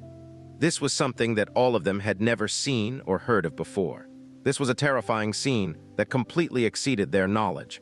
Ye Shi's pupils had dilated to the point where it seemed like they were going to rupture as the greatest fear that he had ever felt in his life swelled up within him, causing him to let out a hoarse and distorted cry, while he frantically focused all of his profound energy towards his right arm, as he was trying all means to suppress that dreadful fire. But the moment his profound energy came into contact with the icy blue flame, it seemed to be swallowed up completely and disappeared in an instant. The blue flames did not even seem to be the least bit affected, much less suppressed, as it still unhurriedly continued to burn its way up slowly towards Ye Shi's shoulder. There was no pain, not even the slightest hint of pain, but as he witnessed his body slowly disappearing, Ye Shi experienced a fear that was several times worse than being plunged into hell. His whole body shook as shrill screams echoed from his mouth, while his eyeballs practically protruded from his eyes in extreme fear, and a web of blue veins could be seen scrawled across his forehead. But no matter how he screamed and struggled, that cluster of beautiful, crystalline flames that was even scarier than a demon continued to silently burn. Save me, Xiang. Ye Shuren fetched a deep purple longsword from his spatial ring, and as his body blurred, the purple sword made an arc through the air as it slashed down on Ye Shi's right arm, fiercely cutting off the remains of the arm that had been infected by that icy blue fire. But before the members of Sun Moon Divine Hall could breathe a sigh of relief, they discovered, to their horror, that even though Ye Shi's amputated arm had completely disappeared, the icy blue flame still remained, and it hung there in midair without dissipating until it separated into several smaller clusters, which all fell on Ye Shi's body. In the blink of an eye, many holes appeared on Ye Shi's remaining arm, his legs, his chest, and his abdomen. And as the embers swiftly spread and magnified, they whittled away at Ye Shi's body as it began to be reduced to nothingness. Ye Shi's screams of shock and terror grew more and more shrill as his entire body began to spasm and warp. His remaining arm was frantically flapping, as if he was trying to tear apart his own body, but the moment his left arm touched the icy blue flames, it began to shrink into nothingness as well. His frantic struggles caused the icy blue flames to spread even faster to the entirety of his body, as it caused this mighty monarch's body to be covered with holes. The weakest member of Sun Moon Divine Hall that was present was still an overlord, and the strongest was a monarch who had almost reached the late stage of the sovereign profound realm. But every single one of them had expressions of deep shock and terror on their faces. The pretty faces of the ladies of the frozen cloud had paled in shock as well, because they were witnessing an event that was so dreadful that it was unfathomable. And at this time, Ye Guiying hurriedly turned towards Ye Shuren and screamed, "Shuren, throw your sword away." Ye Shuren gave him a blank stare before he involuntarily dipped his head, and he was immediately frightened to the point where his spirit nearly left his body, the purple sword in his hand, that he had used to sever Ye Shi's arm had been contaminated by some of those icy blue flames. And even though it was only a small amount, it had already caused the entire tip of the sword to disappear as it began to swiftly spread downwards. Yishuren's hand began to tremble as his soul flew out of his body, but he did not immediately throw the sword away. This was because this purple sword was Yishuren's beloved sword since it had accompanied him for more than 300 years, and normally, he held it to be as precious as his own life. But in this moment of hesitation, the icy blue flames had already engulfed most of the sword and raced towards his hand. Yigang suddenly dashed over and fiercely struck Yishuren's hand. He had not held back at all and caused Yishuren's hand to dislocate as the purple sword flew a great distance. Yigang stopped there and gave a low yell. "Do you want to die?" Yishuren's entire body was filled with cold sweat. If his hand had been afflicted by that icy blue flame, he would undoubtedly share the same fate as Ye Shi. After the lingering fear had passed, he promptly replied, "I then thank the ninth elder for saving my life." Ye Shi at this time, however, had already become unable to utter a single word. Most of his body had disappeared, and what remained was not recognizable as a human being. Even that was being swiftly consumed by those icy blue flames. Those remains occasionally twitched, proving that the elder from Sun Moon Divine Hall who had the strength of a monarch still had a trace of life left. But very soon, even the last vestiges of life soon completely faded away, and his entire body had completely faded away from existence. There was not even a single trace of him left. As they looked at the spot where Ye Shi had vanished from, the faces of all the people present were filled with a stunned horror. All of them remained rooted to the spot as if they had turned to stone. A cold wind blew, and their bodies trembled as a chill that was 10,000 times colder than the wind frantically washed through them. Their bodies had long ago become drenched in cold sweat. The Sun Moon Young Master and the Sun Moon Elders, they were undoubtedly all peak existences on this earth. But at this moment, only fear existed in their hearts. Even their shock had been buried beneath a fear that was far too heavy. This black-robed old man had a peerlessly strong aura, so they had concluded that he might truly have an extremely terrifying strength. But they had never expected that his very first move would be so dreadful. This small bit of starfire had actually caused a mighty monarch to disappear from this world without even being able to put up a fight. The scene they had just witnessed was more than terrifying. It was a power that should not even exist in the mortal realm, something that should only belong within myths or legends. This flame had not only freely been created by the black-robed old man, but it did not even produce a hint of profound energy. "Sigh." The black-robed old man gave a soft sigh. "I had originally only wanted to give a stern warning, but who would have thought that an elder of a sacred ground would actually lose his life due to this small bit of starfire? To think that the profound level of this profound sky continent has fallen to this extent." The black-robed old man had seemed disappointed and frustrated. His words indicated that he had only wanted to use this bit of fire to give Ye Shi a warning, but he had never expected a stately elder of a sacred ground like Ye Shi would die without even being able to resist. In other words, what was being said was, "I know that all of you are very weak, but I had not expected you to be quite this weak. Since I have broken my vow to not kill another, then all of you can stay here as well." The black-robed old man gave another soft sigh as he extended his pale, white hand. Another cluster of identical icy blue flames burned on top of his palm. And this cluster of icy blue flames was more than 2 times larger than the previous one.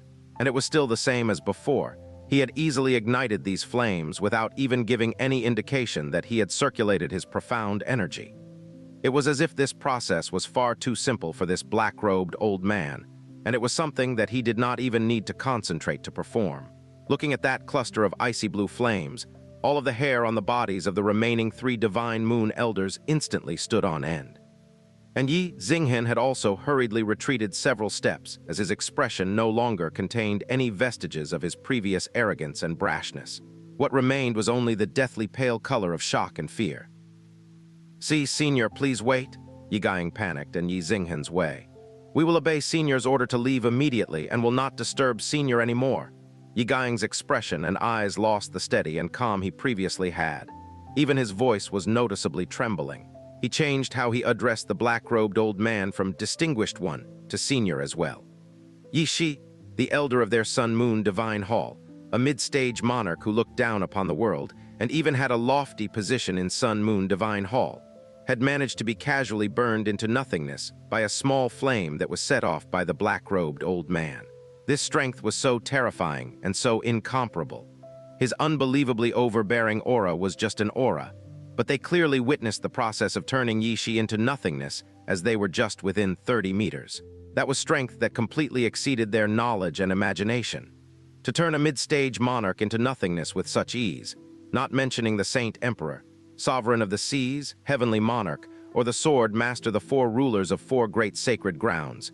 Even the one and only Phoenix Spirit, who was half-step profound God back then, wouldn't be able to do it. Even if it was the Phoenix Flames released by the Phoenix Spirit's strength with all its might that could cover the sky, a mid-stage monarch would still be able to somewhat resist. But this black-robed old man lit up icy blue flames the size of his fists with just a wave of his hand. The density and the power of this ball of icy blue flames must be so strong that it was on a level they cannot even imagine. The law that it involved was definitely more than one or two great realms from the limit that they could understand. There was actually such a terrifying person that exists in this world. Thinking on it now, the reason he let them leave just now was not because of fear towards Sun Moon Divine Hall, but it was clearly because he despised to even lay his hands on them. HMPH? The black-robed old man scoffed lightly, the icy blue flames in his palms swayed. I let you leave just now, but you deliberately provoked me and made me break my 10,000-year vow to not kill. Now you want to leave? How can I let you off so easily? The black-robed old man's voice was not calm like water like before anymore, but there was some anger in it now, and obviously it was anger of breaking his vow. The 10,000-year vow that came from his mouth shocked everyone that was in his presence. This scary old man's lifespan was actually more than 10,000 years. To have a 10,000-year lifespan, how scary was this old man's realm? That ball of icy blue flames danced around a bit in the center of the black-robed old man's palm, and from that, Ye Ziyi and the others' hearts cramped up. The image of Ye Ziyi miserably dying reappeared in their minds like a nightmare, and they were on the verge of dying in the same miserable way. "Senior, calm your anger." Ye Ziyi cupped his hands, kneeled down, and said in a humble and panicked manner, "No matter how overconfident we are, we would definitely not dare to offend Senior Master. Just now it was really just for us to be able to give an explanation when we return to Sun Moon Divine Hall. That was why we suggested to compare our strength a little with Senior. The reason Elder Ye Ziyi died in the hands of Senior was because he wasn't good enough. It cannot be blamed on Senior at all. I, as the 9th Elder of Sun Moon Divine Hall, promise that after Senior raises your hand high in mercy and let us go today, our Sun Moon Divine Hall will definitely not hold you accountable for what happened with Elder Ye Ziyi, and the grudge with your disciple would also be done for once and for all." As one of the top 10 elders of Sun Moon Divine Hall, Ye Ziyi hadn't showed such a humble attitude for many years. But in front of this black-robed old man, how could he dare to display his usual attitude? He could not even wait to crawl onto the ground now, because it would be as easy as waving his hand for him to kill them. And his murderous intent had already been incited. If he really attacks, Ye Ziyi didn't even have the ability to struggle, so they wouldn't be able to either. Not only would they all to die, they would have died for nothing. This was the scariest person that they had encountered in their whole lives, and it was also the first time that they faced a real deadly threat. How could they dare to be rash? Even if it was the Elder of Sun Moon, under the shadow of true death, they could only beg for their lives with everything they had. "Heh, not accountable." The black-robed old man laughed softly in disdain. "You think I am afraid of being held accountable by Sun Moon Divine Hall? The sacred grounds that are too high to be reached in my eyes. Demolishing your Sun Moon Divine Hall is as simple as waving my hand." His voice was calm, but it shocked everyone's hearts and souls tremendously. "To demolish your Sun Moon Divine Hall is as simple as waving my hand." Such presumptuous words. Who else in this world would dare to say that? If they heard something like this before today, Ye Ziyi and the others would definitely treat it as the biggest joke in the world. But at this moment, what they felt wasn't ridicule and contempt, but was deep shock and fear. The terrifying image of Ye Ziyi being casually burned into nothingness by a little spark tea emerged before their eyes again, and caused chills to run through their entire bodies. Ye Ziyi said in panic, "Yes, yes, Senior is a master from another world. Sun Moon Divine Hall must not be worth mentioning in your eyes. But if anything happened to young Master today, even if it is Senior, my Sun Moon Divine Hall would not rest easily. Even though it is impossible to do anything to Senior, Senior is a master who has not been in contact with the mundane world for many years. I suppose you would not be willing to induce this type of little trouble. Also, Ye Ziyi came up with an idea in the spur of the moment, stayed calm, and said, Senior is angry because you broke your vow to not kill unintentionally. But killing comes from the heart. If there isn't really any intent to kill, it doesn't count as breaking your vow. Senior didn't kill Yishi intentionally. It was only because Yishi wasn't strong enough and was overconfident when catching Senior's divine flames. That's why his spirit perished. Yishi died because of himself, not because of Senior, so Senior actually didn't break your vow. Now that Senior has murderous intent against us, if you kill us all, then you would really be breaking your vow. Senior is an unparalleled master in this world, and we are just commoners who are not worth mentioning. There is no need for Senior to break your vow because of insignificant us and taint your clear heart that has been closed off from the world. Ninth Elder is extremely right, Ye Huanian immediately followed up. Even though there is a misunderstanding between your disciple Xianxia and us, but more than 10 of us died by Xianxia's hand, and we have never even hurt a single hair of your disciple. Senior has upheld his vow for many years, so you must have a big heart, and your heart is like the master creator of the vault of heaven. Say no more, a calm voice interrupted Ye Huanian. The black-robed old man slowly retracted his palm. The ball of icy blue flames also disappeared, and the murderous intent that slightly filled the air also dispersed. But that overbearing pressure that covered the sky still existed, and was heavily bearing down on their hearts and souls. Even though you said what you said to live, it is also reasonable. Never mind, you all can leave. After today, you can never come back here. Everyone from Sun Moon Divine Hall lifted their heads as if they heard a voice from heaven. For the first time in their lives, they had the feeling of escaping from death. Ye Ziyi said in a trembling voice, Thank you, Senior, for your mercy. My Sun Moon Divine Hall will remember Senior's grace.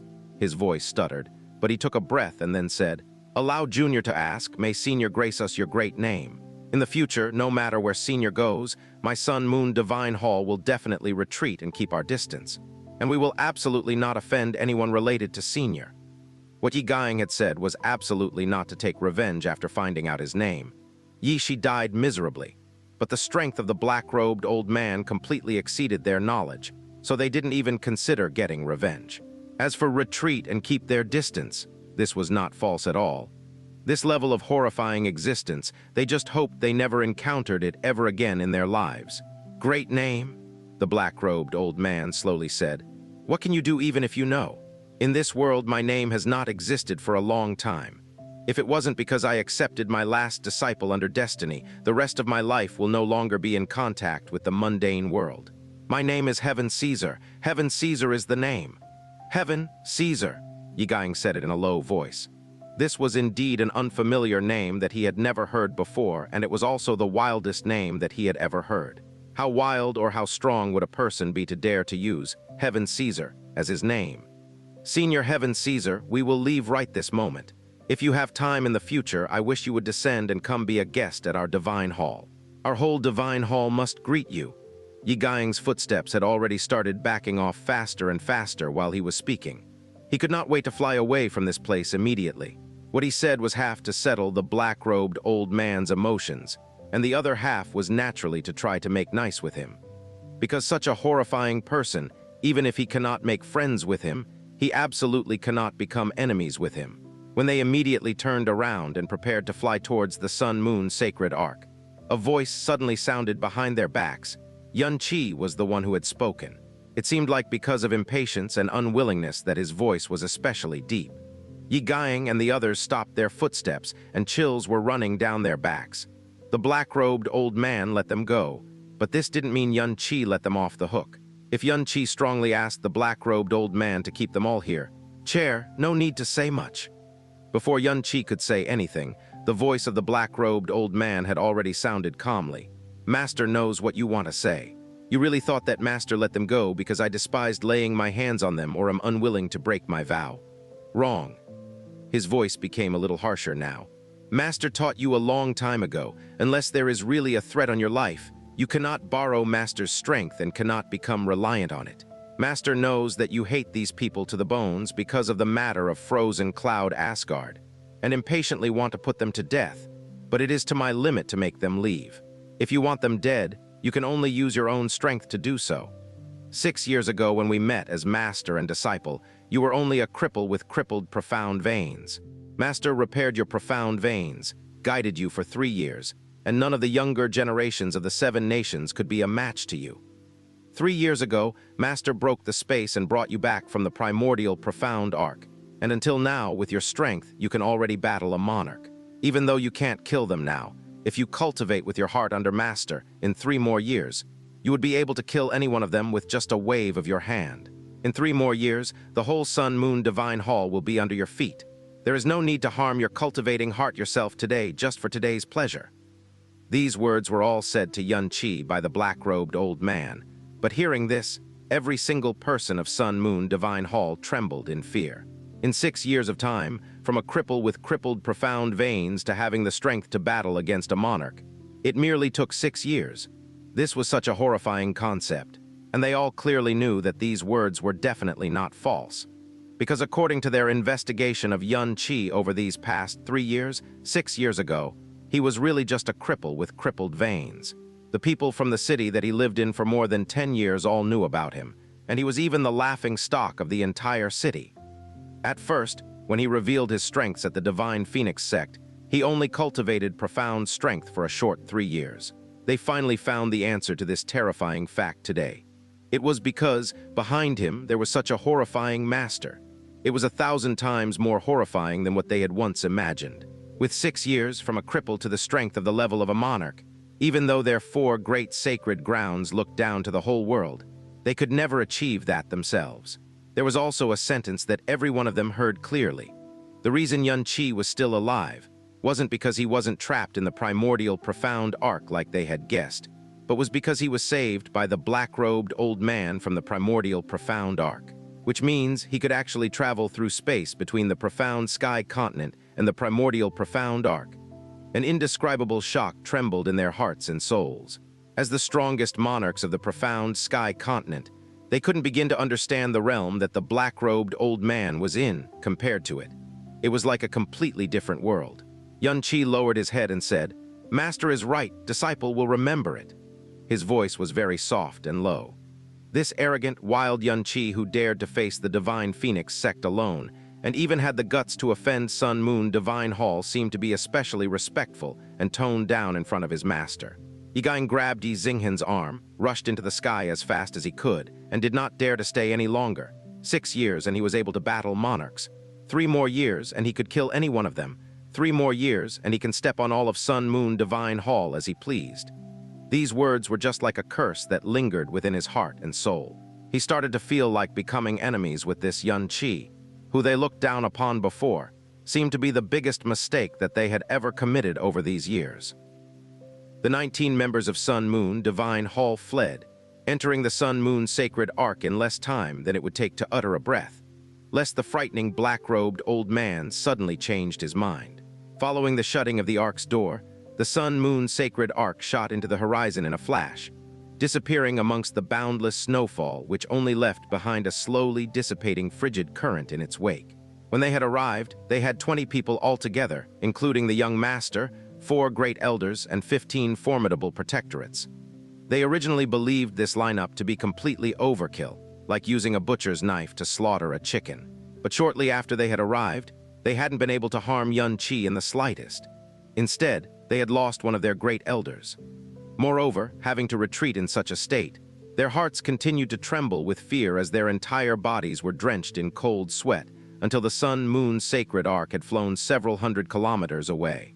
They've left. They've finally left. The overbearing aura of a monarch that had caused all those who felt it to tremble disappeared without a trace, and the surroundings which had previously been saturated with the aura returned to normal. Following the Sun Moon Sacred Arc's panicked flight, the women of frozen cloud Asgard should have felt relieved, but all of them stared in a daze at the black-robed old man who floated in the air. They looked at him as if they were looking at a deity. Murong Qiangsu took a step forward, and with the deference of a junior greeting a senior said, "Junior Murong Qiangsu, on behalf of Frozen Cloud Asgard, thanks Senior for his kindness." "Heh," the black-robed old man weakly laughed. "Senior Master Murong being called Senior, I cannot accept." The black-robed old man's voice caused Murong Qiangsu to be dumbfounded. In her astonishment, she raised her head to look towards the black-clothed figure.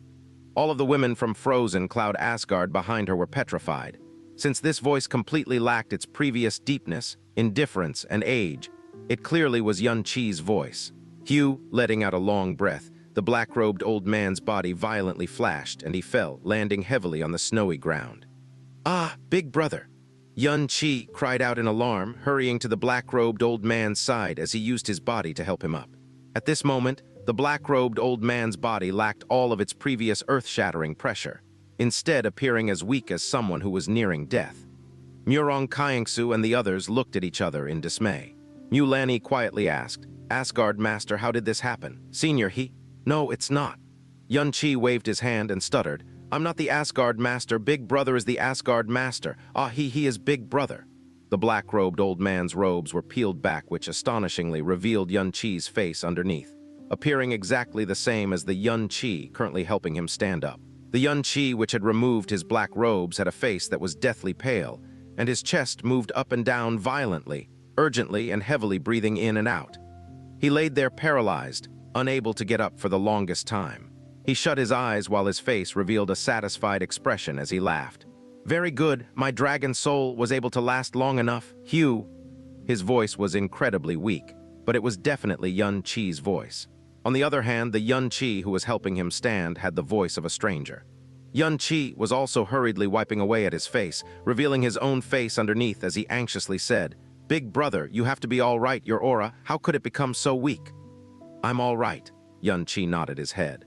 Laughing lightly, he continued, "I merely overused my energy. I'm just tired. After resting for a bit, I will be fine." The black-robed old man that had thoroughly frightened Sun Moon Divine Hall, causing them to retreat in fear, had become Xianxia. Moreover, Xianxia had become a stranger, causing the frozen Cloud Asgard women to stare stupidly at them, gazing dimly at Xianxia and Xiao. Chu Yueli said in bewilderment, "Asgard Master, how did this happen?" "This is my sworn brother Xiao, said Xianxia, whose profound aura had calmed down a bit, as he rose with difficulty while borrowing Xiao's shoulder. Before he was within the profound arc, I disguised him as me. Just now, when I suddenly disappeared and entered the profound arc, the me who you all saw exit was him. Everyone, fairy sisters, and senior sisters, I am called Xiao, stuttered, not daring to lift his head as he spoke. Just facing one of these women who were just like snow immortals, his heartbeat would speed up, and he wouldn't be able to speak coherently, let alone facing so many all of a sudden. If he hadn't seen it with his own eyes, he might not have been able to believe this world contained such an unexpected wonderland. As for my so-called master, from the beginning it was me, Xianxia laughingly said. In regards to Xiao's reaction, he wasn't the least bit surprised. It was all a facade. Xianxia understood that they were bewildered and smiled, saying, "I use special techniques in order to produce such an imposing aura. As for the starfire that killed Yishi, I prepared that a few hours beforehand in the Frozen and Divine Hall. As for everything else, I fabricated it all in order to intimidate them." The heaven-encompassing power that was able to intimidate Sun Moon Divine Hall was naturally from Xianxia's dragon soul. He had used all of his might, doing his utmost to urge forth the dragon god soul to release the tremendous power of the dragon soul. Although Xianxia's current power was far from sufficient to bring out all of the dragon god soul's power, in the end, it was still from the dragon god and was a power on the level of a god. Even if it was only a shallow bit of it, it was still enough to cause mighty monarchs to tremble in fear. Although the dragon soul domain's strength could defeat enemies in the blink of an eye, the amount of energy Xianxia expended was exceedingly large. Before using it, he also did not know how long he would be able to keep it up for. Today was a gamble. Luckily, he had succeeded. Exterminating Yishi caused Sun Moon Divine Hall to fly away in terror from the otherworldly ice-blue flame. That very flame was Xianxia's fusion of Frozen and Divine Arts, and the Phoenix's flames to create Ice Flame. Xianxia needed a long time to create Ice Flame. Moreover, for the entire process, he had to fully concentrate his heart and mind and not have any disturbances. It was simply unrealistic to use it during fights or when facing enemies. The two clusters of ice flames, which he had used against Sun Moon Divine Hall, were created by him in the Frozen End Divine Hall before their arrival. But all energy, after being created, would naturally begin to dissipate. As soon as it had left the creator's body, especially upon touching other objects, its strength would explode and begin to dissipate into nothingness. In addition, the only person who was able to create and hold onto ice flame was naturally Xianxia. But even if Xianxia could make it in advance, he couldn't simply take out the ice flame as soon as Sun Moon Divine Hall arrived.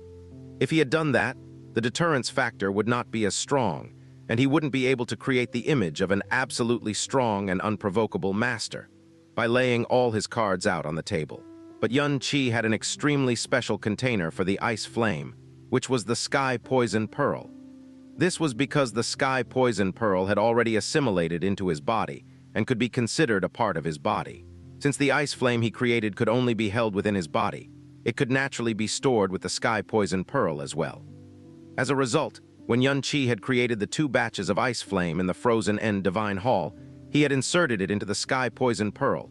Nevertheless, even if it was in the Sky Poison Pearl, the power of the ice flame would still dissipate a bit. The batch of ice flame which Xianxia had used to exterminate Ye Ziyi was the first batch he had made in the Frozen End Divine Hall, and as a result, it had dissipated more compared to the latter batch. It was only half the size. The Dragon God's soul's pressure was enough to intimidate Sun Moon Divine Hall, but it wasn't enough to scare them into fleeing. Today, from beginning to end, Xianxia had relied the most on the ice flame.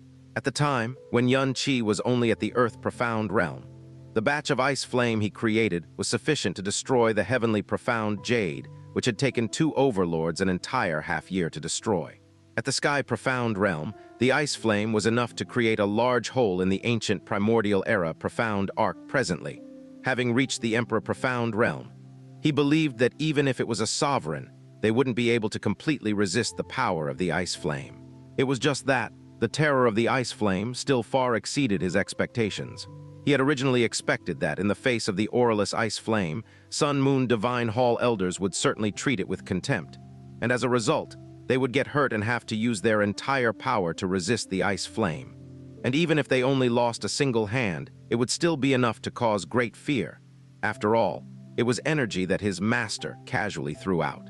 What he hadn't imagined was that one of the 4 great elders, in the blink of an eye, would perish and burn into nothingness as a result of the ice flame without the slightest ability to resist.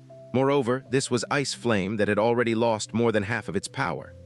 This was the evil god's power defying natural laws, combining ice and fire together, which resulted in an absolutely terrifying degree of power.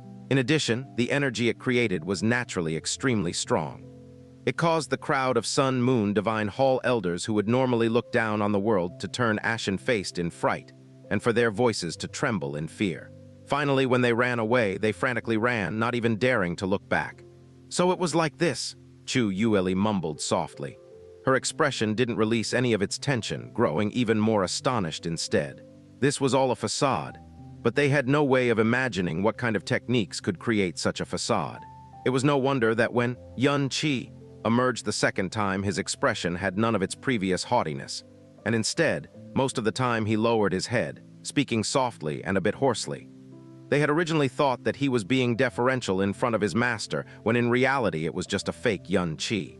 No matter how it happened, Sun Moon Divine Hall's villains have all been scared into running, trembling as they fled. Feng Hanyu said as she clasped her hands in front of her chest, facing Xianxia. "Yes, yes," Feng Hangsu immediately followed, nodding her head. "Although it was fake, Asgard Master is too amazing, scaring all those powerful people into fleeing, scaring them so much that they probably wouldn't dare to come back, would they? Yes, at the very least, until they discover the truth, they won't have the guts to come back. After all, often the stronger a person is, the more they fear death in the future. This place, not only will it not have danger, it could be said, it will be the most safe place, Hugh." After speaking, Xianxia's head felt a bit of dizziness. He let out a heavy breath of air and closed his eyes. Today's harvests were great, having completely exceeded his expectations. In this way, not only would Sun Moon Divine Hall no longer dare to come back to the snow region of extreme ice, his own degree of safety had greatly increased since the news that he had an extremely strong master who could seize the heavens would be spread by Sun Moon Divine Hall. At that point, no matter who or what power wished to take his life, they would have to consider whether they could afford to provoke the master, which had caused Sun Moon Divine Hall to piss their pants in fear. Although the master was a facade that he had designed, the might of the world's shocking flame that was able to burn Ye Ziyi to nothingness, This couldn't be faked. In this way, frozen cloud Asgard had thoroughly broken through its difficult circumstances. In addition, he would be able to be at ease and relax, and go to handle the problem of the divine Phoenix Empire. Asgard Master! Yun Qi's appearance caused Murong Kayingsu to softly cry out, promptly moving forward to personally prop Yun Qi's body up.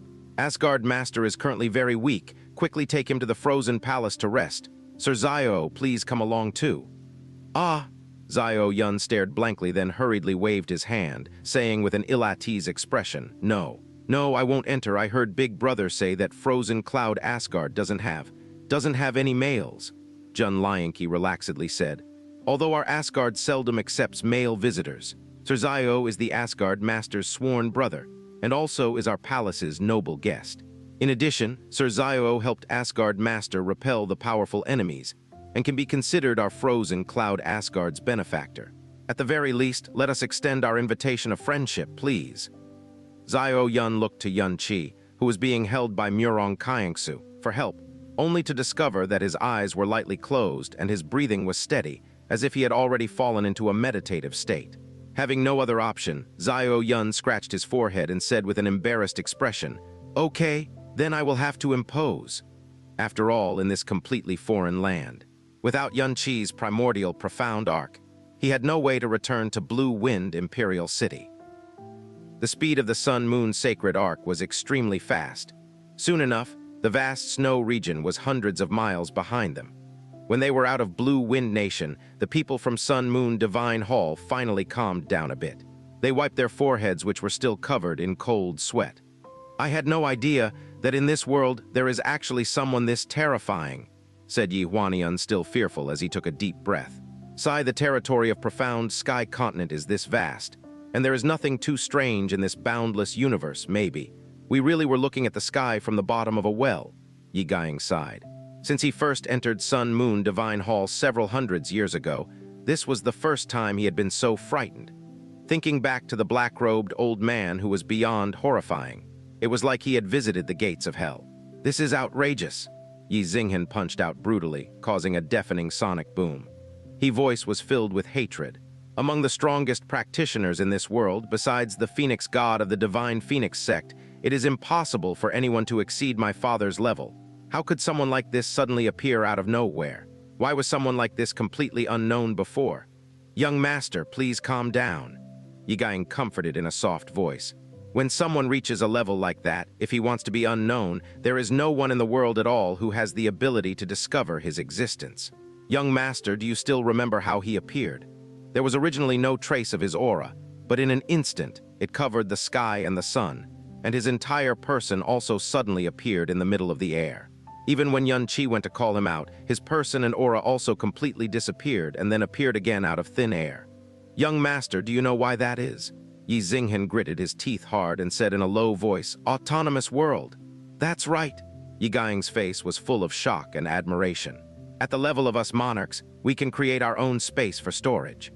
Once someone reaches a certain supreme realm, they can control space as one pleases and create their own little world. This is absolutely not a false legend. It's like the Supreme Ocean Palace's Divine Ocean Secret Realm, and the primordial profound arc that young master was on 3 years ago. The worlds within are all independent small worlds created by strong practitioners using an unparalleled divine power during the ancient era. SSS. I thought the profound practitioners who are at this level in this world had already gone extinct and would appear again. I did not expect today. I actually saw someone like this myself. His realm is so high that even we cannot comprehend it. Yi Xuren shuddered violently when he thought about Yi Shi, a mid-stage monarch just like him, being burned into nothing by the flames that were thrown out from the fingers of the black-robed old man so casually. He said in a trembling voice, If he wants to kill us, it is simple as easy as turning his hand. Even when he held our Sun-Moon Divine Hall in contempt, I feel like he wasn't just bluffing. If it wasn't because he wanted to use us as examples, it is impossible for us to still be alive. He looked at Yi Xinghan and said with a lingering fear, If we die, we die. But if was young master, we really couldn't redeem ourselves even if we died 10,000 times. I feel like he simply felt disdain at the thought of attacking us. Even killing Yi Shi was just an accident. Yi Guiying sighed heavily and said, Back then Xianxia dared to face the Divine Phoenix sect alone. Now he even killed the people of Sun Moon Divine Hall and intentionally sent the death imprint to young master. So I had already thought that he must have someone supporting him. But I absolutely did not think the person behind him was someone this shocking and frightening.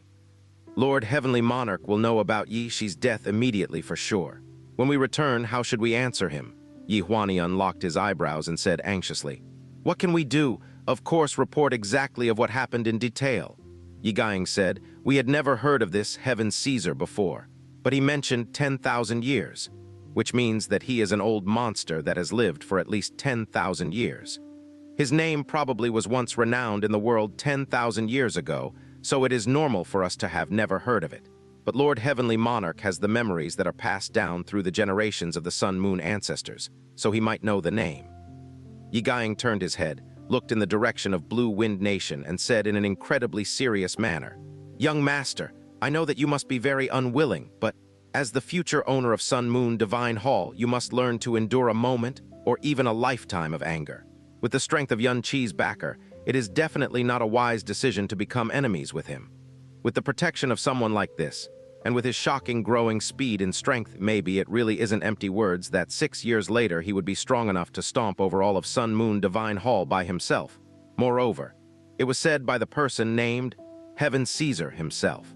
So, before we are certain that we can shake his backer, we must not become enemies with him." Yi Huanian's expression was heavy as he continued to say, "We also need to try our best to resolve the resentment from before. This matter really cannot be treated lightly. We should return to the Divine Hall immediately and let Lord Heavenly Monarch decide how to handle this matter with Xianxia."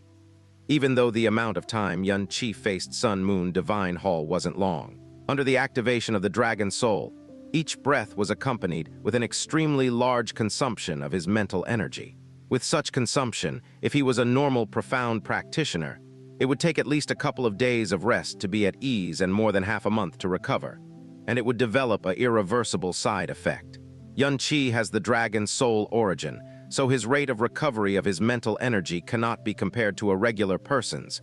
But even so, he didn't wake up from meditating until high noon. "Ah, Asgard Master, you finally woke up. Senior sisters, Asgard Master is awake."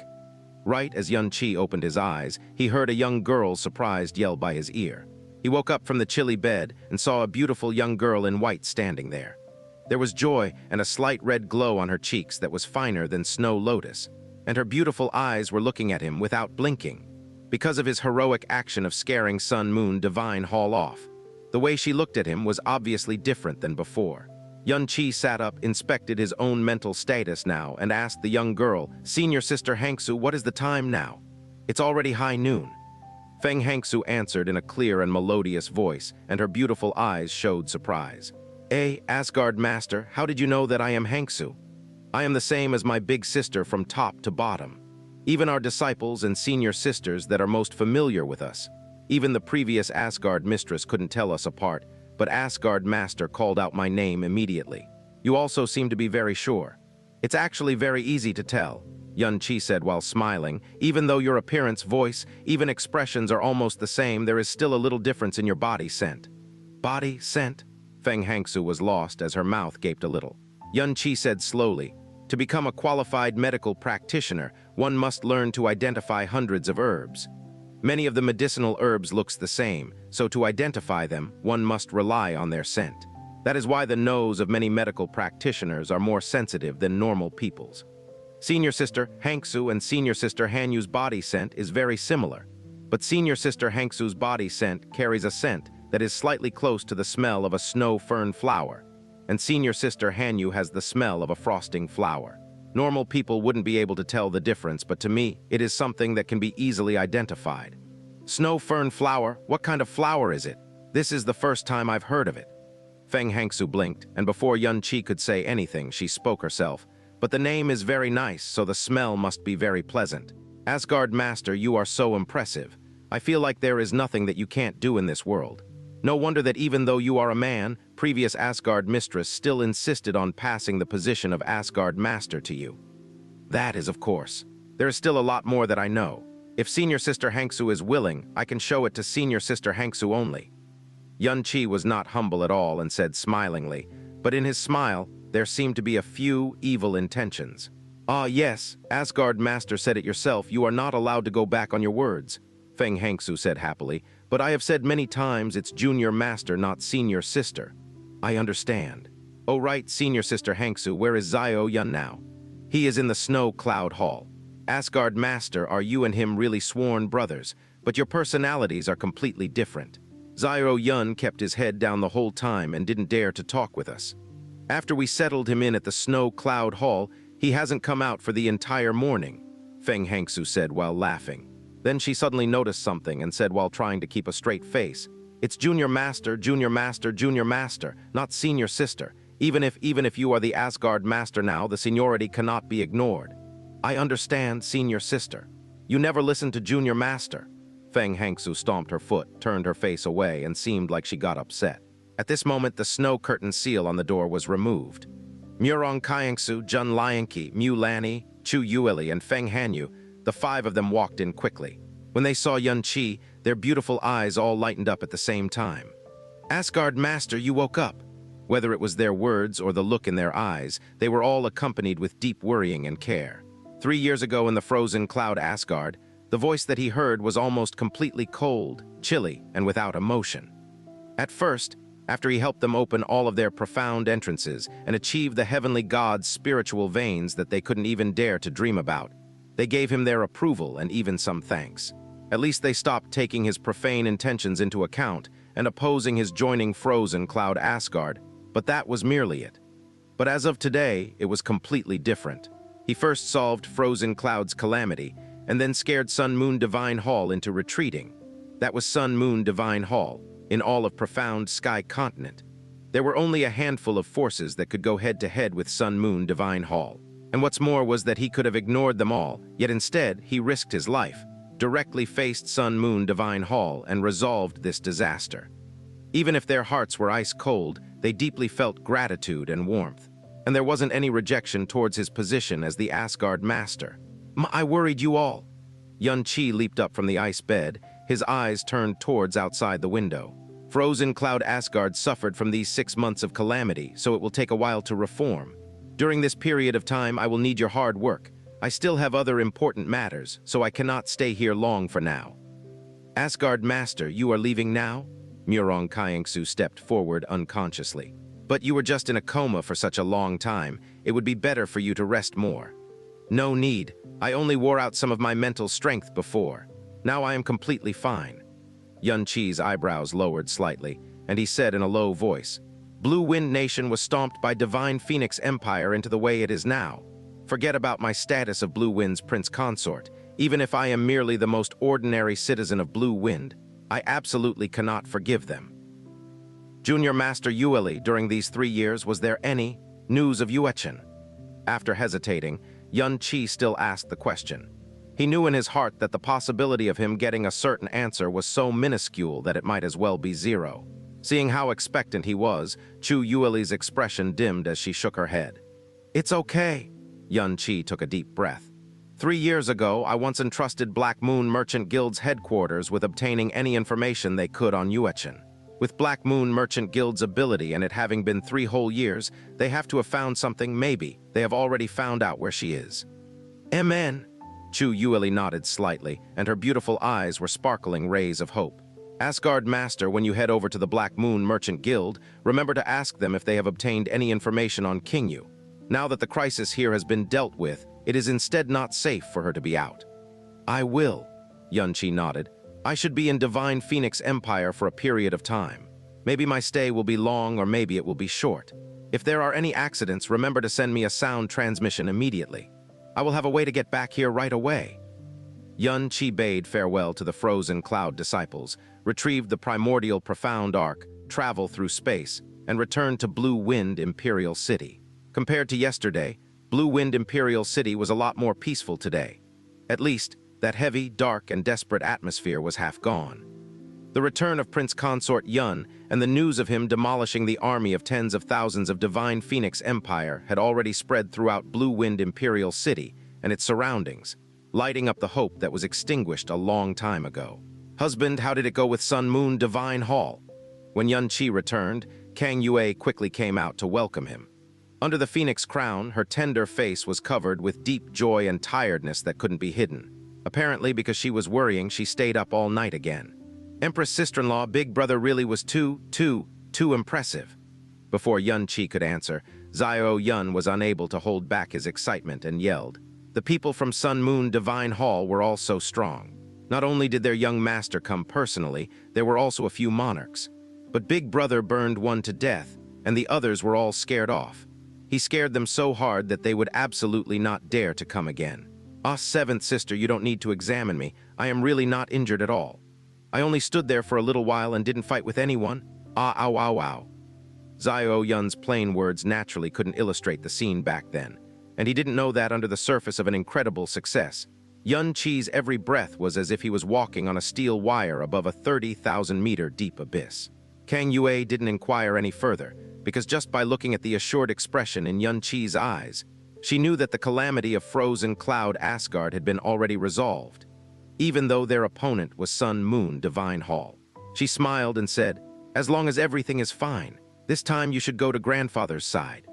Amen, I will take Xiao Yun there right away."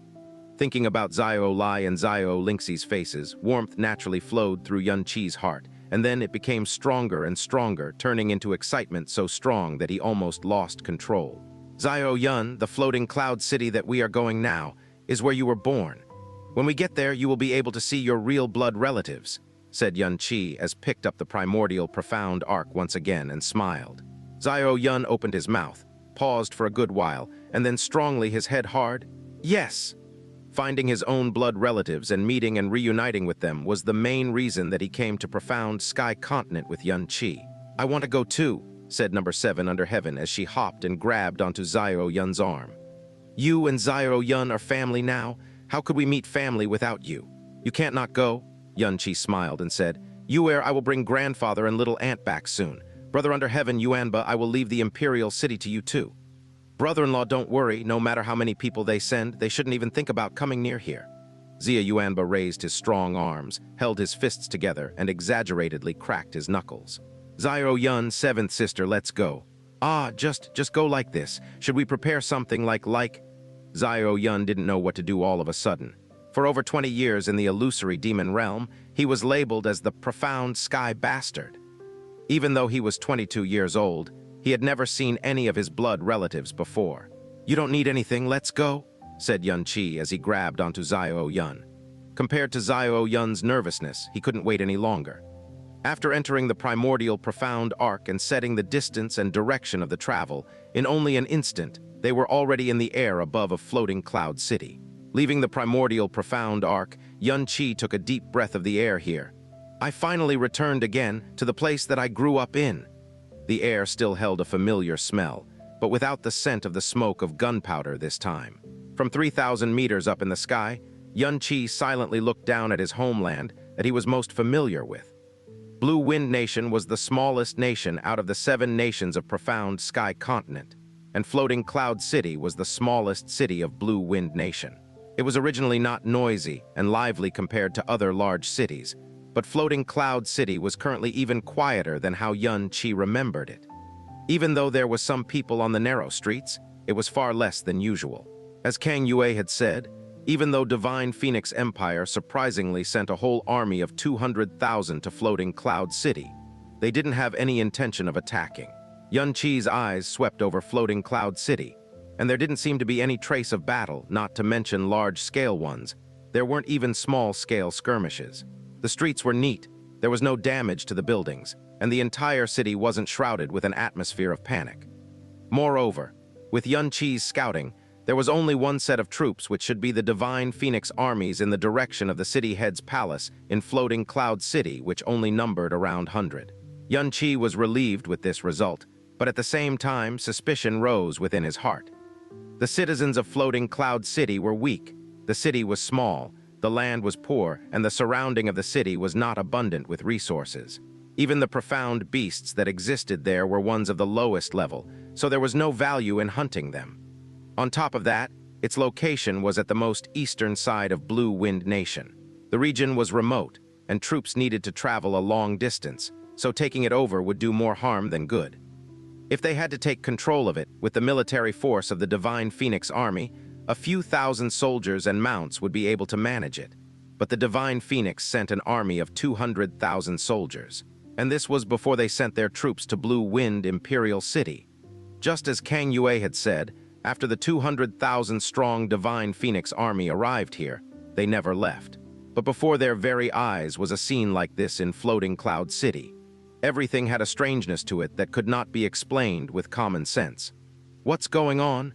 What is the Divine Phoenix Empire trying to do to Floating Cloud City? Boom, boom, boom. Deep explosions came from the east, northeast, and southeast. Some of the explosions were far away, and some of them were relatively closer and even more concentrated. Yun Qi quickly turned his head to look to the east, and when his eyes looked that way, he saw a bunch of red shadows that were either condensed or scattered at the uneven, abandoned mountain region on the east side of Floating Cloud City. His eyebrows scrunched up a bit as he squinted as much as possible and slowly noticed that the red shadows were part of the Divine Phoenix Army, which were wearing Scarlet Tread light armor. What is that sound? Could a battle be taking place over there? Xiao Yun and Number 7 under Heaven looked to the east and asked in alarm.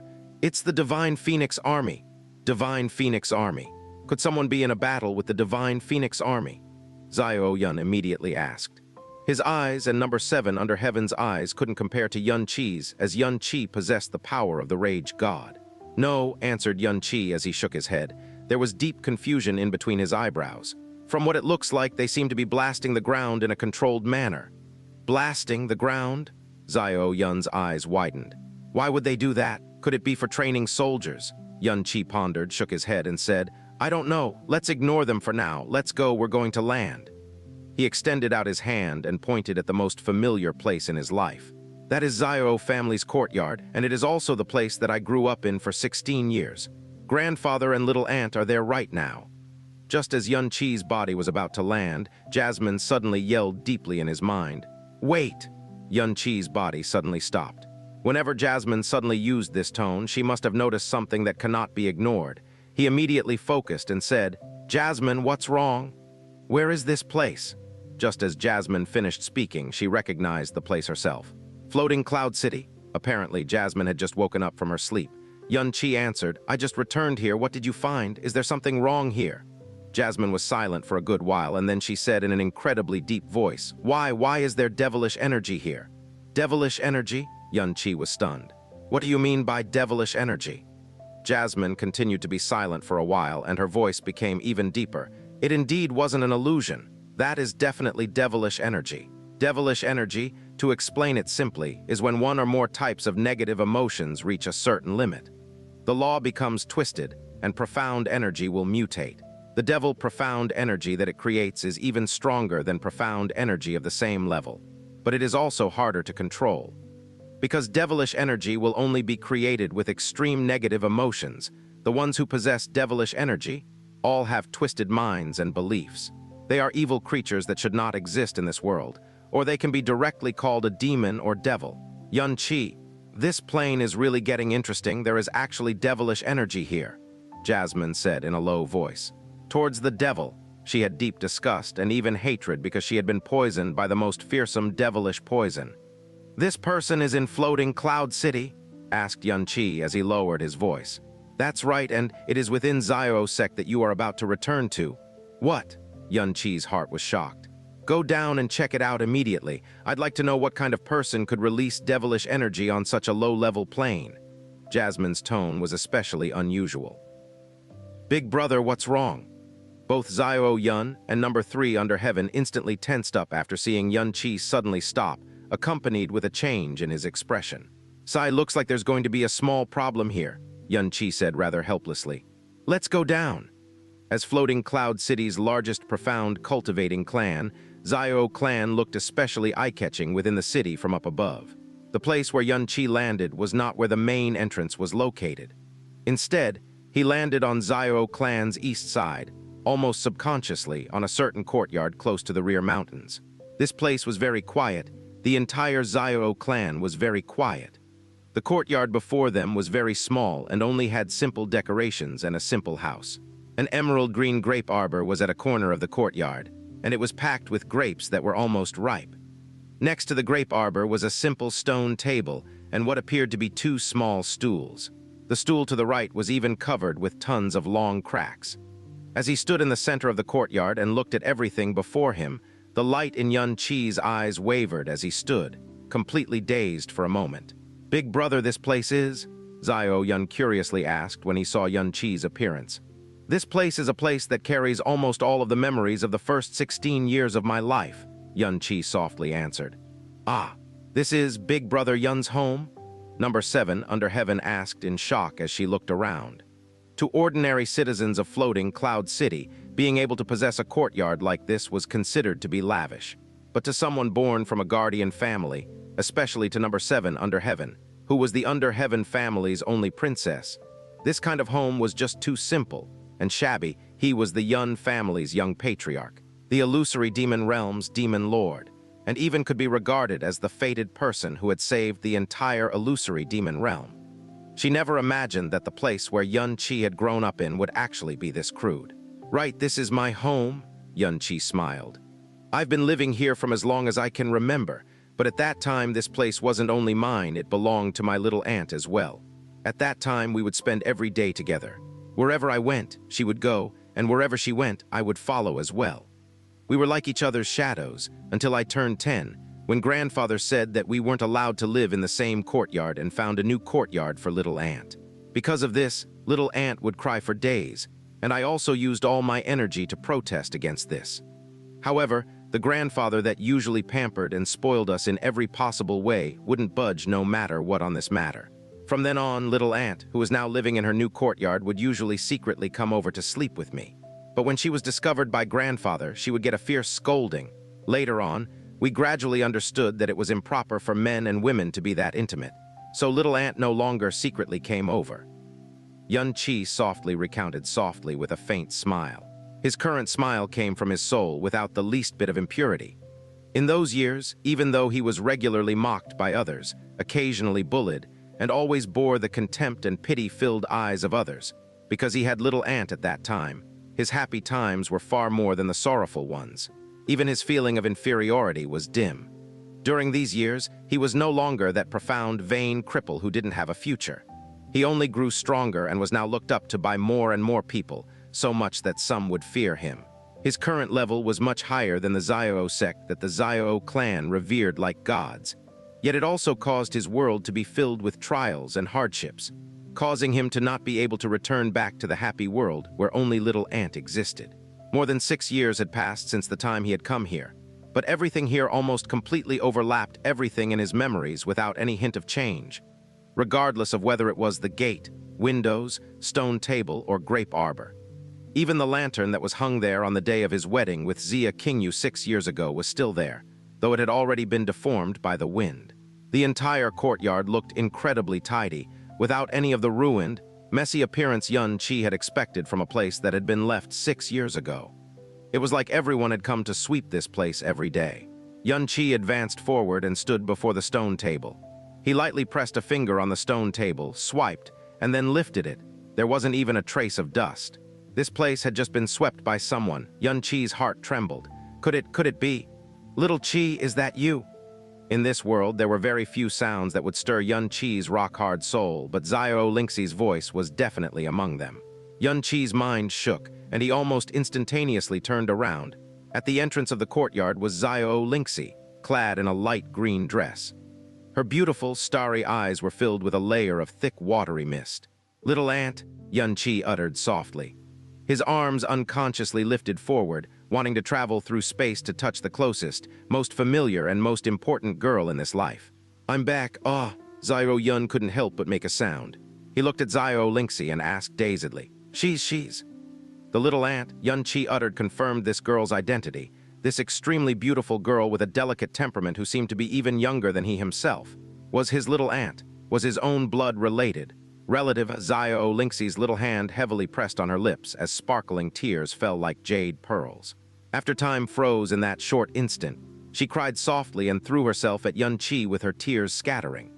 She heavily threw herself into his bosom, and both her arms tightly hugged him as her torrential tears quickly drenched a large area on his chest. "Little Qi, little Qi, little Qi," she repeatedly called out and soon she couldn't hold back her sobs. "I'm sorry, little aunt. I promised you that I would come back in a month, yet I've made you painfully wait for 3 years." Xianxia formed a loop as he gently hugged the girl in his chest. Her waist was even more delicate than 3 years ago, and her body was even more fragile. Even her profound strength had declined instead of advancing. Within these 3 years, Xianxia had grown about a foot, causing the girl in his bosom to appear even more delicate and exquisite in front of him. And what pained Xianxia the most was her weeping.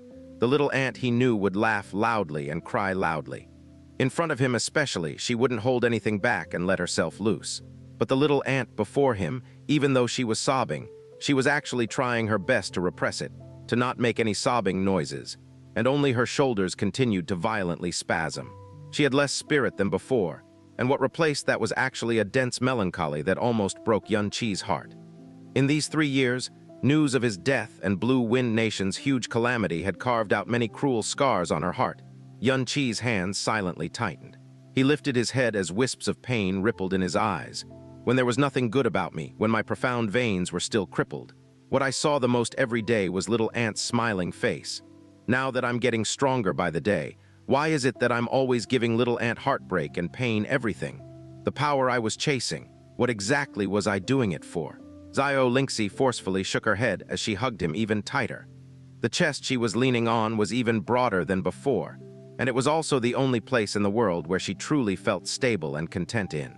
While still sobbing, she softly said, "I know that little Qi didn't do it on purpose. It's good that little Qi is back. I thought that I'd never see little Qi again, my little Qi's finally back." She mumbled, the pain of having lost someone and the joy of having regained them once more even after all hope had been lost clearly evident. Xianxia sucked in a long breath of air. He spoke lowly with an incomparably firm voice. "Little aunt, I'll promise you that I'll never you." Xianxia's voice suddenly halted as his entire body abruptly stiffened. His gaze that had instantly become ice cold suddenly swept behind him as he quickly turned around, bringing Xianxia along with him.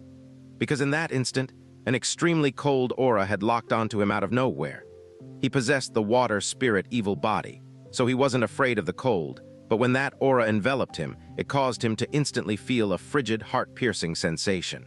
All the hairs on his body shot up and stood on end. 2 abyss-black, fiendish eyes had even been faintly projected in his mind. He suddenly felt like he was standing a thick and terrible pitch-black hell. This kind of densely cold, extremely uncomfortable aura that I've never felt before. Could this be the devilish energy Jasmine was talking about? Who is it? In the instant he turned around, Xianxia's gaze locked onto a black figure that floated in midair. Dressed in black from head to toe, he was shorter and thinner than Xianxia. His long hair was as black as night and reached the middle of his waist. His complexion was stiff and pale, and his eyes were lifeless without a hint of light in them. The aura emitted from his body carried a coldness which seeped into one's bone marrow, yet Xianxia actually couldn't find the slightest hint of life within it. It was as if what floated there was not a living person, but a dead corpse. When he saw this black figure's face, Xianxia's brows fiercely moved as his revealed deep astonishment on his face. "Fen Jiu Chen." The moment he finished his sentence, Xianxia's voice held a distinct hesitation. His outer appearance and expression were exactly the same as the Fen Jiuchen in his memories. However, the Fen Jiuchen he knew never had this kind of aura. Not only that, he clearly felt a distinct, ice-cold danger from that black-robed person. With the realm Xianxia was currently in, those that made him feel danger at least had the power of early-stage monarchs. And when he released Fen Jiuchen 3.5 years ago, his profound strength was only at the spirit profound realm. In a short, not even 4 years, there was no way he could possibly to reach a level that was strong enough to threaten him. It's actually this guy." Jasmine's voice also held the same astonishment. "Xianxia." His face was still stiff, and when he spoke, whether it was his expression or dark eyes, there wasn't the slightest bit of wavering, yet his voice carried an ice-cold, bone-piercing resentment. "You're still alive, you're actually still alive." The aura enveloping Xianxia instantly became colder many times over. The instant this black-robed person opened his mouth, Xianxia was now certain that this person was truly Fen Jiuchen, because this kind of voice, this kind of tone, and this kind of hatred was exactly the same as when he had released him that year. "Did you know how much I hated and how much I suffered when I heard that you had died? In these years, I've even wished that you would come back to life in my dreams so I could personally tear you to shreds." Fen Juchen's hands trembled as two balls of black air, which increasingly grew bigger, floated around the palm of his hand. Yun Qi glanced at the two balls of black air. He merely glanced at them, yet it caused his entire body to feel extremely uncomfortable.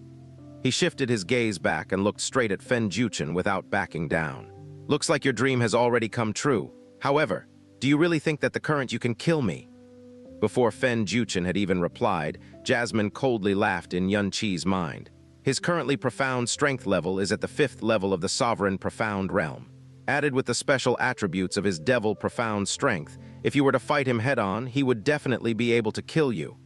Number percent. The corner of Yun Qi's eyes twitched greatly. "You're kidding, right?" That year, when he had exterminated Burning Heaven Clan, the main reason why he had only spared Fen Juchen was because he had saved Xiao Lingxi, and Xiao Lingxi pleaded with him. The secondary reason was because he subconsciously believed that even if Fen Juchen were to live, he would never be able to become a threat. At that time, 1,000 Fen Juchens weren't even able to harm him.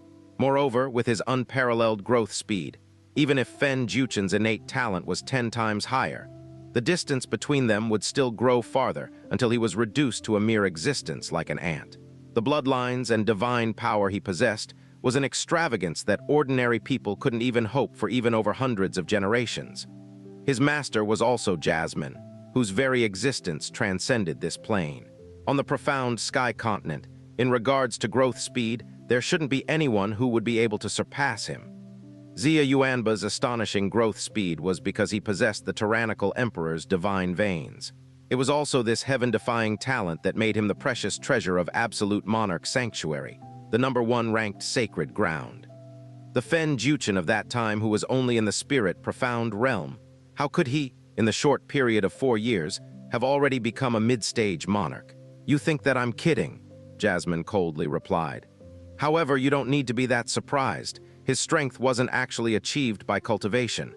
Even his devilish energy was not birthed from his own will. In fact, a devil origin was injected into his soul." "Devil origin, what's that?" "You had better focus on how to deal with the situation at hand first. This person has an exceedingly heavy desire to kill you. HMPH, when you don't cut the grass and remove the roots, you leave behind a calamity for yourself. But I never thought that the misfortune that you would find would be so huge," Jasmine criticized in a cold voice. "Big brother, this person is. Do not follow me." Yun Qi fiercely thrust a hand out behind him, and a wave of energy rushed out and forcefully pushed the onrushing Xiao Yun and number 7 under heaven back. At the same time, he used his other arm to grab Xiao Lingxi and thrust his body in front of hers. "Do you think that I am still that useless piece of crap that you left alive all those years ago?" Fen Juchen's eyes and tone were incomparably dark and sinister. He raised both his hands, which were covered in swirling black energy and a cold, mournful aura. This shook the air, causing everyone's hearts to race. Even the light began to dim gradually as he continued to speak. "Do not worry, I will not take your life straight away. I will first let you experience all of the pain and suffering that I have endured over the last few years." Fen Juchen's eyes suddenly flashed with a black light, one that was even deeper than the blackest of nights. His arm thrust forward, and a wave of black energy rushed towards Yun Qi's throat. The light around Yun Qi rapidly dimmed, and before the cold and sinister energy had even drawn near, it had already seeped into his bones. Yun Qi had never seen this kind of profound energy or aura before in either of his 2 lives.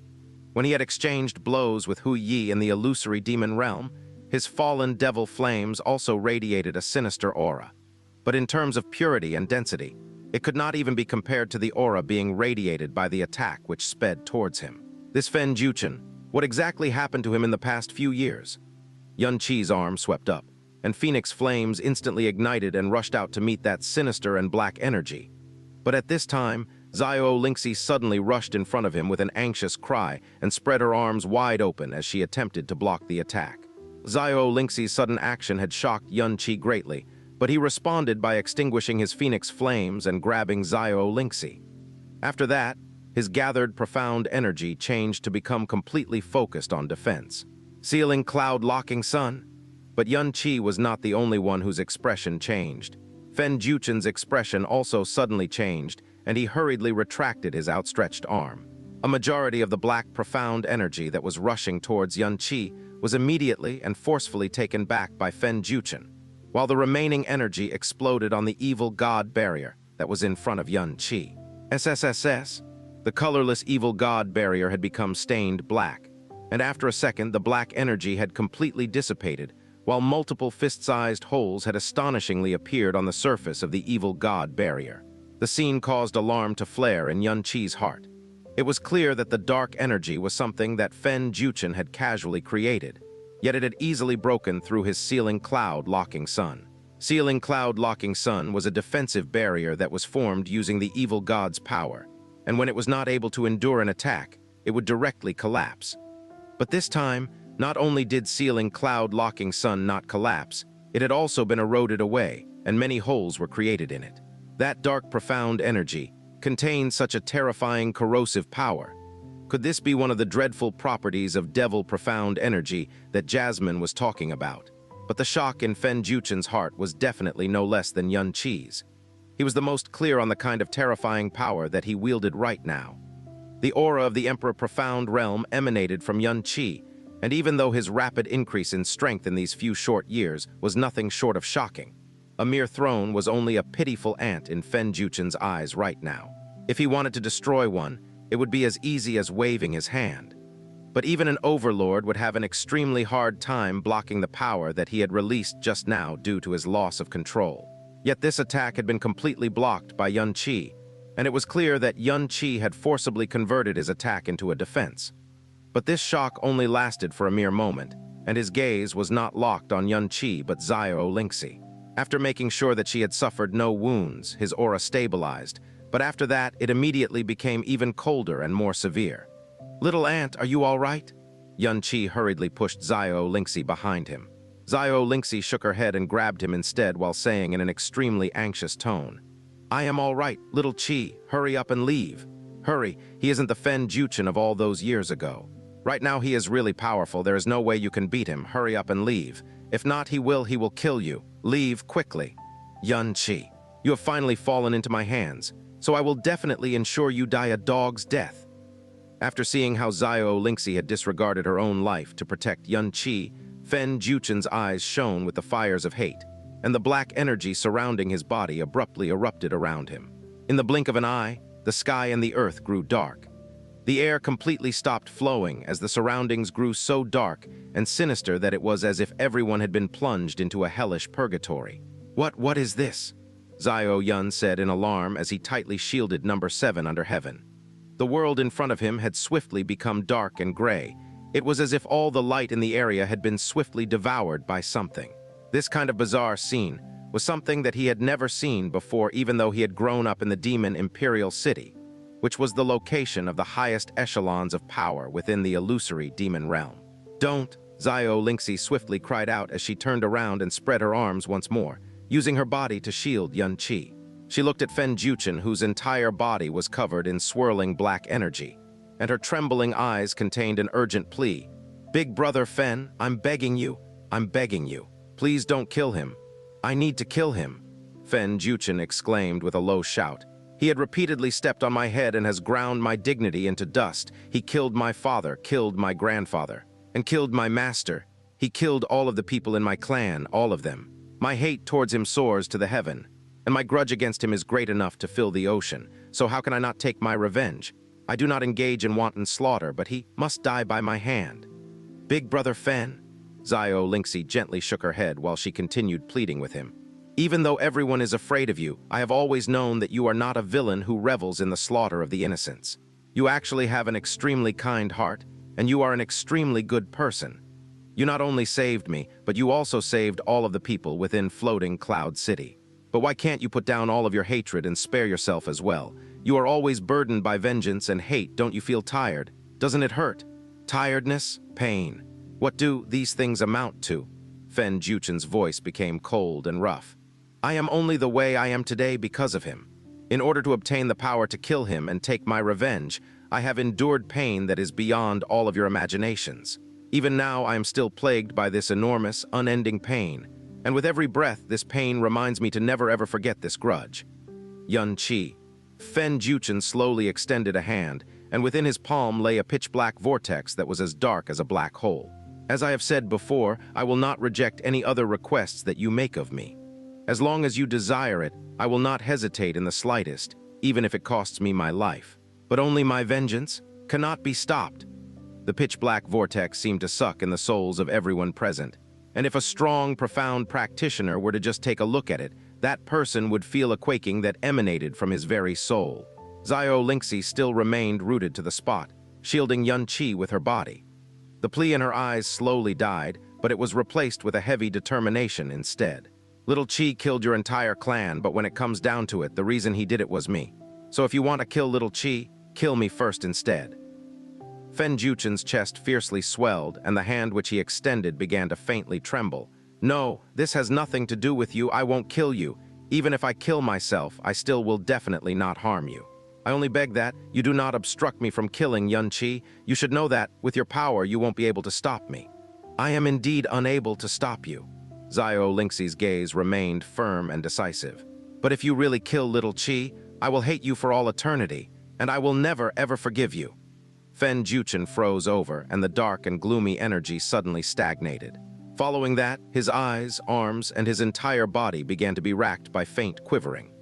That dark and gloomy energy began to resume its movement, but it began swirling around chaotically, and the hate in his eyes was replaced by a deep and profound pain.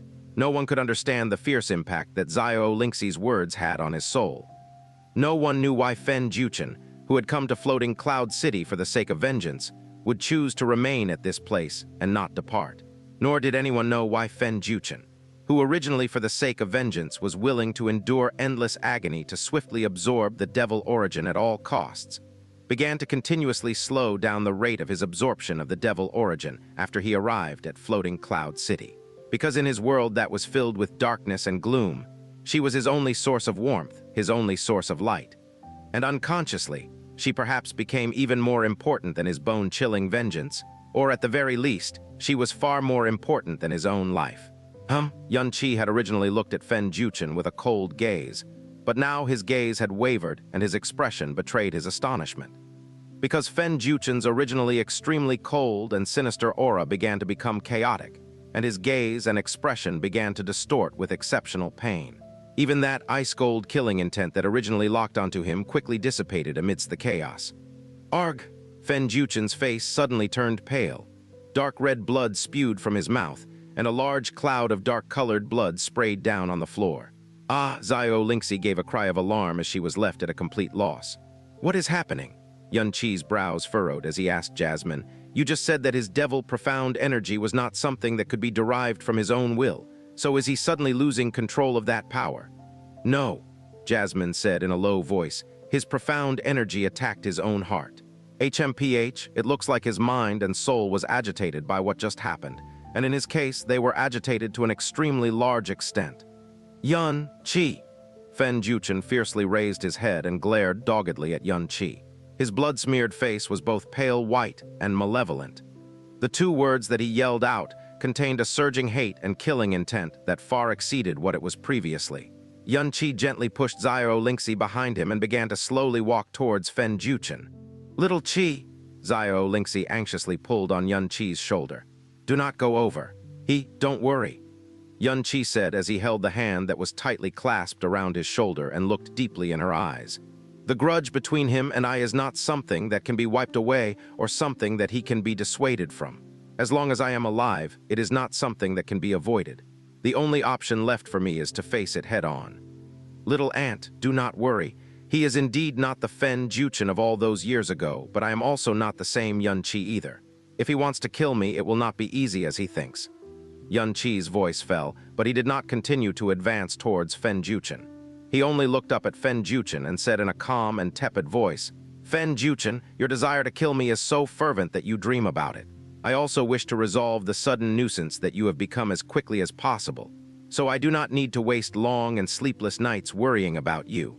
However, today is not the time for such an encounter, because there are far too many things for me to deal with at the moment, so I do not have any time to waste on you right now. And as for you, Xianqi gave a long and calm laugh. As long as my little aunt is here to protect me, it would be hard to kill me even if you wanted to. Fen Juchen's eyes widened into saucers, and the black energy surrounding his body fiercely swelled up. But before he could open his mouth, Yun Qi's expression and voice instantly grew deeper as Yun Qi extended his right hand and pointed to the east. "But the grievances between you and I are something that we have to settle, no matter what. And it can only be settled between the both of us. So 3 months from now, on the eastern sea that is 150 kilometers from here, let us have a duel to death. At that time, I will come alone and will bring along no one else. And as for you," Yun Qi's eyes faintly narrowed, "if you are scared that you will be buried forever in the eastern sea, then bring as much help as you want." Both their gazes collided in the cold air. One was filled with hatred, and the other was as still as stagnant water. Suddenly, Fen Juchen's body erupted with an incomparably deep black light, and an absolute darkness appeared for a moment in front of everyone's eyes. After the darkness had been dispelled, Fen Juchen's body had disappeared from sight, and even his aura had completely vanished from the place. Yun Qi's arm slowly fell, and he silently breathed a sigh of relief, but his brows were still knitted tight. In the 2 days since he had returned from the illusory demon realm, he had run into one problem after the other, and each problem was greater than the last. He had truly never thought that the Fen Juchen that he had spared that day, and never spared a second thought to, would actually appear before him again in such shocking fashion. Ah, it is indeed true that calamity ensues if you do not pull up the roots as well. Yun Qi scratched his forehead as those words resounded in his heart.